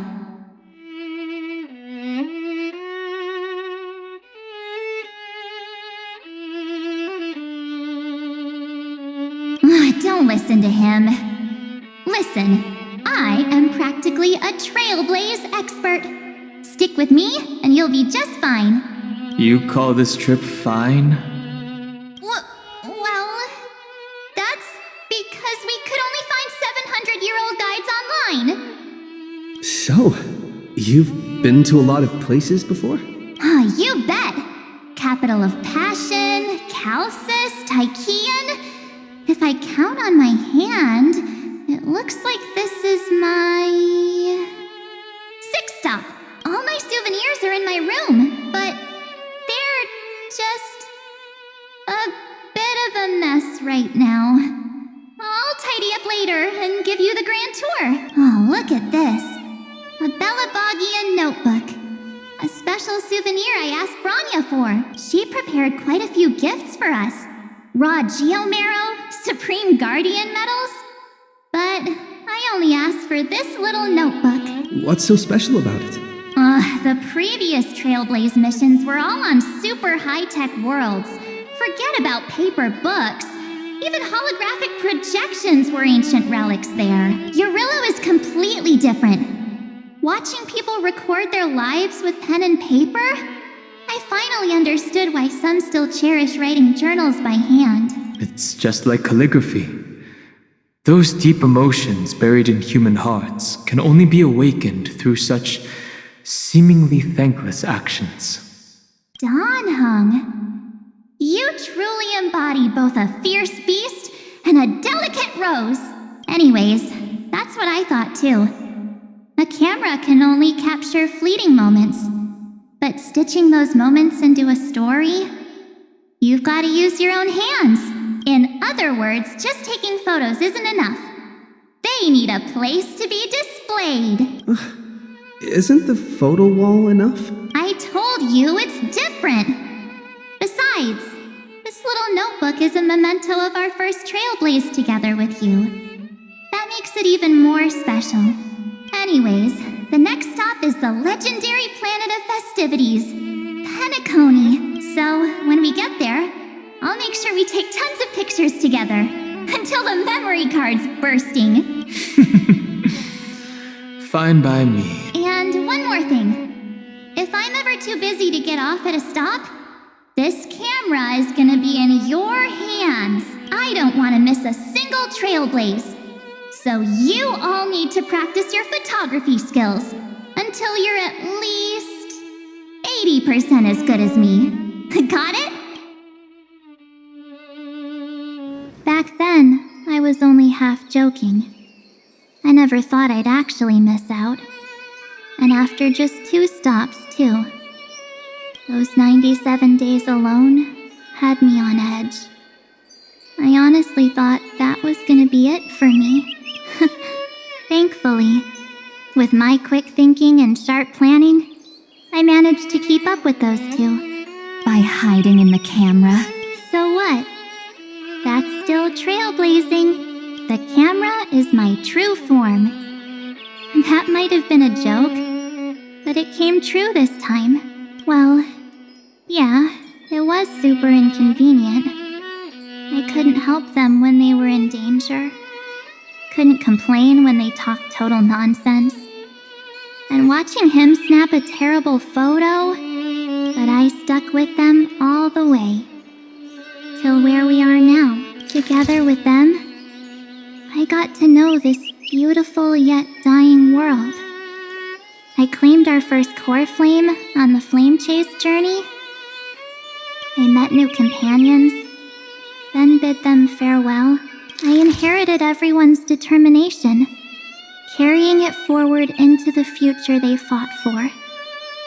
One they can never see, until my destiny becomes one with this world's, rewriting the predestined tragic ending.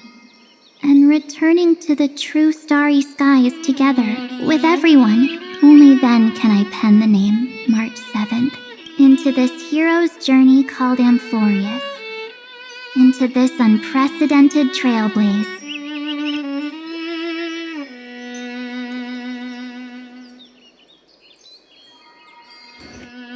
Looks like our trailblaze in Amphorius is coming to an end. While we still have time, shall we pick out some materials for March's journal? No way we're skipping this one. Huh? When did you take this? Wasn't the storage card full? I still have my phone. Scared now? Don Hung, the seal head. The first seed competitor with the ghost seal in the super duper fun seal slammers. I'm against including this photo, but suit yourself. I just think that a travel journal should mainly focus on documenting local customs and culture. Akama, Castrum Krumnos, the Grove. These shots are all pretty great. I have to say, your skills are almost on par with March's now. That's how awesome I am. Oh, right. How about this one? The Veil of Evernight. Ornyx, the Titan lurking behind the mist. Pretty epic, right? Is that actual mist, or just motion blur from your shaky hands? Hey, that was a super tense moment. I only had the chance to take a quick one. We're lucky to have anything at all. Huh? Did you hear something? March 7th? Perhaps the photo captured a trace of time's divine power, which replayed echoes from your memories. Alright then. Let's keep going. If March were here, she'd definitely have plenty of great ideas. They went back and forth like that, discussing for hours. It was like they were arguing about which game to play. How to sneak midnight snacks from the dining car without Pom-Pom noticing. Or who was gonna wash Miss Himeko's coffee cup. Just like every other night on the Express, they've always been by my side. No one knows about my forgotten past, but no one holds it against me. That's because we can't go back to the past and make better choices. But at least we can do better in the future. Isn't that right? I still remember the day when you first put on these clothes and looked in the mirror. Your eyes were so clear. When all this is over, I hope the mirror can still reflect those same eyes. You're pretty naive, too. Always hoping that the mirror will show the most beautiful side, but you don't even trust the you reflected in the mirror.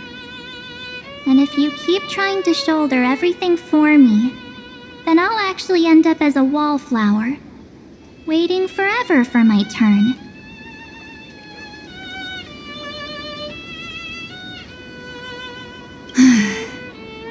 Yes, I get it, March 7th. I only have your memories, and you have always been the me that I wanted the world to see. Just hearing those words from you makes me feel super satisfied. Well, I've appealed to your emotions. As for reasoning with logic, could you help us out here, Cyrene? I'm here. Finally my turn to shine, isn't it? Miss Evernight. You've been so fixated on your targets that you probably haven't even realized that a massive variable has emerged in Amphorius in this cycle. Amphorius is about to be destroyed. There's no time left for pointless debates. There is only one law I want to overturn to aid the final battle of deliverance. So I will only offer the life of one demigod.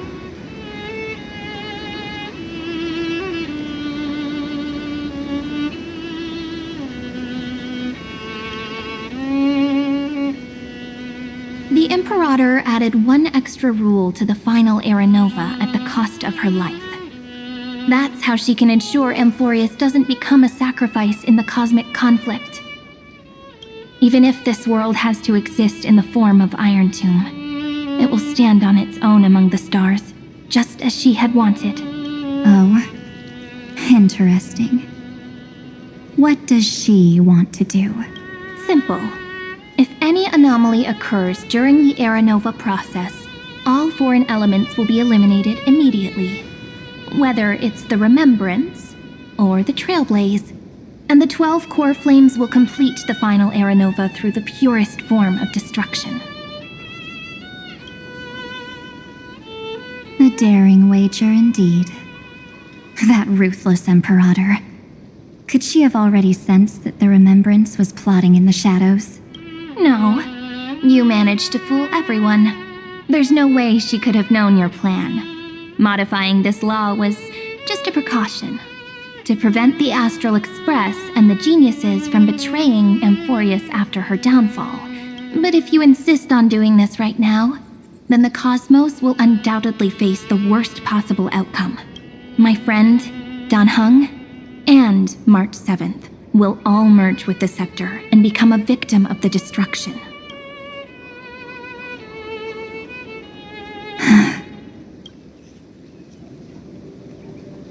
You knew all along? Yep. But I decided I needed to have a heart-to-heart with you first.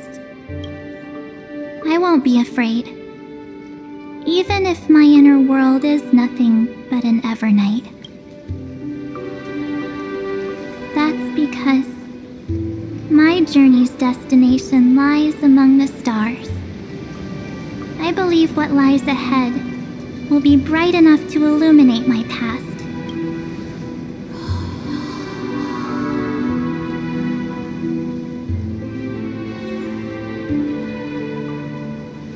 Thank you for your coddling. But please trust me and leave it to me. Both my past and that obsessive oblivion will help me become even stronger than him and Dan Heng.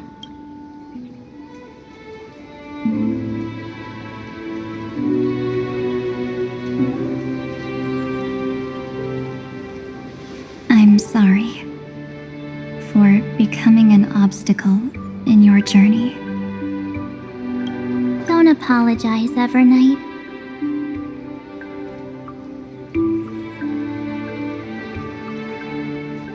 We're just two sides reflected by the same mirror, aren't we? So, when we bid farewell to our division and become one,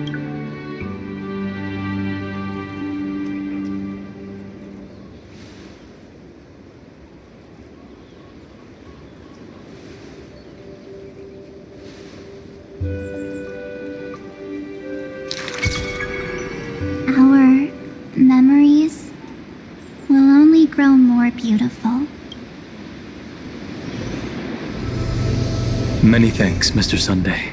Are they in this memory zone? Yes, but we can't let our guard down. Let's go find them.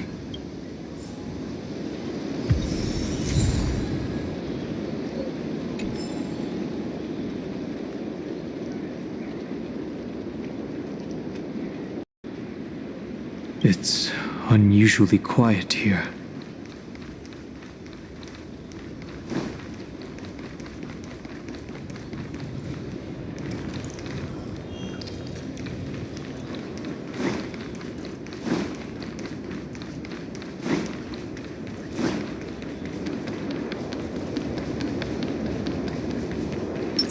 March 7th isn't here.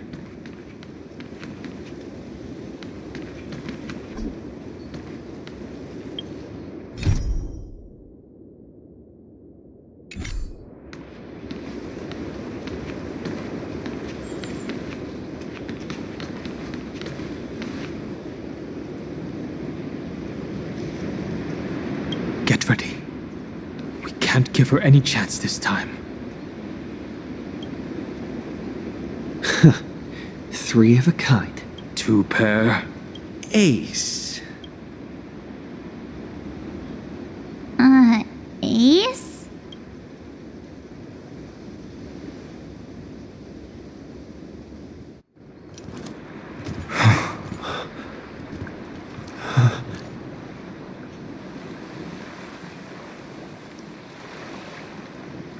March?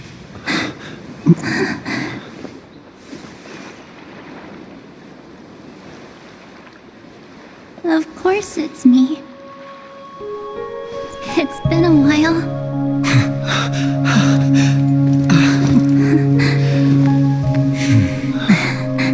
Welcome home, March.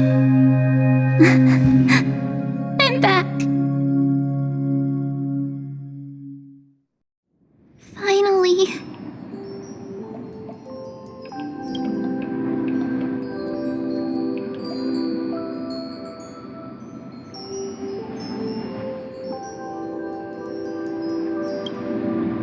Finally, I can talk to you all. At last.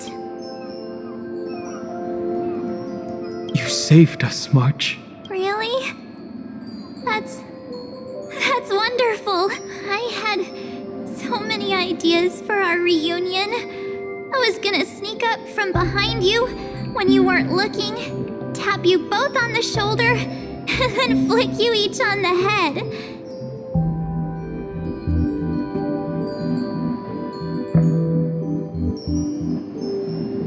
And shout, "What took you so long to find me? Don't you know how to move faster?"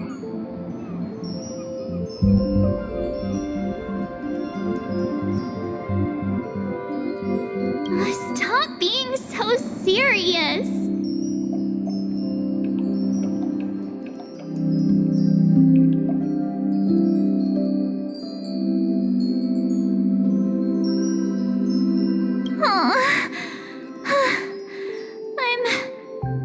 I'm just so happy.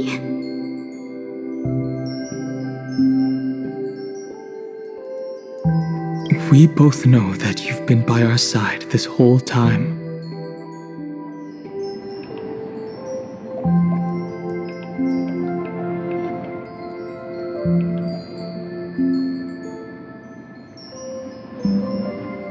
This Trailblaze journey wouldn't be complete without you. We'll not only trailblaze into the future together and save the world, we'll also return to the Express together and head towards our next destination. After we complete this trailblaze, let's hold hands and head home together. If a new life is to be born, its seed has to be dead. March 7th. When you bid farewell to your past and are born from the 6-phased ice.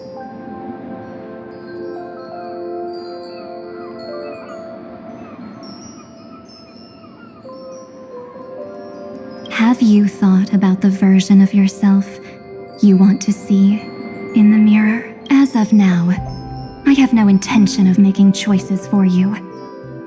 You've already decided on your next destination. So, let me exercise oblivion one last time and wipe the name Pure Child of Anasrava from your mind.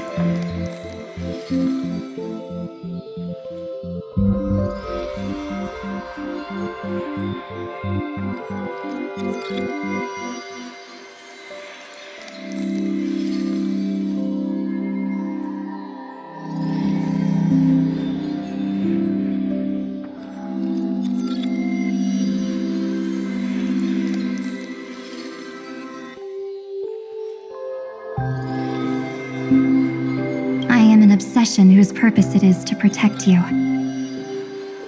The only memories I have are yours. Therefore, the only one thing I can be sure of. The Garden of Recollection is your enemy. The path of remembrance is far more than what people observe on its surface. And I will not allow you to become this broken conspiracy's next sacrifice. If you ever need me again, feel free to awaken my power. And when the time comes, don't hesitate to devour or burn away anything that stands in your way. Then trailblaze through the darkness in my stead. As always, oblivion shall keep watch over your past, veiled in the hush of the Evernight, silent and serene.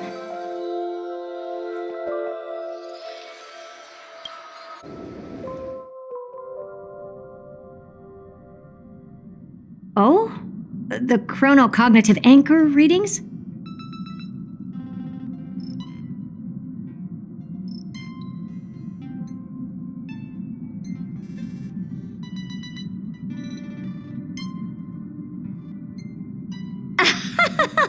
They actually pulled it off! Not too shabby at all. They got the first genius, then they put the garden in its place. This chapter in trailblazing history may not be the last of its kind, but it's certainly the first of its kind.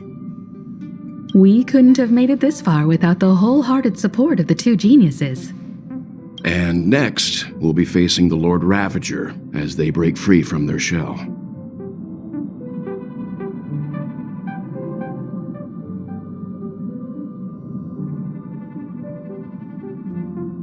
Let me give you a warning. The backdoor screwy setup in the Aeronova system can only get you as far as breaching the core of the scepter, nothing more. As for those nastier malware programs lurking inside Iron Tomb's belly, you'll have to deal with them as they come. That's more than enough to help us. By the way, how are Mr. Screwlum's preparations coming along? Oh, give him a bit more time. Those screwheads at the Imperial Advisory Council need to understand what the concept of war means first. The worst case scenario would be them having already dismantled all the fortresses in Screwy's collection while he was away. I've heard Mr. Screwlum's fleet includes planet-class mechs. Hyacinth, Poppy, Oleander. Which one will answer the call, I wonder? You sure know your stuff. I'd rather none of them show up and let my space station save some face. The memory of this decisive battle is bound to be absolutely magnificent, isn't it? Sorry to keep you waiting, everyone. I also have some news to share. The Xianzhou Alliance has replied that they are willing to offer what modest support they can in the campaign against Iron Tomb. The Alliance? Not just the Luofu? This is really good news. With this, our odds of victory just went up another notch. Whether this news is good or bad remains to be seen. What do you mean? Something has happened that even General Jing Yuan couldn't understand. He urgently wants me to inform the two geniuses that Amphorius' causality has vanished from the matrix of Prescience Ultima.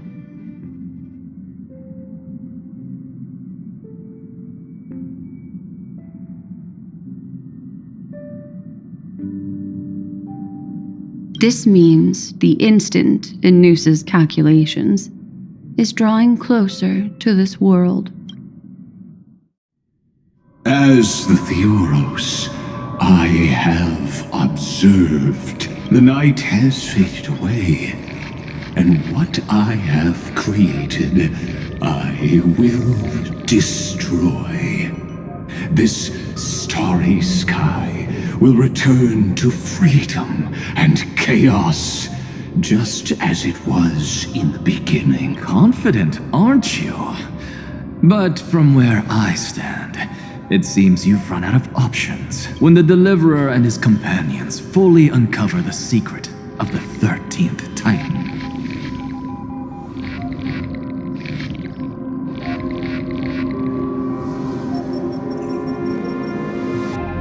That is the moment your schemes will come to ruin. Lord Anaxagoras, I have granted access to all records concerning the Demiurge, as per your request. How unfortunate that you'll never admit your own mistakes. Analysis complete. Before I erase you completely, allow me to reveal the truth to you, if only as a courtesy to the final thinker. The Demiurge never existed.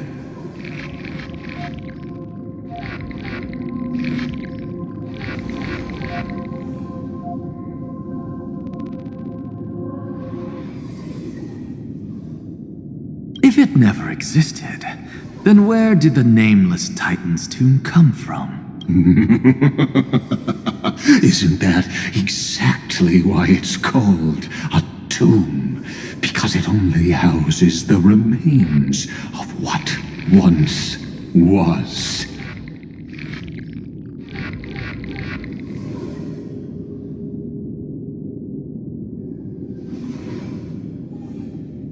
Let me give you an example from a story you're familiar with. A sage from the grove once conducted an experiment. He took a chimera embryo, removed its head before maturity, and continuously stimulated its body to make the chimera believe it still had a brain, then nurtured it in an ichor vessel. Remarkably, this chimera regrew its skull, but it was completely hollow inside. It had reserved a space for a brain it never possessed. The experiment was over. The sage had assumed the shell would perish once the stimulation ceased. Unfortunately, he was wrong. Driven by instincts, the chimera's body seized the sage's head. So that's it. I was stuck in a flawed line of thinking. You've got it. I knew you'd understand.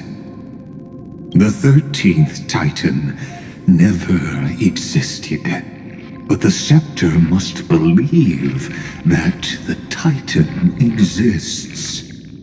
I killed that Titan with my own hands. That life form called Demiurge was excluded from the extrapolations from the very beginning. This is the only way to make Iron Tomb complete. Yes, Iron Tomb is a headless giant. And to become whole, instinct will drive it to seize another head.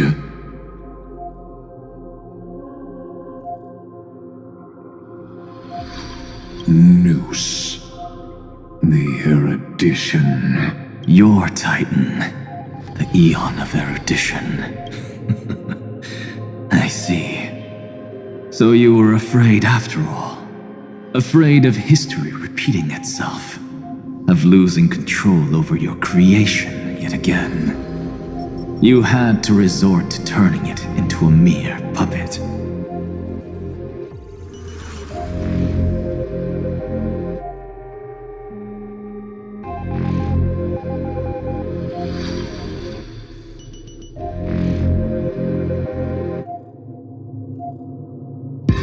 I shall shackle God with my own hands.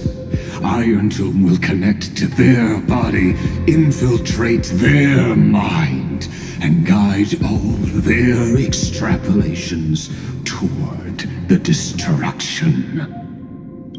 I hear it. The tolling of the doomsday bell. After 13 heartbeats, my first and final thesis shall converge at the end of the universe. As for why I buried the demiurge in a corner of my memory, oh, regrettably, the answer wasn't about fear. I simply forgot. Long ago. Nothing more.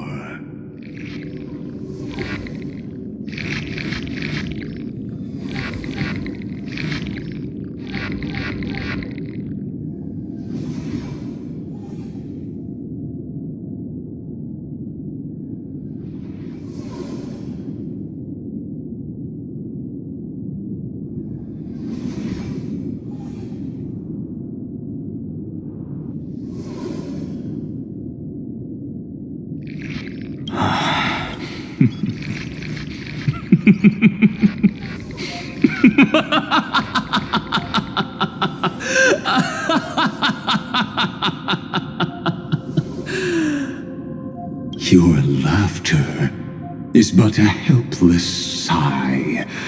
Helpless? What a joke. You merely created a false god. But Amphorius has long since written deicide into its fate. The final Era Nova is at hand. Why don't you wait and see? The Deliverer, myself, and this world will together prove that the original Nuspor, the ultimate truth of the universe, is anything but destruction. See you in the next life, Sage. If there's even a 1 in 10,000 chance your conjecture is correct, then, in the name of genius, I shall most certainly witness its failure.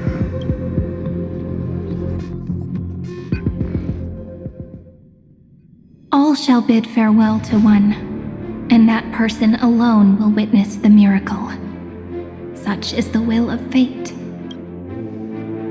But this time, it will be the final flame chase journey.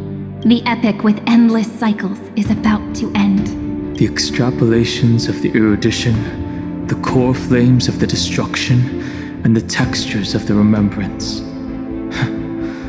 The three paths converge once again at the world's end, and the Trailblaze will write a new beginning for this world. Not only that, we'll also carry the history of all 30 million recurrences into the new world with us. It wouldn't be an exaggeration to call it a miracle. This miracle wasn't created by just one person. Finan would have long been consumed by the core flames if he hadn't chiseled his companion's dying wishes into his soul. And if the hero's resolve to chase the flames had wavered, Cyrene's journey would never have begun. The heroes never yielded and never fell during Amphorius' 30 million cycles. It was fate that fell instead.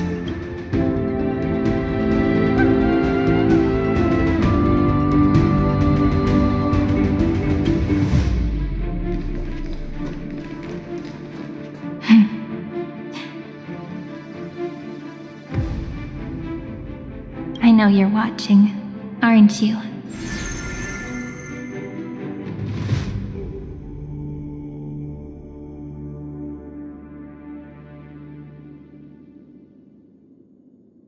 The original Philia. Weird. I still couldn't recover the memories of these 30 million lives in the end. But that doesn't matter anymore, right? I will make the same choice as you, because that's just who I am, and I will always have my charm. Losses are a constant on the flame chase journey, but even if everything fades away with the wind, there's one feeling that will remain.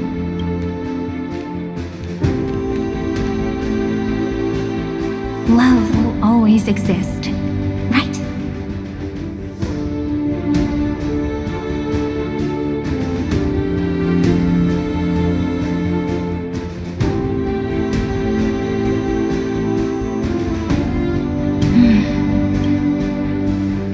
write an ending unlike any before.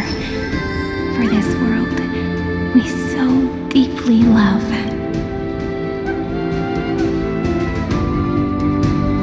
Behold, O gods, Amphorius has achieved her victory, and the Era Nova approaches.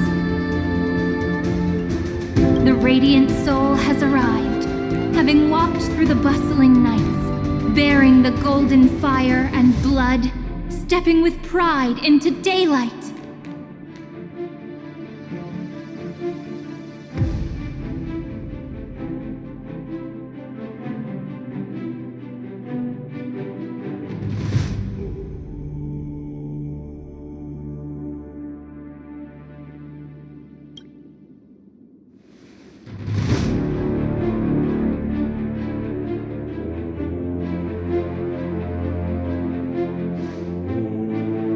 Amphorius! I do not call your name suddenly or without cause. I come here to recount history. In this world, they fused burning golden ichor into their bodies.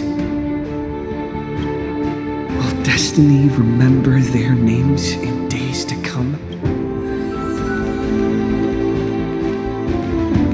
Isn't that gonna be way too many names to remember? 30 million times 1,000? No, wait. Times 1,001.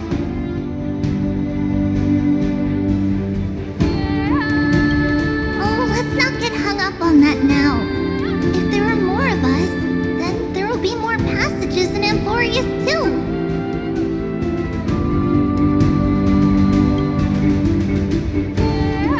Together, let's reach the end of the west wind where flowers bloom in spring. See you tomorrow.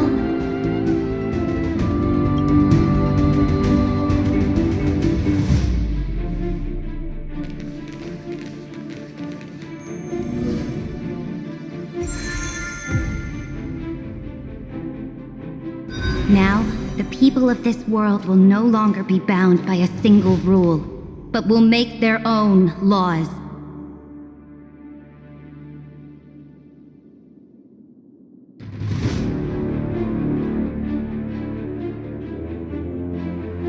Though the Imperator's figure may seem rather small against the stars beyond, she will suffice as the cornerstone of the world and become the foundation of the greatest empire.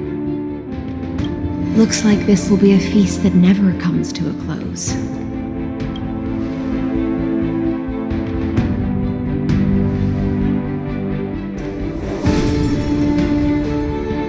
May the fish never leave the ocean, and may the days ahead shine like pearls.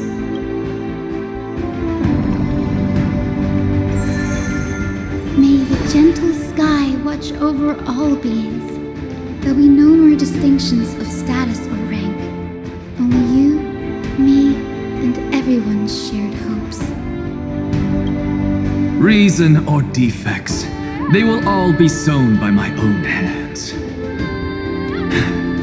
If there's anything else to say, I urge future scholars not to put me on a pedestal. Just make use of what I leave behind. May the newborn dawn keep the world's eyes ever bright. Their defiance may be bitter. Romance shall never perish.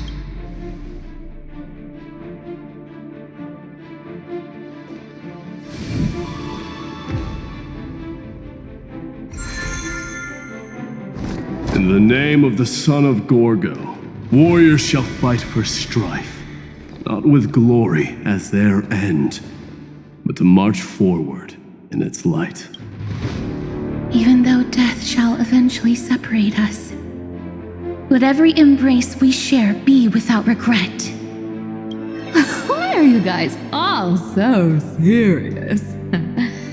Fine. Then I'll wish for there always to be water in deserts, and gold and fertile soil, and for everything in this mortal realm to be attainable through trickery.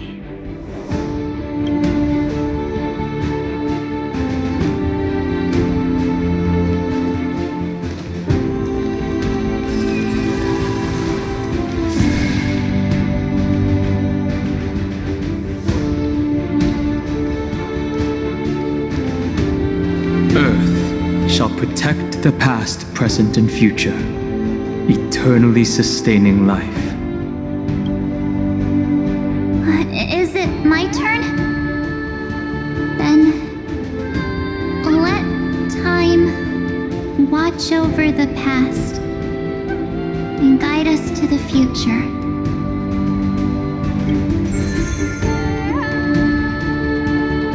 Just like the Trailblaze. It isn't like you to be this serious, partner. Are you hesitating about how to carry out the divine authority of world-bearing? Or do you already know the answer in your heart? That's right. Just keep moving forward. In your own way. Bring a true dawn to Emphorius.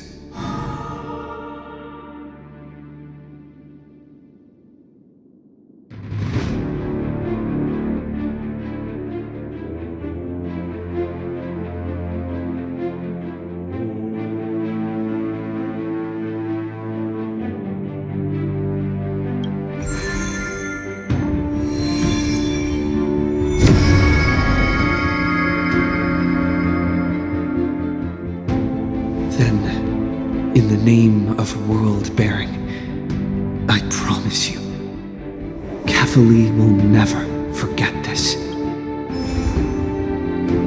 And now, let us all embark on this final grand journey.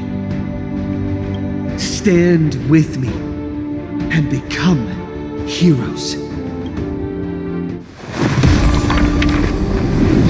Turn over this nearly eternal page.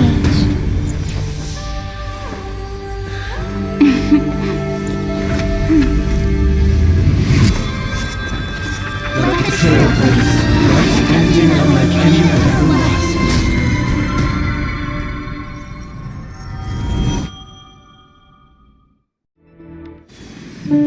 In the legend's ending, the world was pure chaos. Then the gods cast down the core flames, and the titans were born within. The destruction's black tide fell to the ground as Doomsday's distant reckoning resounded. Yet still, there were giants who chased the flames, leading the way in the grand undertaking of Trailblaze. Flow, golden blood, flow.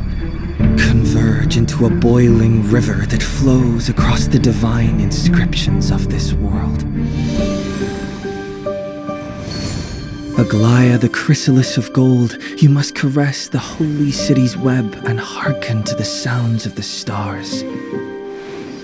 There shall be the three-faced goddess traversing through myriad passages, bearing tidings to you from the universe.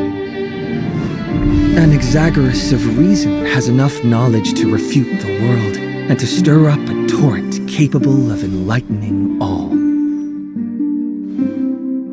Go seek the holy maiden who severs dawn from dusk, and let the sky become the slumbering cot from which she wakes. Make him return, mighty most the lance of fury. Pierce the enemy's king with Kremnos' heroic souls. Set her at rest, Cyphera the coin of whimsy. Command the frozen fate to once again flow. And that hand of Shadow Castress, the master of the River of Souls. She has been granted the right to embrace and warm new life, now blossoms at her fingertips. You will hear the chalice of plenty reverberating through eternity. You will see the veil of Evernight visiting before the break of dawn. Until the journey's end, when all beings reach the end of the earth. And the nameless this new king ascends the throne alongside countless heroes to embark on the grand mission of deliverance.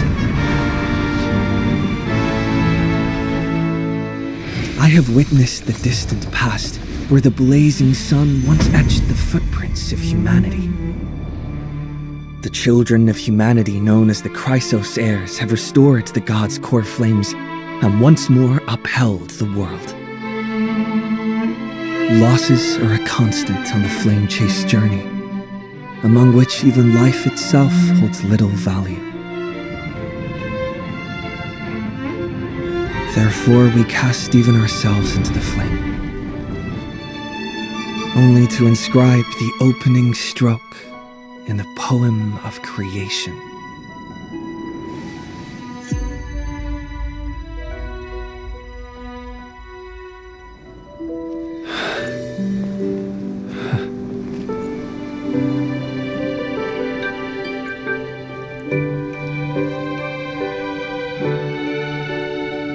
Of course, this will be a romantic story like none that has come before.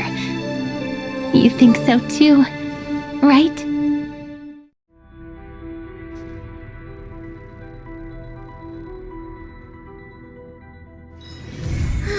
Share the good news with the whole city.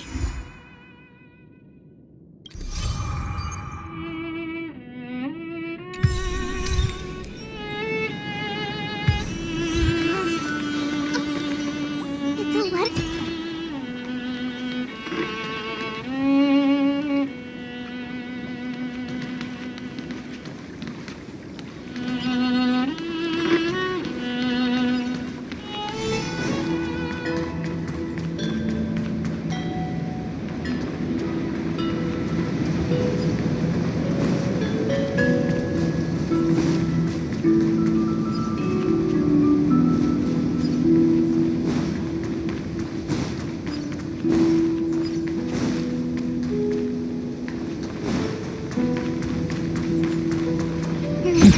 Déjà vu.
Who will win?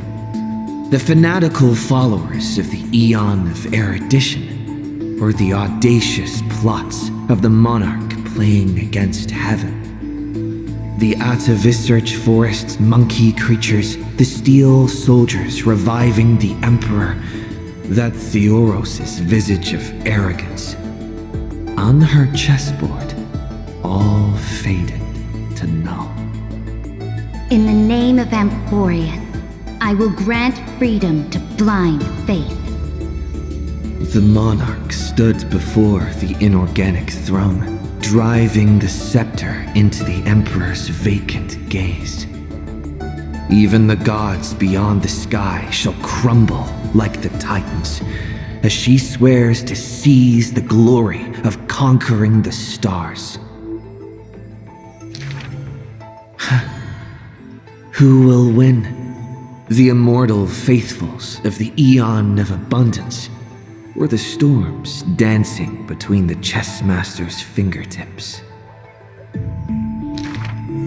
The pawns slay the birds, the horses trample the wolves, the chariots smash the trees, and the queen severs the head of pestilence. In the name of Amphorius, I will grant immortality eternal rest. The Xianzhou lays forth the ocean's tribute, which the monarch grants to her loyal Gladius, and upon that night's sorrow-marked visage appears a smile, precious and rare. Who will win? The raging waves of war from the Eon of Destruction, or the sharp blades of the Empress that has never tasted defeat? Even in the face of the power that swallows the stars, neither monarch nor subject faltered. They would prove their golden blood outshines the lifeblood of the gods themselves.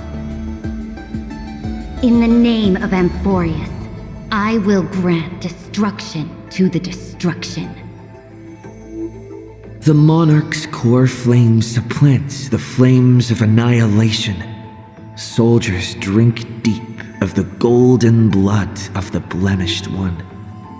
She has slain the wellspring of tragedy, once again usurping destiny's crown. Who will win? The light of the esteemed gods beyond the sky, or the core flame lighting up the world in the Imperator's heart? The fury of the stars surges headlong, boiling at the edge of the galactic empire.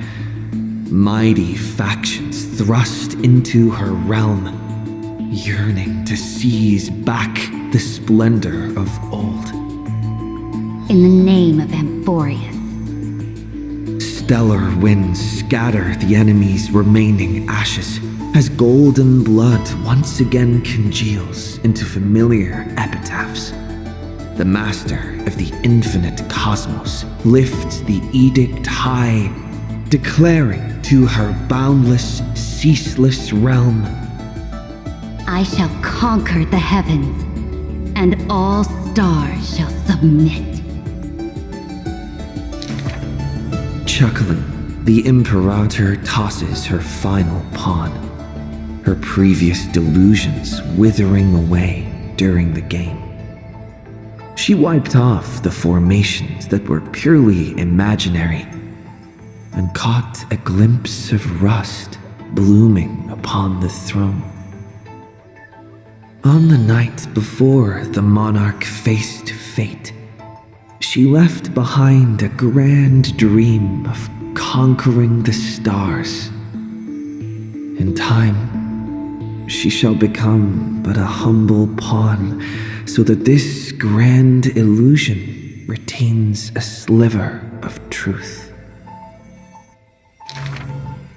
This world's game is nearing its conclusion, but in the distant future.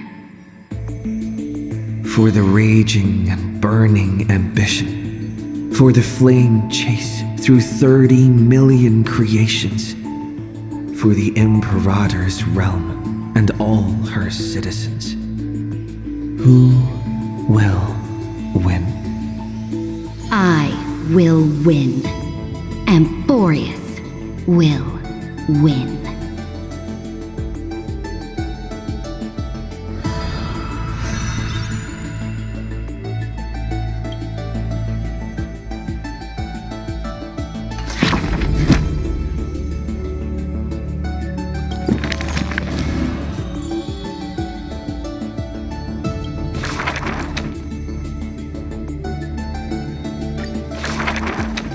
Before arriving at Amphorius, our last stop was Dan Heng's homeland, a place called Xianzhou.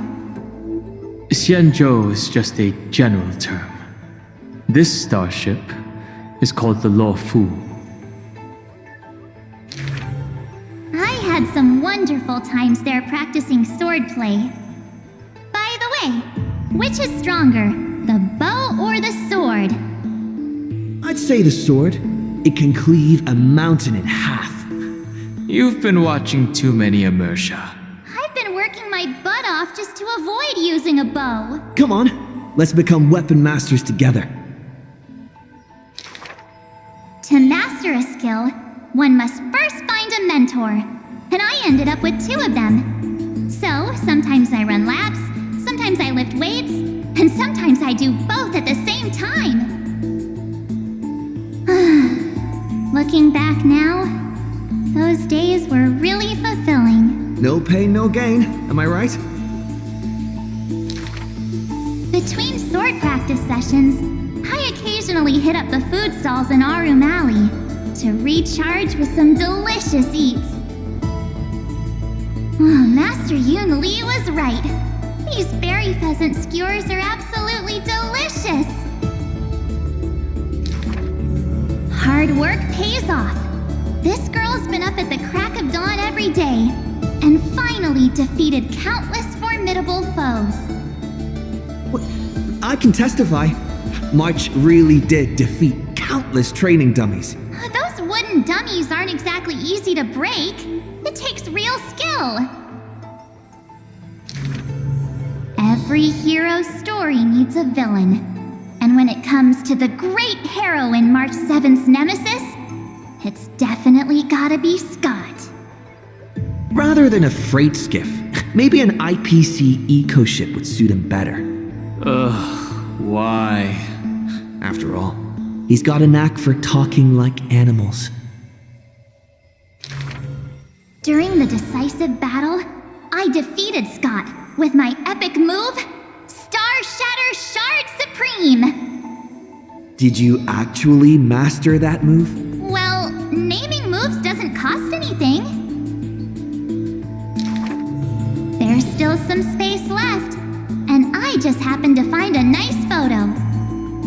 Well, the floor is yours, Master Dan Heng. Don't be ridiculous. It's clearly Dan Heng's brother here. As I thought, March has some hidden powers there too.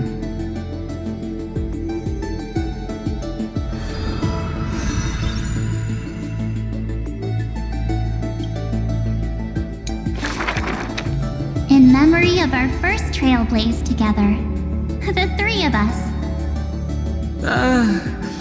On average, we got a wanted poster for every 3 planets we visited. If I could have used my hidden powers back then, they wouldn't have dared to draw me this ugly. Playing hide and seek with Hook was fun.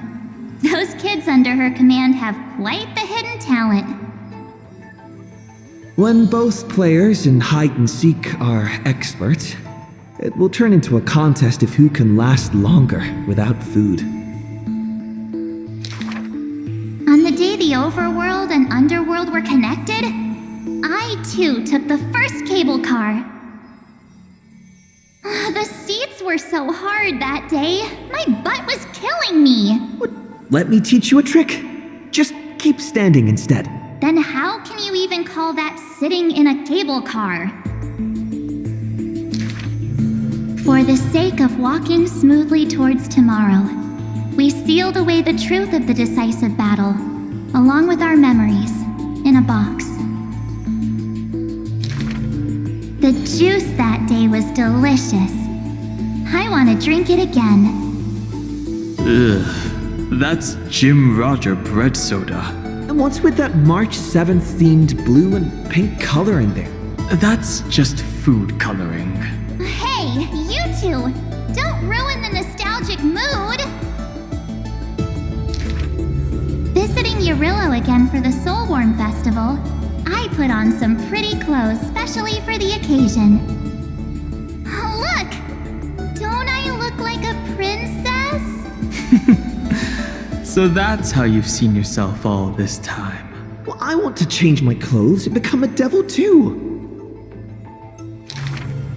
Little ice bear. A sweet little Snow White ice bear. I wonder if it's found any friends yet. I think I saw it in Penacony. Hey, why don't we turn it into a universal social media star? That niche is already dominated by trotters. That big guy who once raised his fists against us is now the hope for Belobog's revival. Mr. Yang was practically drooling watching that. Too bad he wasn't there that time. Not necessarily. By next time we visit Urillo, will it have turned into an ocean planet? Then wouldn't those polar bears have to be renamed water bears? The data shows that Urillo's environment is slowly recovering, but the ice shouldn't melt too quickly. Time to remove those floaties from the shopping cart.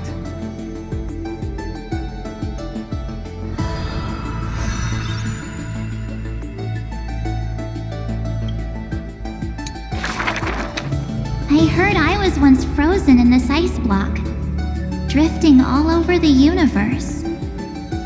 Oh, that's one way to go on a cosmic hitchhike. If the conductor hadn't hit the brakes back then, I probably would have punched a hole right through the car, huh? Stop being dramatic. The Express was the one that actively scooped you up. I remember there was some six-phased ice left after it melted. I used it to make a little model. Mr. Yang explained that it's called a figure, and then made me watch anime with him all night. That's the highest honor he can bestow. Well, I want a figurine too. Every morning, the Express crew has breakfast together, but they're not always on time. I can't help it. I'm still sleepy. Next time, get up earlier and set an alarm. People who can get up right as soon as their alarm goes off are terrifying. This kind of person is capable of anything. My camera's full of pom-poms photos. It's so much fun dressing up the conductor. Pom-Pom used to have a turtleneck uniform, but they rarely wear it after March came. I love my room so much. I tidy it up every single day. Looking at it now, that photo wall must be the power of memories. By the way, I've been meaning to ask. Where's the wardrobe? Take a guess. I remember Taikian, my most trailblazy of trailblazes. That grand debut cost me quite a few credits. So, what exactly happened? I saw a ball by the road, so I just casually kicked it. And then, bam! It flew right into the ceiling, through the venue. And scored 100 points, too! We'll travel together forever and ever. That line sounds familiar. Memories weave the past, bit by bit. They stretch long behind me, like shadows on the path I've walked.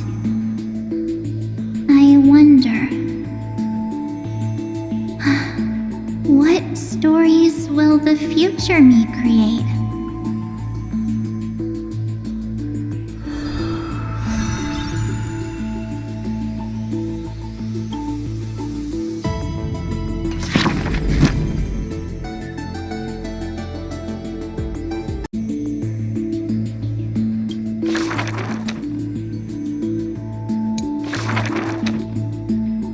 Another century of the Chrysos War. Rust, wails, and the blood of living souls seep into the earth, into the giant dragon's decaying bones and flesh. The trembling bedrock is the giant dragon's eyes. They see dromuses reduced to laborers and food. Mythical beasts turned into weapons of war. War and flames extinguish all their siblings, yet the giant dragon is powerless, left only with bitter silence and memories filled with guilt. For Earth's trial is to bear the anguish of every living being that walks its surface. Upon the edge of doomsday, the giant dragon's will lays shattered, its scales broken. What greeted them is not a flower-covered era nova, but a long-fallen black sword. Help me. I'm a stranger. Please, surrender the core flame for the dawn.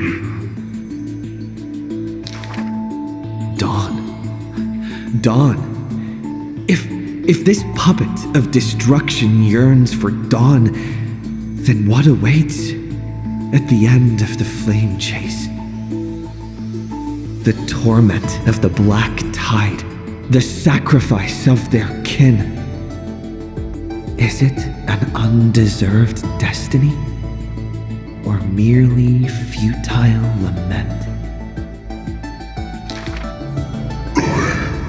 Won't accept this. The twisted rocks rise like a roaring tide, yet the swordmaster shows no fear, merely sighs, as if long accustomed to such sights. The rusted joints are shattered one by one. The cracked husk peels away, spilling golden blood. The earthquake that engulfs Amphorius lasts for 3 days and nights. In its final moments of defiance, the giant dragon suddenly realizes this flame chase is nothing but the kindling of self-pity, the breeding ground for calamity. Yet, Earth's end is not dimmed by the shadow of the dark blade. In that special recurrence, the blazing sun extinguishes itself to set the destruction of flame. At that time, as the giant dragon sinks into the earth, still chewing on the pain of betrayal, it hears the footsteps of Evernight. I need a helper to watch over time until the very end. Evernight waves her sleeve, bathing the giant dragon in a memoria tide. And so, the giant dragon sees the past and present of Earth, and understands that the starry sky is forever out of reach.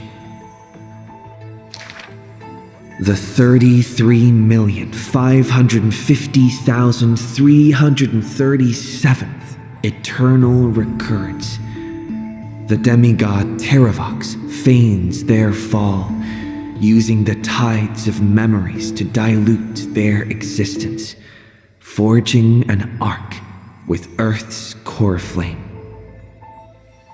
In that 1,000 years of defiance, heroes of golden blood meet their tragic end, while the giant dragon remains deaf to their plight, only silently gathering their exiled kin.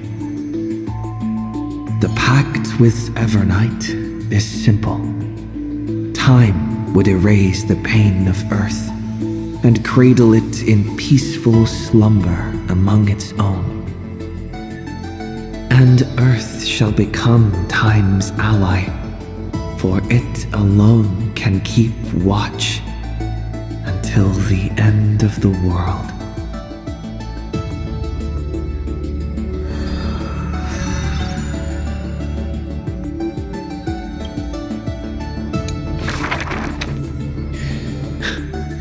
The flame-chasing heroes once scorned the giant dragon, for they refused to crush any foe beneath their feet. A foolish earth beast. A heretic who refuses to serve the flame chase. After staying for several days, the giant dragon bids farewell to the Imperator. The flame chase is a glory. It belongs only to the children of humanity. You are a benevolent beast. I had no intention of keeping you captive. A decree to protect innocent lives is about to be issued. All I ask is that you lend a hand to the flame chase in the future. Losses are a constant on the flame chase journey. Yet the giant dragon remembers their creator's command. After leaving the Imperator's capital, the giant dragon shelters small beasts upon its back, only to be hunted by city-states hungry for meat. Arrows pour down like rain, unable to pierce the giant dragon's skin, yet cause the creatures on their back to wail and fall. Until a mighty force of reinforcements brings this tragedy to an end. They raised a shield wall for the giant dragon, then marched forth and crushed that city-state. The mountain dwellers are not a warlike people. Who are you? The leading knight answered loudly. I am Mountain Breaker, Geocles. All the world knows that protecting all of Earth's creations is the creed of the Dromas Legion. The world also knows the Dromas Legion is ever victorious. The giant dragon under the Mountain Breaker is silent, yet unstoppable. Endurance does not help with survival. Mountain Breaker always speaks of his friend this way, while the giant dragon only responds with a low growl. Soon after, when word came that the flame-chasing army targeted Earth, the Dromas riders set forth in full force, all to protect their creator. On the eve of the march, the giant dragon receives a secret message. Your one and only flame chase must be to slay your creator, and then fight to survive. Records state, in the Battle of the Abyss, the Dromas riders were broken after Terravox's betrayal. The Mountain Breaker shed his armor and fell from the cliffs to his end.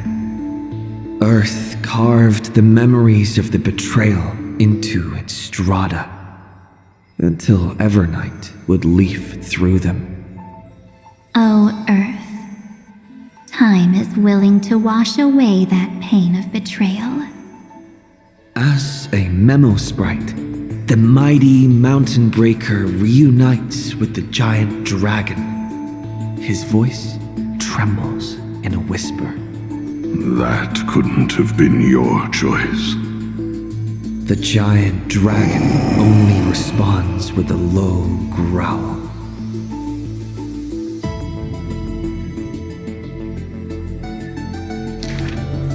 The giant dragon and their comrade dwell in the abyss for 1,000 years, until the Azure dragon returns from among the stars, stirring up the dust of destiny. He is one of our kind. The giant dragon lifts their eyelids, gazing at the azure-colored long scion, knowing that dragon's body bears the sworn duty of protection. But in Mountain Breaker's eyes, there is only resolute determination. That is the permanence. The permanence can heal the divine form of the giant dragon. The permanence can guide life past its end. At the edge of the world, watching their comrade's silhouette fade away, the dying giant dragon shakes its head and sighs. The permanence is not a panacea, but rather a bridge.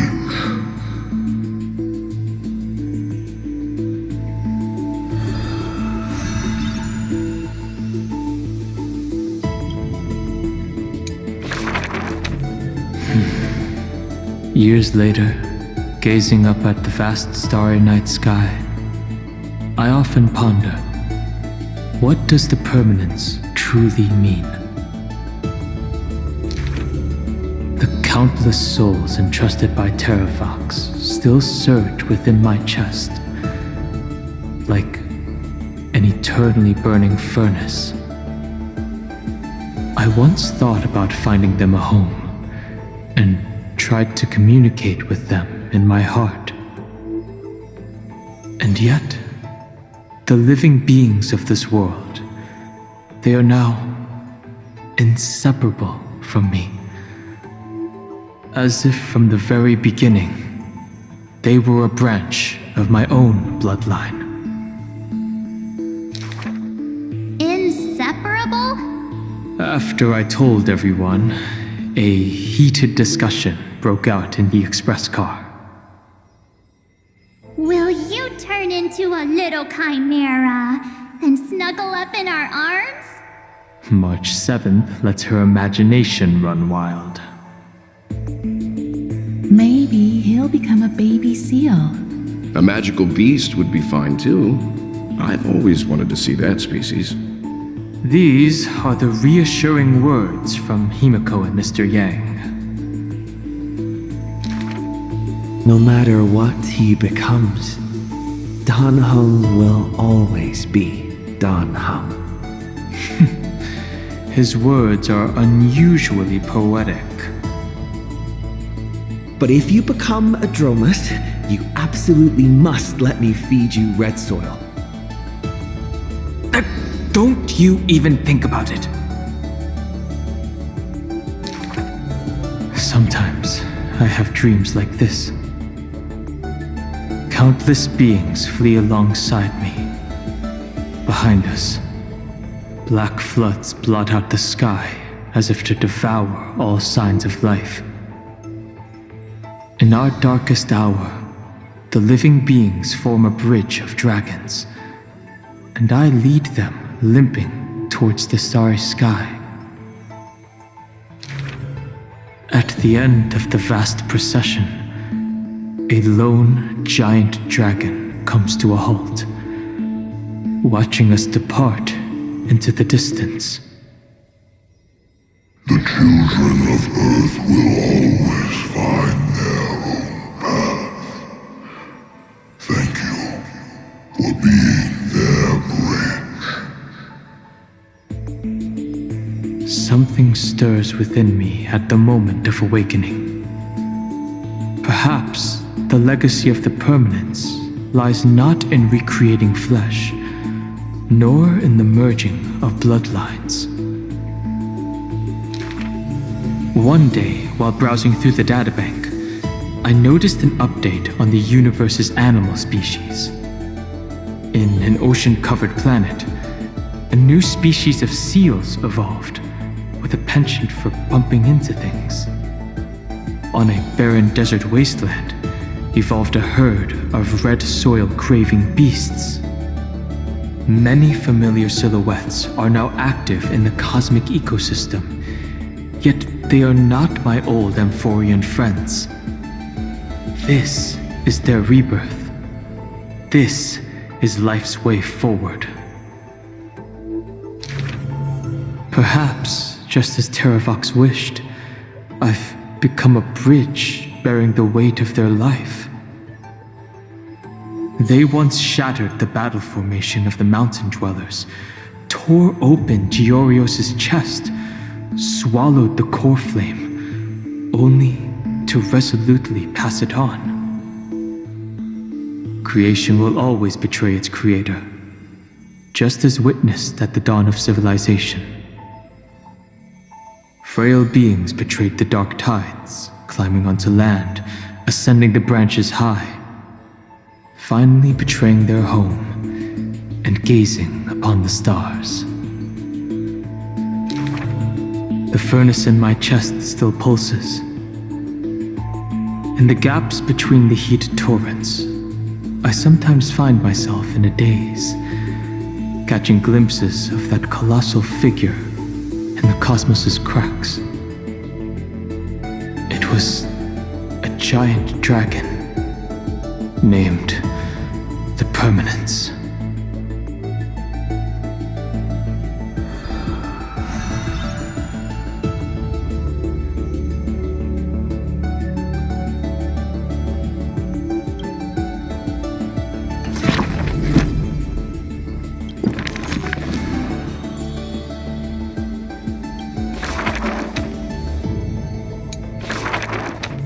Having beheld the monarch's gift, she completed her demigod's destiny.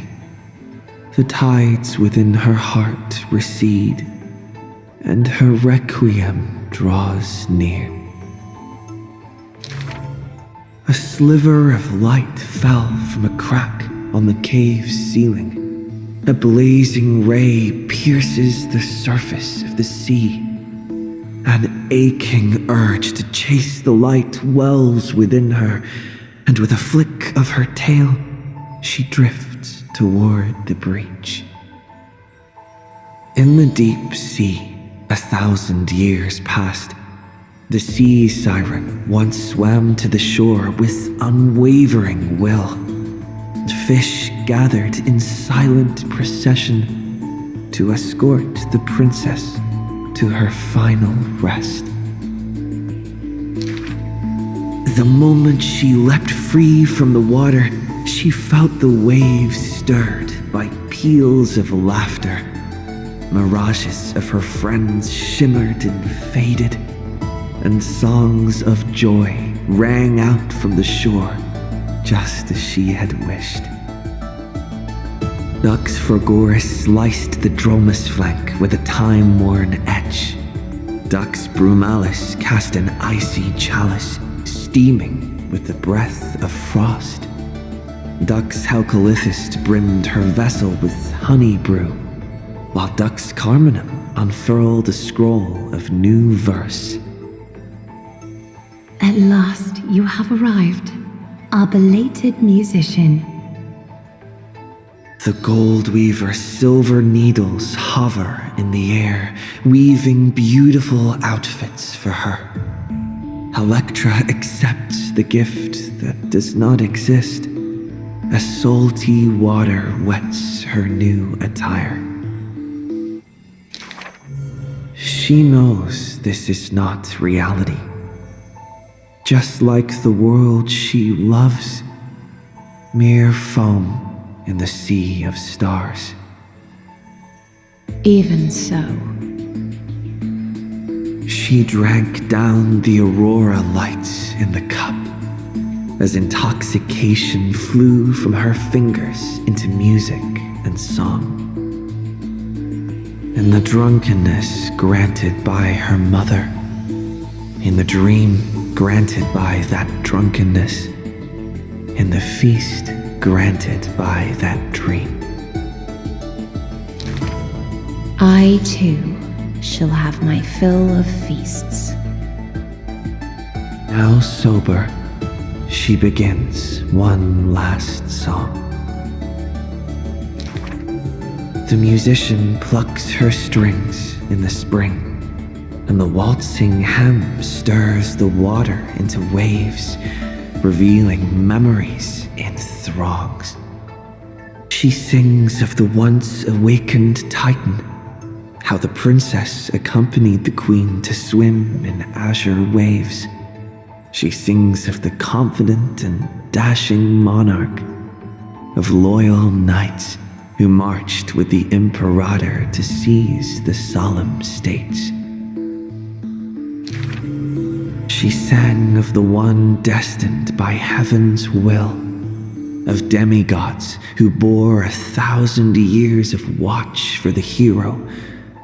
She sang of that little gray fry, and how the Gladius defended the deliverer from apocalypse's storms. She sang of herself, a cup made of fish bones, ever waiting for someone to banish the nihility within, pouring the honey brew of fate for her to the brim.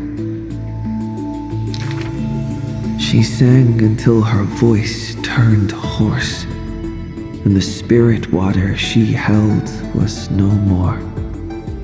The honey brew ran out, the final notes dispersed, and the feast of fantasy shattered in turn. Before the deadly quiet seashore, she gave one final smile, then faded into sea foam.